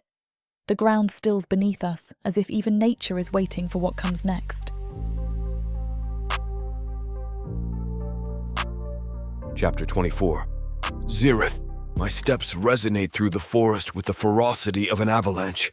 Each footfall reverberates through the frozen ground, the sound juxtaposed to the muffled stillness of the winter landscape.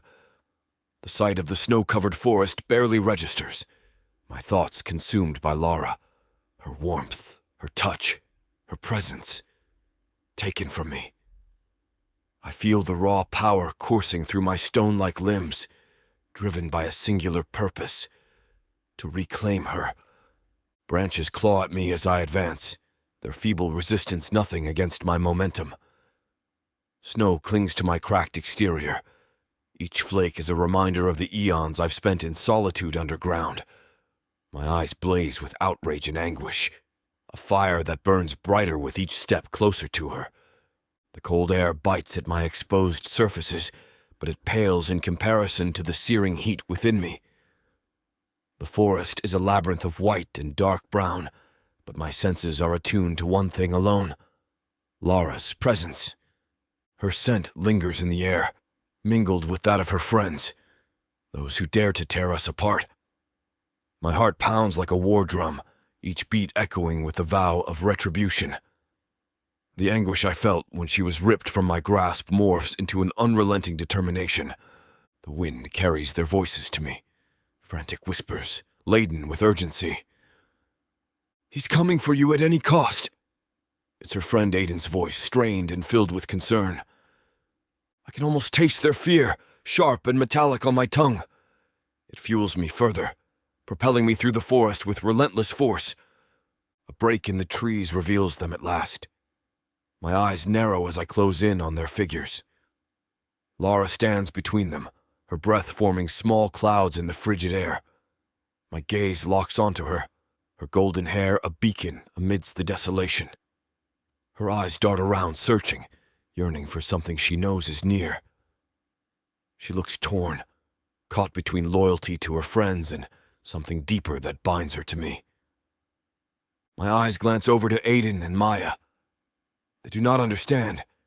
They cannot fathom our deep bond. Anger surges anew, hot and fierce, threatening to consume me whole.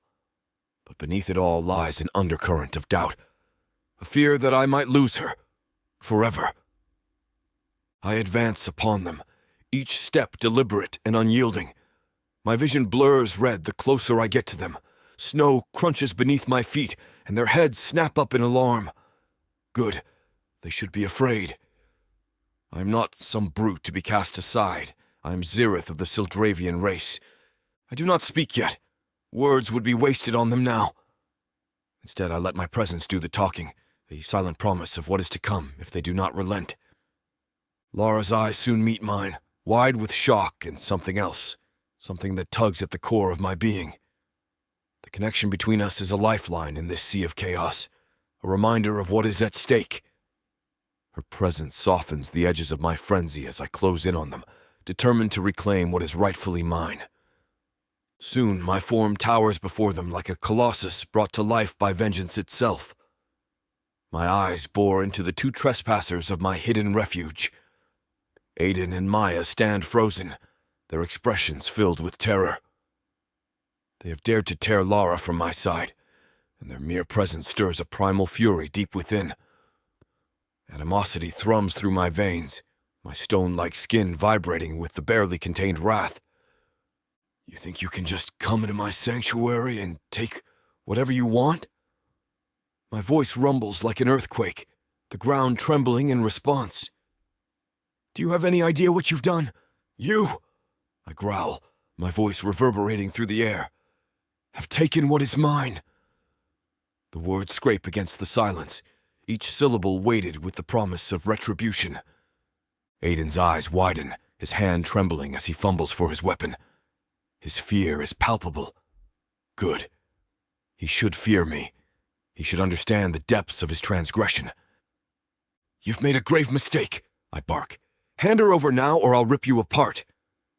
Maya's face pales, but she stands firm, her weapon clenched in her trembling hand. I will not ask again, I continue, stepping closer, each step a deliberate act of dominance. Return Lara to me or face the dire consequences. The tension hangs thick in the air, every breath laden with unspoken threats. My pulse throbs loudly in my ears. Each vibration seems to echo with the promise of violence. You think you can keep her from me? You know nothing of what I'm capable of! I roar. Aiden and Maya do not move. They do not speak. Their silence only fuels my temper. I will tear this forest apart! I scream, my voice carrying the weight of centuries spent in solitude and longing. I will not rest until she is by my side again. Their faces pale further, their fear sharpening into something almost tangible. But it is not enough to quell the storm within me. Lara continues to stand between them. She remains silent and torn. Her eyes lock onto mine, pleading for something neither side seems able to give. Look at her, I bellow, feeling the cold bite deeper into my core as my aggravation intensifies. She's not your prisoner to save. She chose to stay with me. Aiden's frightened gaze shifts to Lara for any signs of aid or reassurance of their safety. With one final step forward, I loom over them, my shadow casting a dark pall over their forms. Choose wisely, I say, each word dripping with menace. For your lives depend on it. I leave the threat hanging in the air like frost on a winter morning, tangible and deadly. The forest holds its breath as we stand locked in this standoff. The primal part of me relishes in their fear. Another part of me aches with the desperate need to have Lara back in my arms. Suddenly, Lara moves.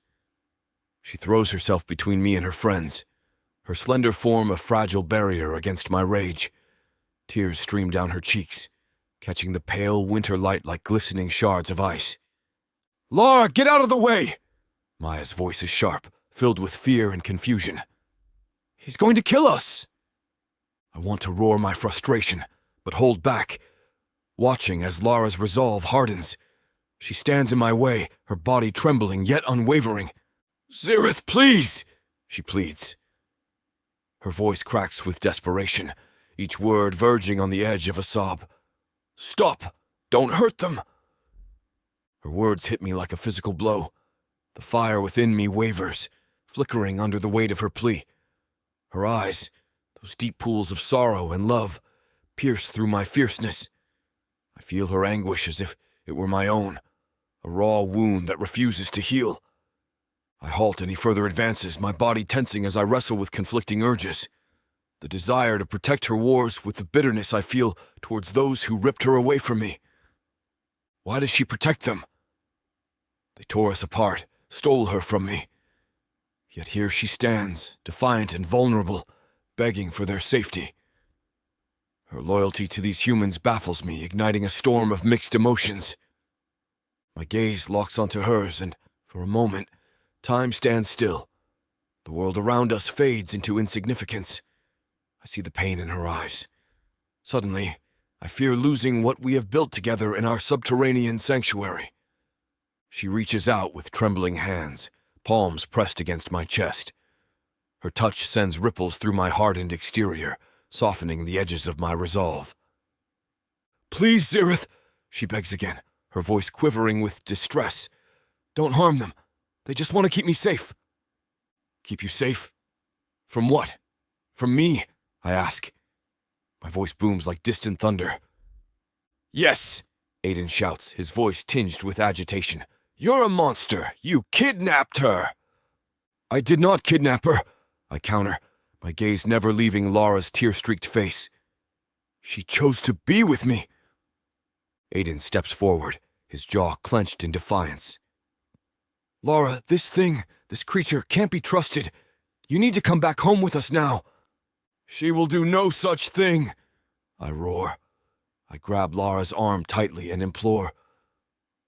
"Why do you defend these humans when they want to take you away from me forever?" "Because they're my friends," she says softly, her hands grabbing mine. "They're trying to help me. They don't understand." "Understand what?" I demand, though my tone softens against my will. "Our bond," she replies. "What we share." She looks deep into my eyes. "I love you, Zerith, but I can't let you hurt them." Her tears fall freely now, mingling with the snow at our feet. Each droplet is a testament to her love for me, a love that transcends our differences and defies logic.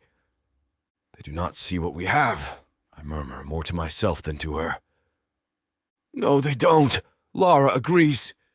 "But that doesn't mean they deserve harm." I close my eyes for a moment, feeling the warmth of her touch seep through my stone-like exterior. I let her touch ground me, anchoring my tumultuous emotions. Her words, filled with sincerity and a genuine yearning for peace, cut through the haze of anger clouding my mind. And so I stand silent, torn between vengeance and love, a monster caught in the web of human emotion that binds us both tightly in its grip. Chapter 25. Lara. My heart continues to pound vigorously in my chest, each beat a hammer against my ribs.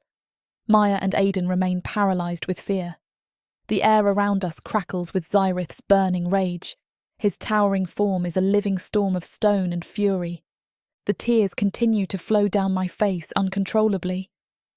My friends, who came to rescue me, now face the peril of my poor choices. "Please, Zerith," I sob once more, my voice barely a whisper. "I love you, and I choose to be with you. Leave them out of this." His silence is heavy. His deep eyes fix on mine, the firestorm within them flickering with uncertainty. His massive hands clench and unclench at his sides. His gaze flickers between my friends and me. He suddenly rumbles angrily. Why should I spare them? My tears blur my vision, but I don't waver. Because they care about me too, I whisper softly, grabbing his rough hand. The texture of his skin is familiar now, comforting even in this moment of crisis. And because hurting them would hurt me. He looks down at my hand in his, the warmth of my touch seeping into his skin. The anger in his eyes dims, replaced by something softer, more vulnerable. Aiden takes a cautious step forward. "We just want Lara to be safe," he says, voice shaky but resolute. "We didn't understand. We didn't know." Zerith's gaze shifts to Aiden, and for a moment I fear he will strike out. But then he looks back at me, searching my eyes for something, reassurance, perhaps. Trust. I need you to trust me, I say softly, hoping he can hear the sincerity in my voice despite my fear and desperation. The silence stretches, the heaviness of my words hanging in the frigid air. Snowflakes fall gently around us, each one a tiny whisper of the forest's indifference to our plight. My breath comes in shallow puffs, visible against the cold, while Zerith stands immobile. My heart aches for him, for the internal battle I know he wages. I squeeze his hand again, hoping the warmth of my touch will guide him through his uncertainty. The forest around us seems to hold its breath, as if waiting for Zerith's decision. Aiden and Maya fall silent, their eyes wide with distress and uncertainty at what might come next. I can sense their confusion, their inability to understand how I could love this creature who looms over us like a dark cloud. But they don't see what I see. The kindness hidden beneath his stony exterior, the vulnerability he reveals only to me. I steal a glance at Zerith's face, studying the way his eyes flicker between rage and something softer. His jaw is set, muscles tight under the weathered surface of his skin. He looks down at our joined hands once more, and for a moment I catch a glimpse of the being he once was, lonely and yearning for connection. Please, Zerith. My thoughts are a silent plea to him. See them as I do, friends who care about me enough to risk everything. I hold my breath, praying that my love can bridge the gap between our two worlds. The forest is still around us, save for the gentle whirl of the wind. Every sound feels magnified in this charged silence. I focus on Zerith's eyes, willing him to understand me. His gaze is intense yet conflicted. But he remains silent, but his posture softens slightly. A small victory amidst this tension-laden standoff. The fire in his eyes dims, replaced by a deep well of emotion that speaks volumes without uttering a word. In this moment, I realize that love isn't just about grand gestures or spoken promises. It's about these quiet acts of understanding and compassion that bind us together even when everything else seems to be falling apart. I lean into him ever so slightly, feeling his solidity against me, a reminder that even in our darkest moments, there is light to be found if we choose to see it. Finally, a deep rumble escapes Zerith's lips, his voice laced with reluctant acceptance. A quivering breath falls from my lips, realizing that he's giving in. He's listening to me. Very well, he rumbles, his tone filled with a blend of sorrow and understanding. For your sake, they shall be spared. The weight of his words presses against my heart. Profound appreciation floods through me. The enormity of what he's done, choosing to spare them because of me, does not escape my notice. It's a monumental act for someone who has known only isolation and hostility. The forest around us seems to exhale. Snowflakes continue to drift down like silent witnesses to our fragile peace. I stand rooted in place momentarily, every muscle in my body releasing tension as I watch the transformation in him. His massive body, which moments ago seemed ready to unleash devastation, relaxes incrementally. It's like watching a storm dissipate, leaving behind the gentle stirrings of calm. Zerith exhales slowly and takes a step back from us, seeming less menacing now. The air around us seems to grow lighter, the tension that had gripped it slowly easing away. His eyes meet mine, and in them I see not just the fierce protector, but a being capable of great tenderness and sacrifice. His features soften further, revealing the vulnerability hidden beneath his rugged exterior. He's battling against eons of survival instincts, trying to carve out space for something new, something fragile and precious. His love for me. The scent of pine and fresh snow mingles with the aroma of smoke from our fire. The air is cold, biting at my cheeks, but Zerith's presence radiates a newfound warmth that anchors me in this moment. His massive hand reaches out to grab mine. It feels like a lifeline. Aiden and Maya stand motionless, their expressions a blend of shock and relief. I can sense their confusion, their struggle to comprehend the bond I share with Zerith. Yet in this moment, there is no room for explanations, only a tenuous understanding that binds us together. My mind races with thoughts of what comes next. Can this peace last? Will my friends ever truly accept Zerith as I have? The uncertainty gnaws at me, but I push it aside. Right now, all that matters is that they are safe. Zerith's gaze shifts from me to Aiden and Maya, the fire in his eyes gone completely now, replaced by a weary acceptance. He takes a deep breath, his massive chest rising and falling like the ebb and flow of the tide. The ground beneath us seems to steady, mirroring the calm that has settled over our small group. The forest around us resumes its gentle rustling, as if acknowledging our truce. Even the nocturnal birds resume their calls, filling the air with their haunting melodies. I breathe deeply, letting this moment cleanse me. I hold Zerith's hand tighter, conveying my gratefulness through our touch. His rough skin feels comforting against mine, a welcome reminder of the bond we share, forged in darkness and strengthened by love. Inside of me, a warmth blossoms, a faint hope kindled by Zerith's willingness to change for me. He's made his choice clear: love over rage, understanding over vengeance. And in this decision lies our path forward. A path fraught with unknowns, but also filled with possibilities. Relief washes over me completely as I run to encompass Aiden and Maya in a tight embrace.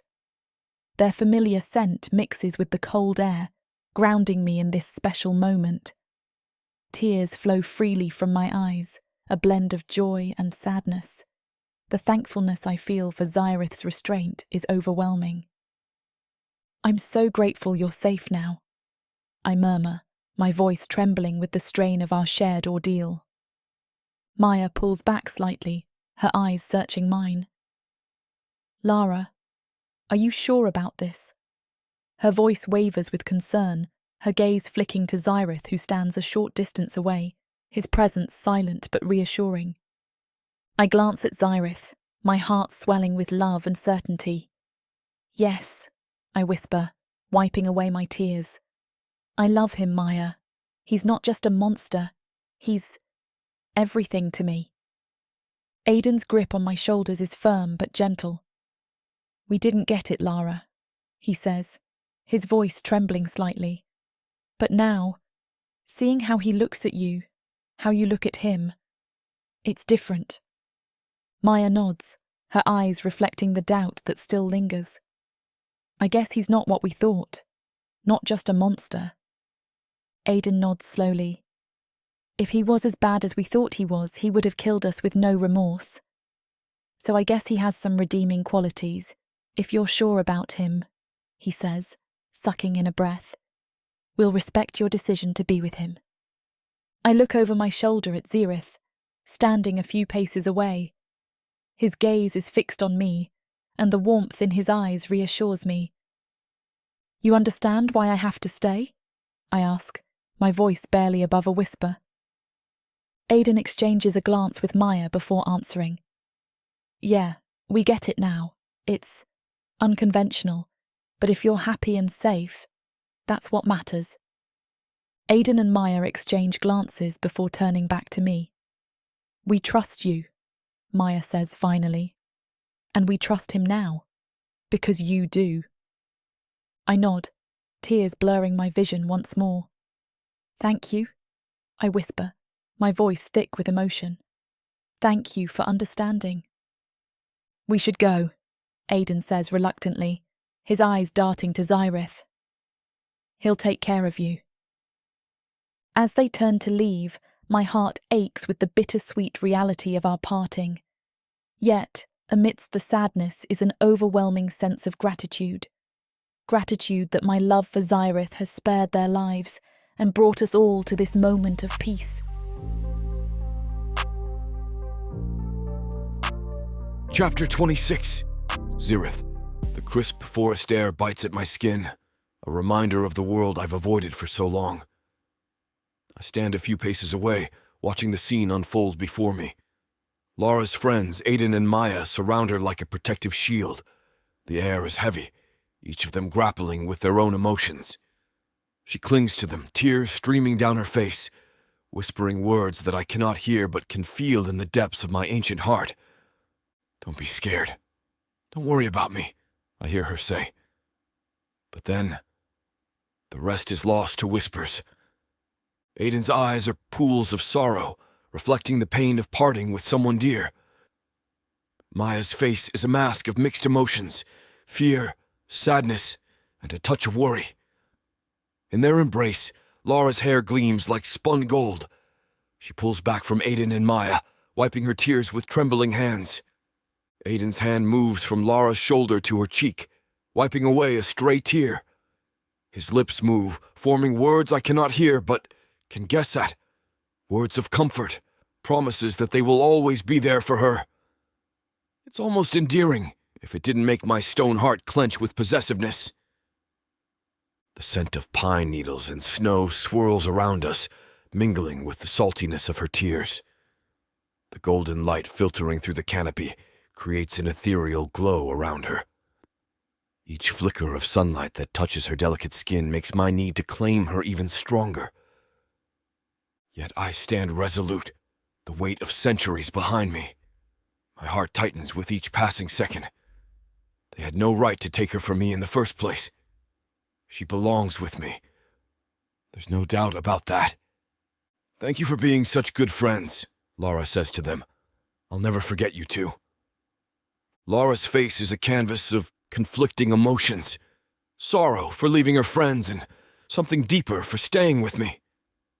Her hands continue to tremble, and her breath forms small clouds that dissipate into the winter air. She's torn between two worlds, but I know where she truly belongs. She stands between Aiden and Maya, their forms huddled close as they speak in hushed tones. The way they exchange glances and squeeze her shoulders tells me everything I need to know. They have accepted our bond, though they will never fully grasp its depth.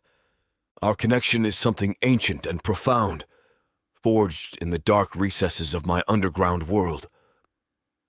It transcends the limitations of their understanding, a blend of shared pain and unexpected tenderness. When I first found her, she was a beacon in my endless solitude, her presence illuminating corners of my existence I had long forgotten. Her fingers now brush against Aiden's arm as she speaks, her voice soft but firm. I can only imagine the words she's saying, words meant to reassure them while reaffirming her place by my side. My resolve hardens as I stand there watching. She is mine. No one else can offer her what I can. The sun soon dips lower in the sky, casting long shadows across the snow-covered ground. Their conversation continues, each word seemingly heavier than the last. I watch every expression that crosses Lara's face. Determination, sadness, love, all intertwined into one beautiful complexity that draws me closer. Maya leans in closer to Lara, their foreheads almost touching as they share what looks like a heartfelt exchange. My chest tightens with an unfamiliar sensation. Jealousy, perhaps. But more than that, it's an acknowledgement that they too care for her deeply. Lara's eyes meet mine across the clearing, and in that gaze I see our shared history. The nights spent talking near the underground lake, the moments of vulnerability where we found solace in each other's presence. It is a bond forged not by mere happenstance, but by fate itself. As we continue gazing at each other, I notice that her eyes seem to be searching mine for reassurance. So I give a slight nod, hoping she sees the determination in my gaze, the promise that she will be safe with me. My gaze remains fixed on Lara, my thoughts swirling with the future I envision for us. A future where we exist together, far from the judgmental eyes of others who cannot fathom our bond. In the shadows of my underground sanctuary, we have carved out a life that transcends mere existence. The golden light filtering through the canopy above seems to mock the dimness of my cavern, but it does not deter me. I see beyond the sunlight to a life where Lara and I thrive in our darkness. Her presence has become as essential to me as the air I breathe. Every moment without her feels like an eternity lost. The weight of my love for Lara anchors me, a constant force pulling me back to her, blinding me to the complexities of her friends' emotions. I care little for their pain or confusion. As she stands there, surrounded by her friends, I cannot help but feel she is out of place in their world. My world, the underground sanctuary we shared, is where she truly belongs. Aiden's touch on her shoulder grates against my senses, yet I restrain myself. They cannot see what I see. They do not understand that she is my light in an otherwise endless night. Our connection is not something that can be broken by mere distance or time. It is forged in the very essence of who we are. As Lara wipes her tears, my resolve hardens further. The future I imagine is one where she never has to cry again, where her laughter fills the cavernous spaces that have long echoed with silence. In our sanctuary there will be no need for fear or sorrow, only us and the life we build together. Memories of bioluminescent moss and the soft glow it casts on her face in our underground refuge flood back to me. Those memories are etched into my being, a constant reminder of why she belongs with me. In the underground world we will share. Every touch, every word will bind us closer together. Lara's eyes meet mine once more, and in that gaze I see our destiny unfold. It is a destiny filled with moments that defy explanation, a love that transcends the boundaries set by those who cannot comprehend it. The forest air remains heavy with the weight of goodbyes. I stand, silent and vigilant, as Lara exchanges her final farewells with Aiden and Maya. I watch Aiden embrace Lara one last time, his eyes glistening with unshed tears. He whispers something into her ear, words meant to offer comfort, or perhaps a final plea for her to reconsider. He steps back reluctantly, his eyes lingering on her as if trying to memorize every detail.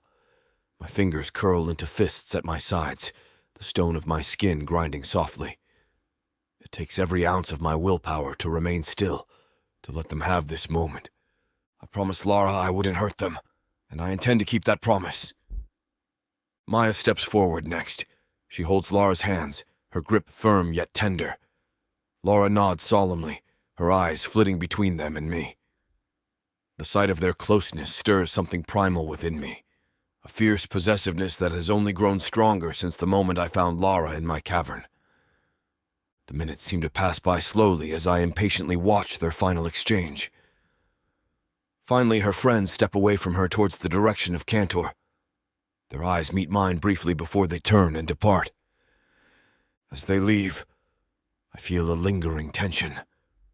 They walk away slowly, their footsteps crunching on the snowy forest floor. Each step they take is a step away from the life Lara once knew, a life that now feels like a distant memory. The forest swallows their retreating forms, leaving behind an echo of their presence. My gaze remains fixed on her, my heart swelling with affection and possessiveness. She stands there watching them disappear into the forest, her shoulders slump slightly as if bearing the load of the entire world. I can see the conflict in her eyes, part longing for the familiarity of her past, part acceptance of the bond we share. I approach her slowly, my movements deliberate and measured. Each step brings me closer to the one who holds my heart. She turns to face me, her eyes searching mine for reassurance. I see determination there, but also something deeper, a recognition of our connection and what it means for both of us. Without words, I extend my hand toward her. "Thank you, Zerith," she whispers, staring at my hand. "Thank you for sparing them." "It's what you asked me to do." "Yes, but oh, they caused you a lot of rage and sorrow. Aiden attacked you. You could have killed them, but you didn't. So thank you." She hesitates for only a moment before placing her hand in mine. Her touch is warm against my skin, a reminder of everything she has come to mean to me. Together we stand in silence, letting the world around us fade into insignificance. The sun begins to set through the trees above us, casting intricate patterns on the forest floor, patterns that seem to mirror the complexities of our relationship. But here in this clearing, amidst the shadows and light, we find our own form of clarity. In this moment of quiet understanding between us, I vow silently never to let anything come between us again. Our bond is stronger than any force that may try to tear us apart. We will forge our future together in the depths of our sanctuary, a place where love transcends time and space. I reach out slowly, my fingers brushing against her soft cheek in a gesture meant to comfort and claim. She leans into my touch, her eyes closing briefly as if drawing strength from our tender connection. This is where she belongs, here, right next to me. The forest stands witness to our silent exchange, its ancient trees bearing testimony to the love that binds us together. I turn and look off into the direction of our underground refuge. I know without a doubt that our future lies in the darkness there, a future filled with love, understanding, and an unbreakable bond forged in the shadows of time itself. Chapter 27. Lara. The forest is quiet now, save for the soft rustle of leaves and the distant calls of nocturnal creatures awakening. The setting sun casts long shadows across the snow, turning the world into a palette of deep blues and purples. I squeeze Zerith's hand, feeling the warmth and strength that radiate from him. "Thank you," I tell him, my voice filled with genuine appreciation and unwavering devotion. "Thank you for being so understanding and patient with us." He gazes down at me, his rough features softening as a flicker of genuine pleasure lights up his eyes. It's a look that makes my heart swell with love and gratitude. "They mean much to you," he says, his voice tinged with a gentle understanding. "I could not deny your plea." His words wash over me like a soothing balm. My mind races back to the moment when he stood between my friends and certain doom. He could have unleashed his fury. Instead, he chose mercy for my sake. The depth of his care humbles me. "I love you," I whisper, my voice barely audible over the gentle sighing of the wind. "I love you more than words can say." Zerith's grip tightens slightly, a silent acknowledgement of my confession. His presence beside me feels like an anchor in this vast, unpredictable world. "I will protect you and what you love," he says, his tone resolute yet tender, "because you are everything to me." The sincerity in his words makes my eyes well up with tears. I rest my head against his arm, feeling the rough texture of his ancient skin against my cheek. It's a sensation that has become comforting and familiar, and it grounds me in this moment. The sun dips lower, casting an amber glow over us. The forest around us transforms into a realm of shadows and light, each tree and bush outlined in golden hues. "Look," I murmur, pointing towards the horizon, where the last rays of sunlight struggle to hold their ground against the encroaching night. "Isn't it beautiful?" Zerith nods, his gaze following mine. "It is," he agrees softly. For a while, we stand there in silence, our hands entwined as we watch the sun set on this tumultuous day. The bond between us feels unbreakable, forged through trials and tempered by our love. I know there will be challenges ahead, more than either of us can foresee. But right now, under this fading light, everything seems possible. And as long as we face it together, I believe we can overcome anything. As the last glimmers of sunlight dance on his rugged form, I feel a surge of emotion well up inside me. "Zerith," I say, my voice barely above a whisper. "I've never felt this way before. You make me feel complete." His gaze locks onto mine, and I see a flicker of vulnerability in his ancient eyes. It's as if he's searching for the truth in my words, hoping to find solace in them. "I love you, Lara," he says, each word resonating with a deep sincerity that makes my heart melt. In all my years, I have never known such a feeling. The forest around us fades into the background as we stand there, lost in each other's eyes. The world may never understand us. Our love defies all logic and reason. But it doesn't matter. All that matters is this moment and the deep connection we share. I lean in closer, feeling his breath mingle with mine. He might intimidate others, but to me, it is a testament to his strength and resilience. My lips brush against his, tentative at first, tasting the texture that is uniquely Zerith. He responds with a gentle pressure that sends shivers throughout my body. Our kiss deepens, an unspoken vow that transcends words. His arms wrap around me tightly, pulling me closer as if afraid to let go. I lose myself in the sensation, the roughness of his skin against mine, the warmth radiating from his body. In this kiss, I find everything I have been searching for: acceptance, love, and a sense of peace. It's as if our souls are intertwining, forging an unbreakable link that neither time nor distance can ever sever. When we finally pull apart, I rest my head against his chest, listening to the steady beat of his heart. The world around us remains still and quiet, as if holding its breath for our union. Whatever comes, I say softly, my fingers tracing patterns on his chest, we'll endure it, and please, let's try not to threaten to tear the forest apart in the future. He nods, a small smile playing on his lips. Indeed, he echoes. Hand in hand, Zerith and I begin our journey back to the cavern sanctuary. The forest, bathed in twilight, feels both familiar and alien, as if it's a different world now that we are together. Each step we take resonates with the shared understanding that we are forever bound by a connection that disregards the expectations of the rest of the world. The snow crunches softly beneath our feet, and the crisp night air fills my lungs with each breath. I glance at Zerith beside me, his immense form blending with the shadows. His presence is a comforting warmth compared to our cold surroundings.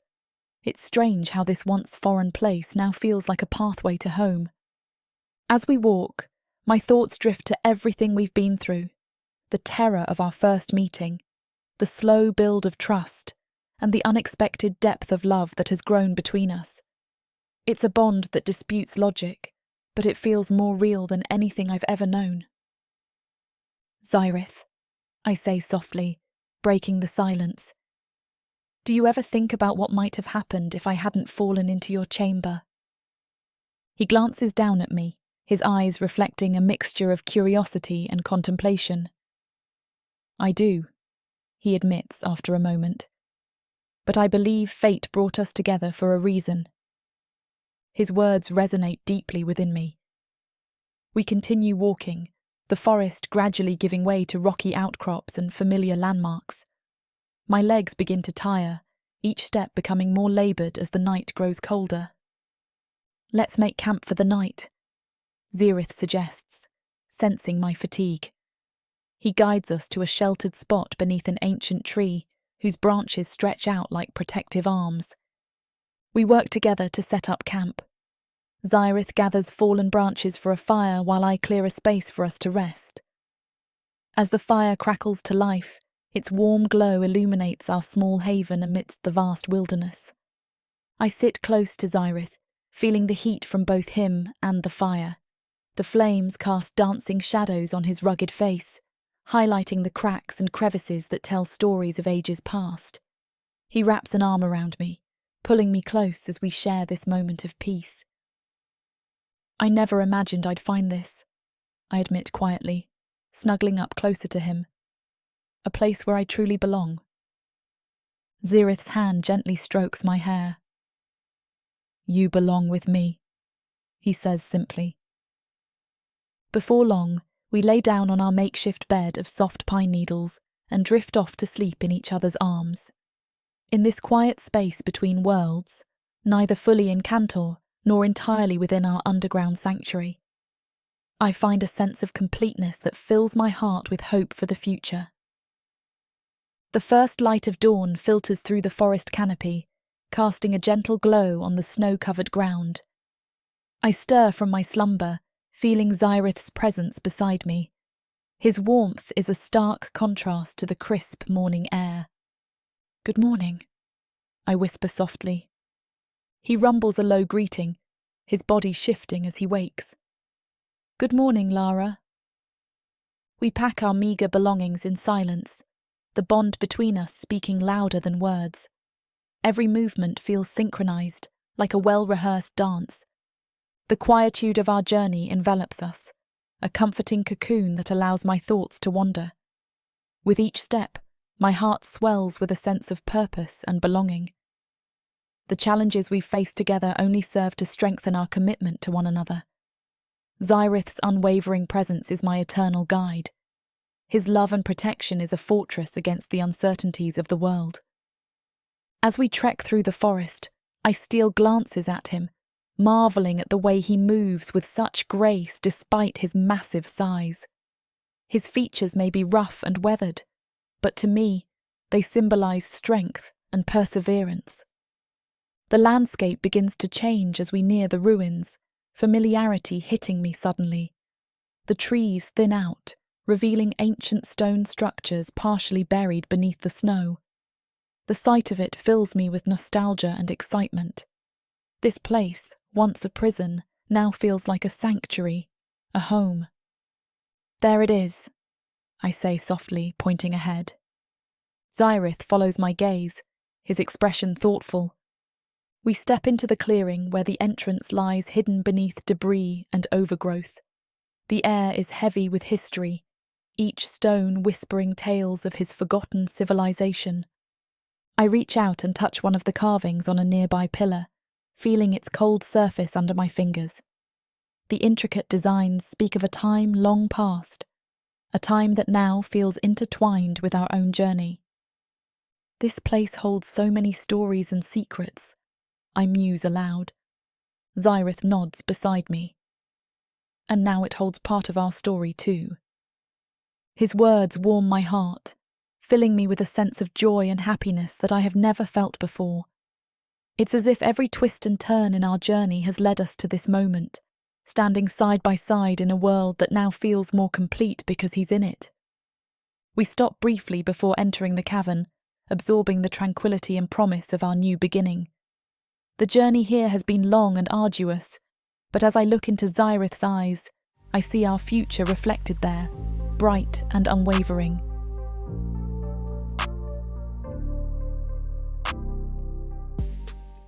Orcs, gargoyles, vampires, ice monsters, demons of the dark. These beasts seek war, destruction, and power. And there's only one thing that can tame them. Love. This is your chance to get the uncut and unabridged audiobook bundle. No detail is spared. Use discount code YouTube30 for an additional 30% off of the already discounted price. Go to worldsofprotheka.com. Get access to countless audiobooks and discounted bundles where I talk you through every last scene. Protheka's magic is eternal. Audio bundles will make it immersive.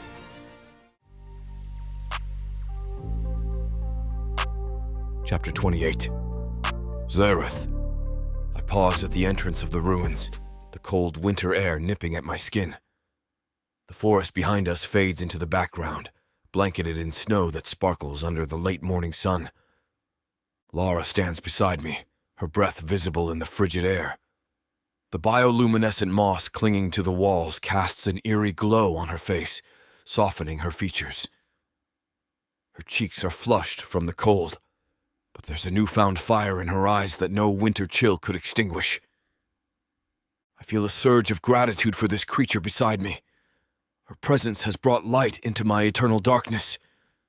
Her delicate frame belies a strength that astounds me, a resilience that matches my own. My gaze meets Lara's, and a wave of shared understanding and affection passes between us.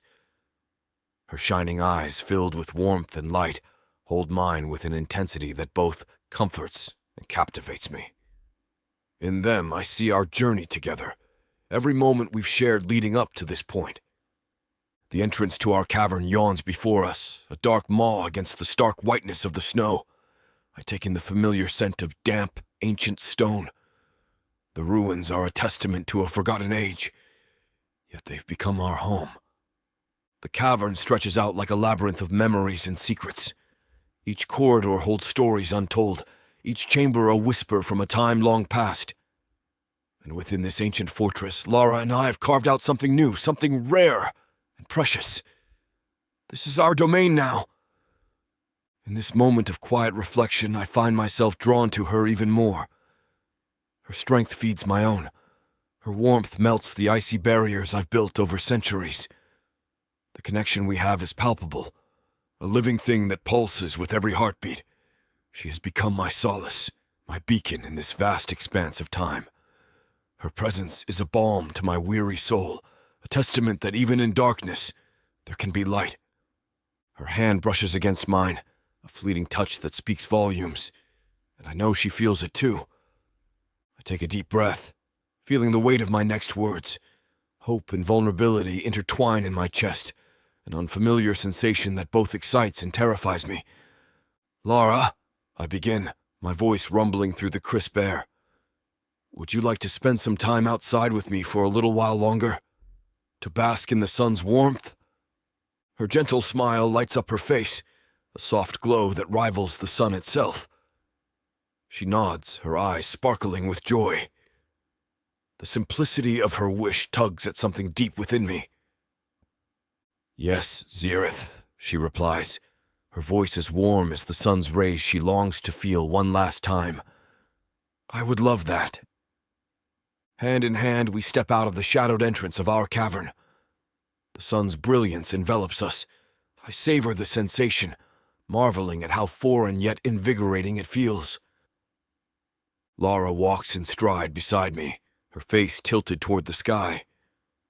I watch as the sunlight kisses her skin, casting a golden hue that makes her appear even more ethereal. Her hair catches the light, each strand shimmering like spun gold. Her laughter, light and free, mingles with the gentle rustling of the trees. She radiates joy, her eyes sparkling with wonder. I revel at how this simple act, basking in the sun, can bring such happiness to her. For centuries I have known only darkness and loneliness, but now with Lara by my side, even the smallest pleasures become monumental. For me, the sun is a new and wondrous experience. Its warmth seeps into my stone-like exterior, a stark contrast to the perpetual cold that has been my constant companion for so long. I close my eyes, savoring the newfound sensation.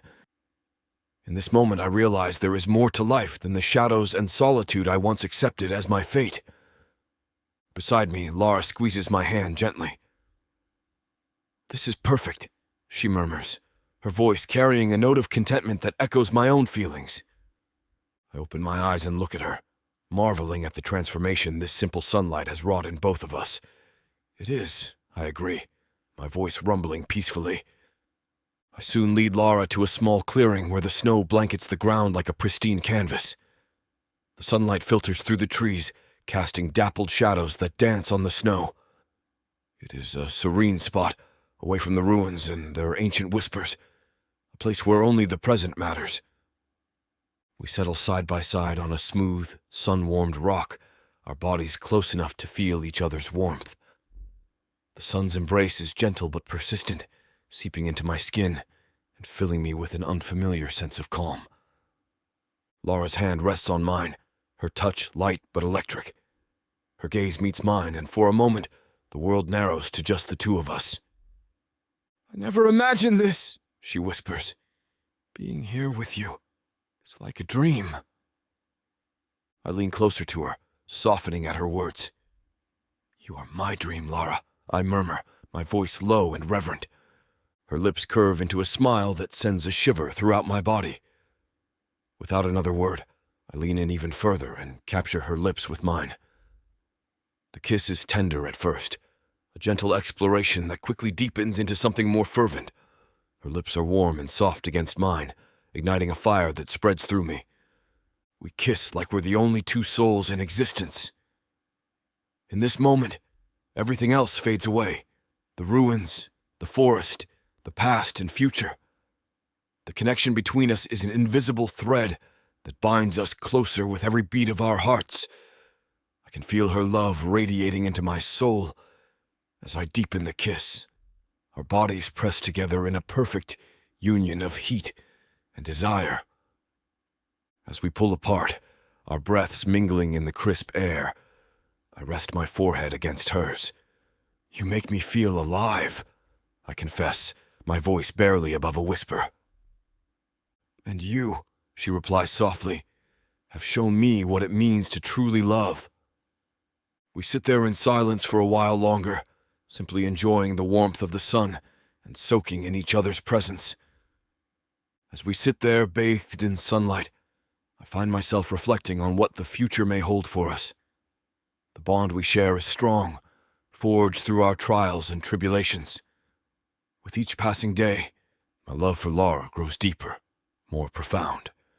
She has become my rock in this world of light and shadow. I glance at her, noting the serene expression on her face as she gazes at our beautiful surroundings. Her presence has brought a sense of purpose to my existence, filling the void that has plagued me for eons. In this moment of tranquility beneath the sun's golden embrace, I am reminded that there is always hope, even for an ancient being like myself. And with Lara by my side, I am ready to embrace whatever awaits us.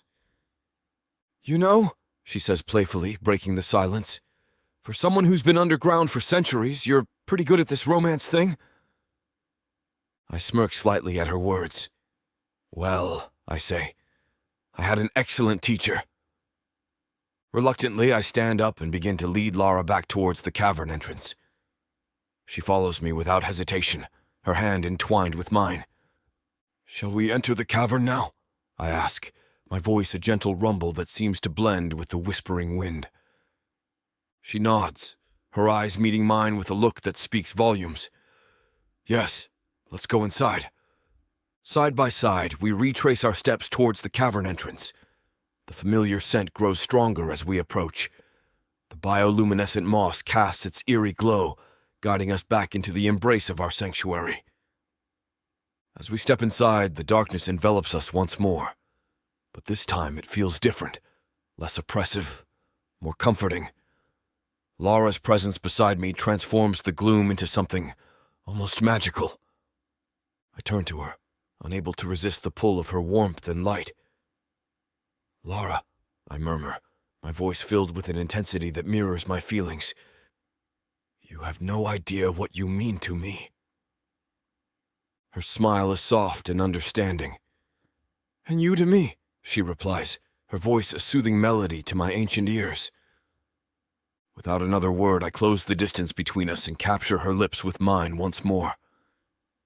The kiss starts gentle but quickly deepens, fueled by a longing that has been growing since our time outside. Her lips are soft and yielding against mine. The sensation of her warmth seeping into me is intoxicating. Each kiss feels like a promise, a vow of love and devotion that binds us together in ways words cannot express. Her hands find their way to my shoulders, her touch light yet insistent. I pull her closer, reveling in the feel of her body pressed against mine. The cavern walls seem to fade away, leaving only the two of us in a world of our own making. Lara, I whisper between kisses, my voice raw with emotion. You are everything. Her response is a breathless murmur against my lips. Thank you, Zerith. That means a lot to me. In this moment, nothing else matters. There is only us, bound by an unbreakable force. As our kisses grow more fervent, I feel an overwhelming sense of gratitude for this unexpected love we share. In her embrace, I find something that has eluded me for centuries, a peace that promises endless possibilities for our future together. Together we stand on the edge of a new beginning, ready to face whatever comes our way as long as we have each other. Chapter 29. Lara. The cavern wraps around us like a familiar embrace. The soft glow of the moss casts a gentle light over our entwined forms. His lips kiss mine with a fervour that sends shivers throughout every inch of my body. His touch is both demanding and tender. My hands find the rugged contours of his skin, marvelling at the warmth beneath the roughness. His kisses are a symphony of desire. Each one ignites a fire deep within me. His hands roam my back, pulling me closer until there's no space left between us. The heat of his body melding with mine creates a cocoon of passion that envelops us both. My mind races with thoughts of him, the monster who has become my refuge. Every touch, every kiss, reaffirms the bond we've forged. The coarseness of his skin contrasts with the gentleness of his caress, a reminder of the duality that defines him. He is both protector and lover, and I am drawn to him in ways I never believed possible.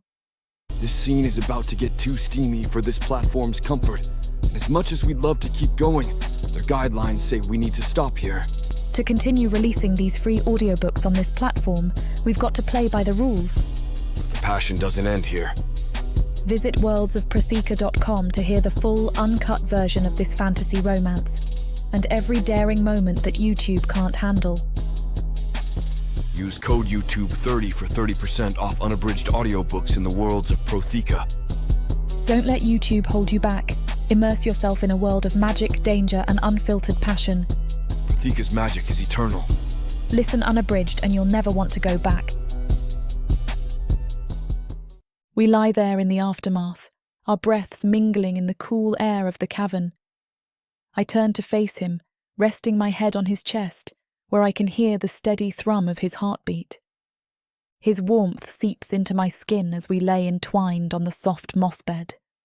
The bioluminescent glow casts a soft light over us, making the stone walls of our sanctuary shimmer like the stars I once gazed at from the rooftops of my village. My fingers trace the contours of his weathered, yet gentle face, feeling each ridge and groove as if mapping out a treasure. "Do you ever miss the world above?" I ask, my voice barely above a whisper. His deep rumble vibrates through his chest. Not anymore.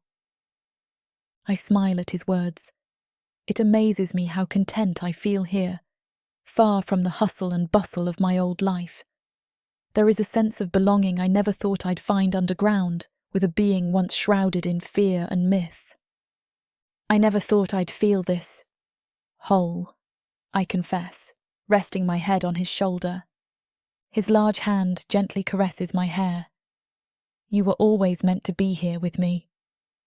His certainty wraps around me like a protective cloak. It feels right, this decision to stay, to love Zerith. "You've given me more than I ever expected," I say, feeling tears prick at the corners of my eyes. I can't imagine being anywhere else.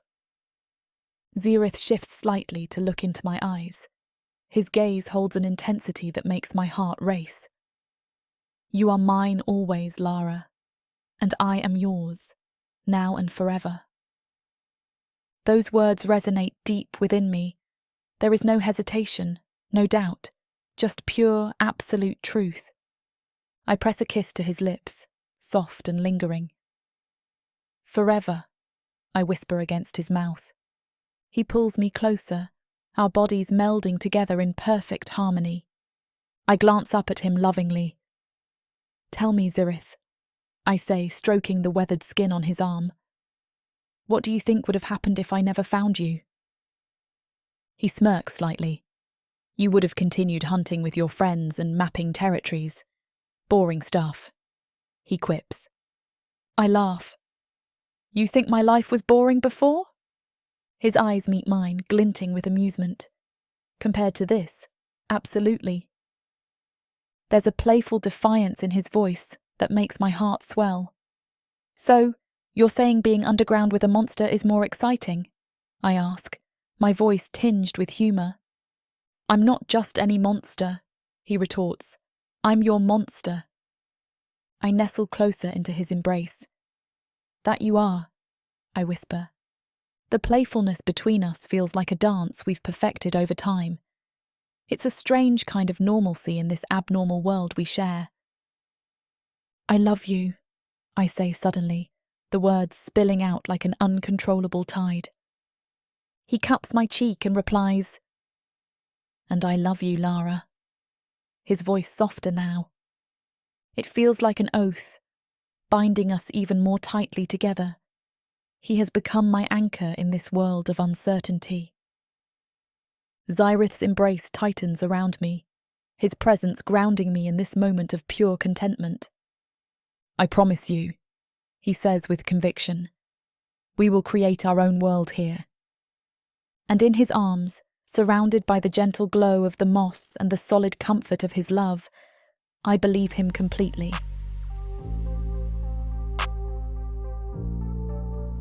Chapter 30, Zerith. Lara's hand slips into mine, guiding me up the familiar path we've carved out of our cavern over the weeks. Her warmth against my skin is a contrast I never tire of.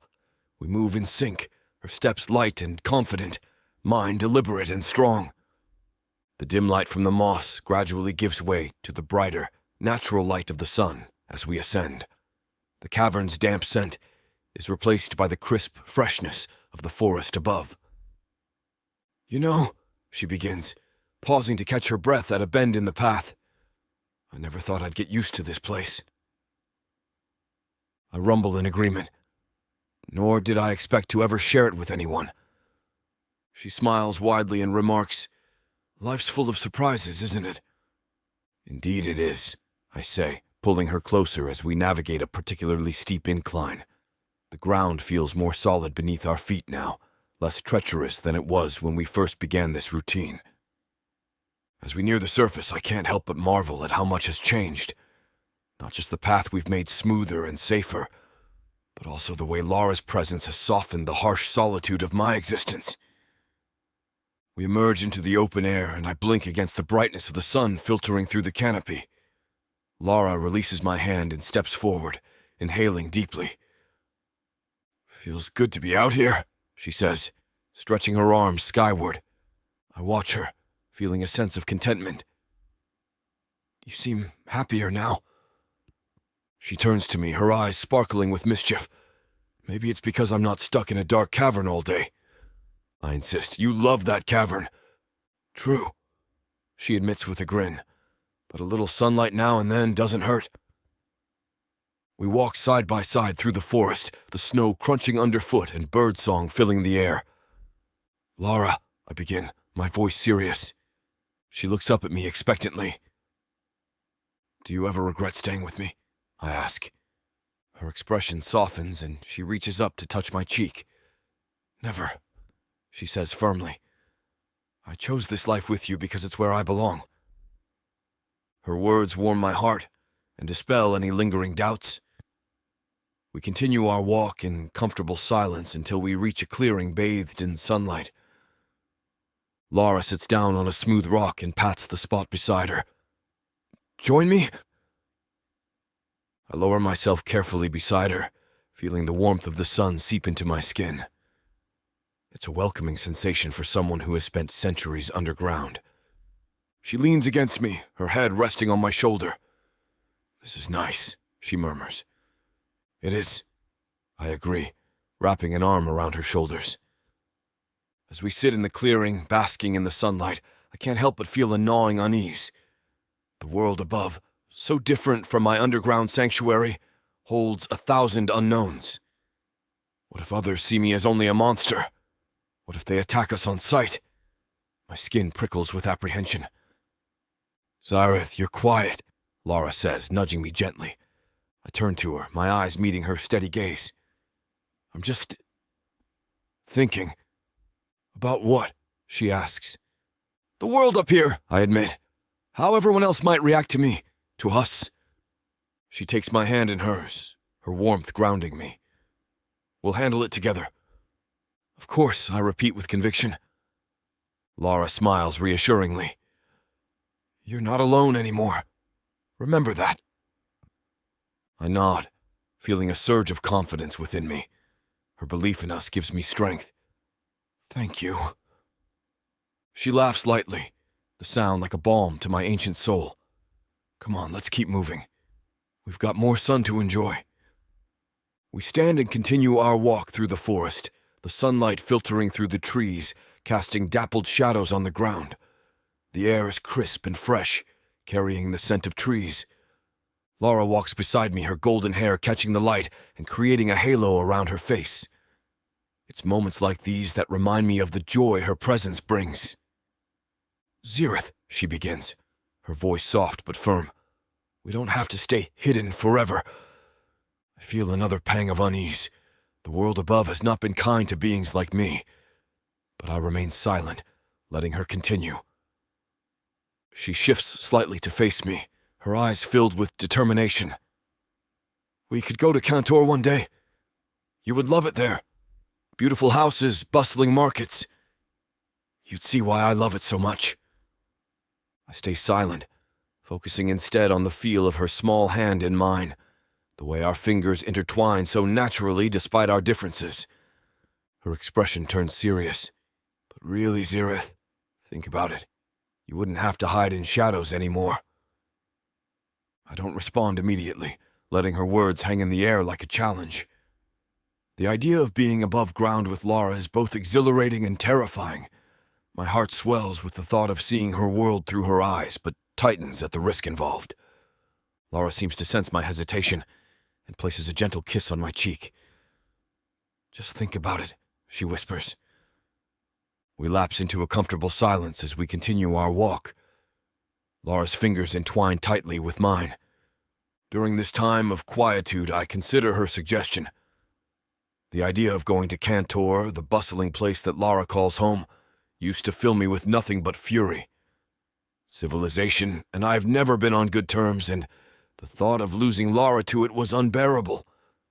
But now, with her love anchoring me, the concept doesn't seem as unthinkable. Lara turns and gazes into my eyes as we stop for a moment in another clearing. "You're so quiet," she says, breaking the silence. "I'm just contemplating," I reply. "What exactly?" Her eyes are curious, hopeful. "About going to Cantor," I admit. "Your home." She squeezes my hand a little tighter and excitedly asks, "And?"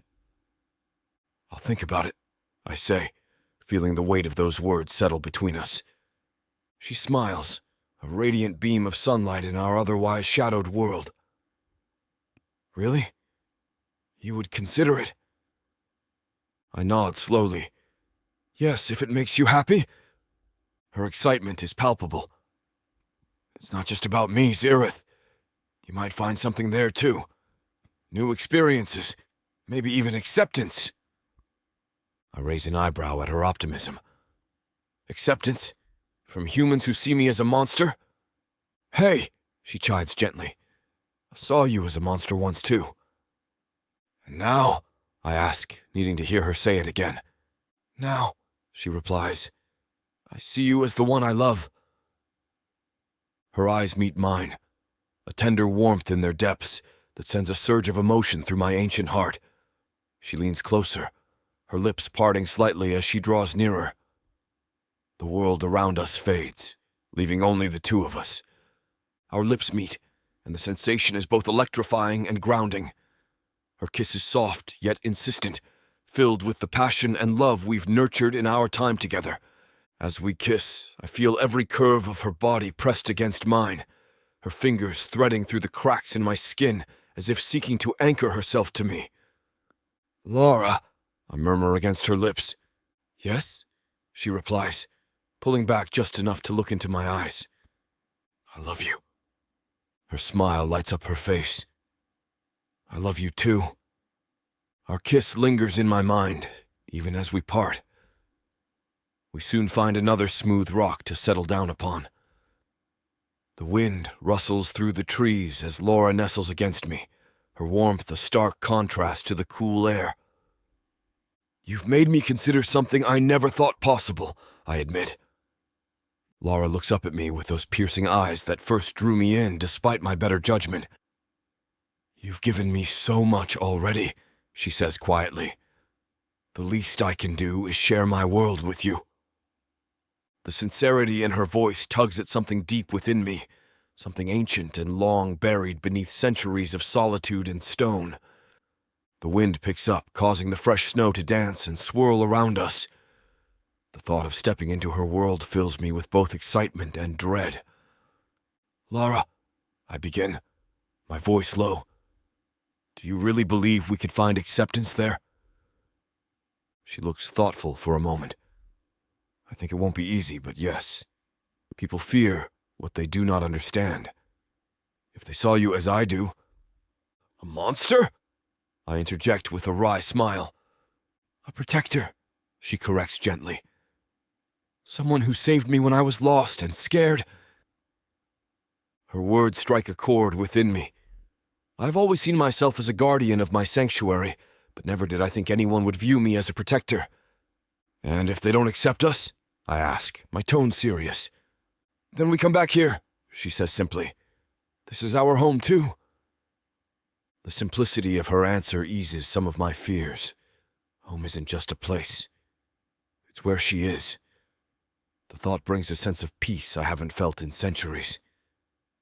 We sit there in companionable silence for what feels like hours, absorbing the warmth of the sun and each other's presence. As we prepare to return to our cavern sanctuary, I cannot help but feel hopeful about what lies ahead. With Lara by my side, I am finally ready to face the world again. Together, we can conquer anything. With her hand firmly in mine, we make our way back to our underground home. The path ahead may be filled with unknowns and obstacles, but as long as we have each other, nothing else matters. For the first time in centuries, I feel truly alive, ready to embrace whatever future awaits us.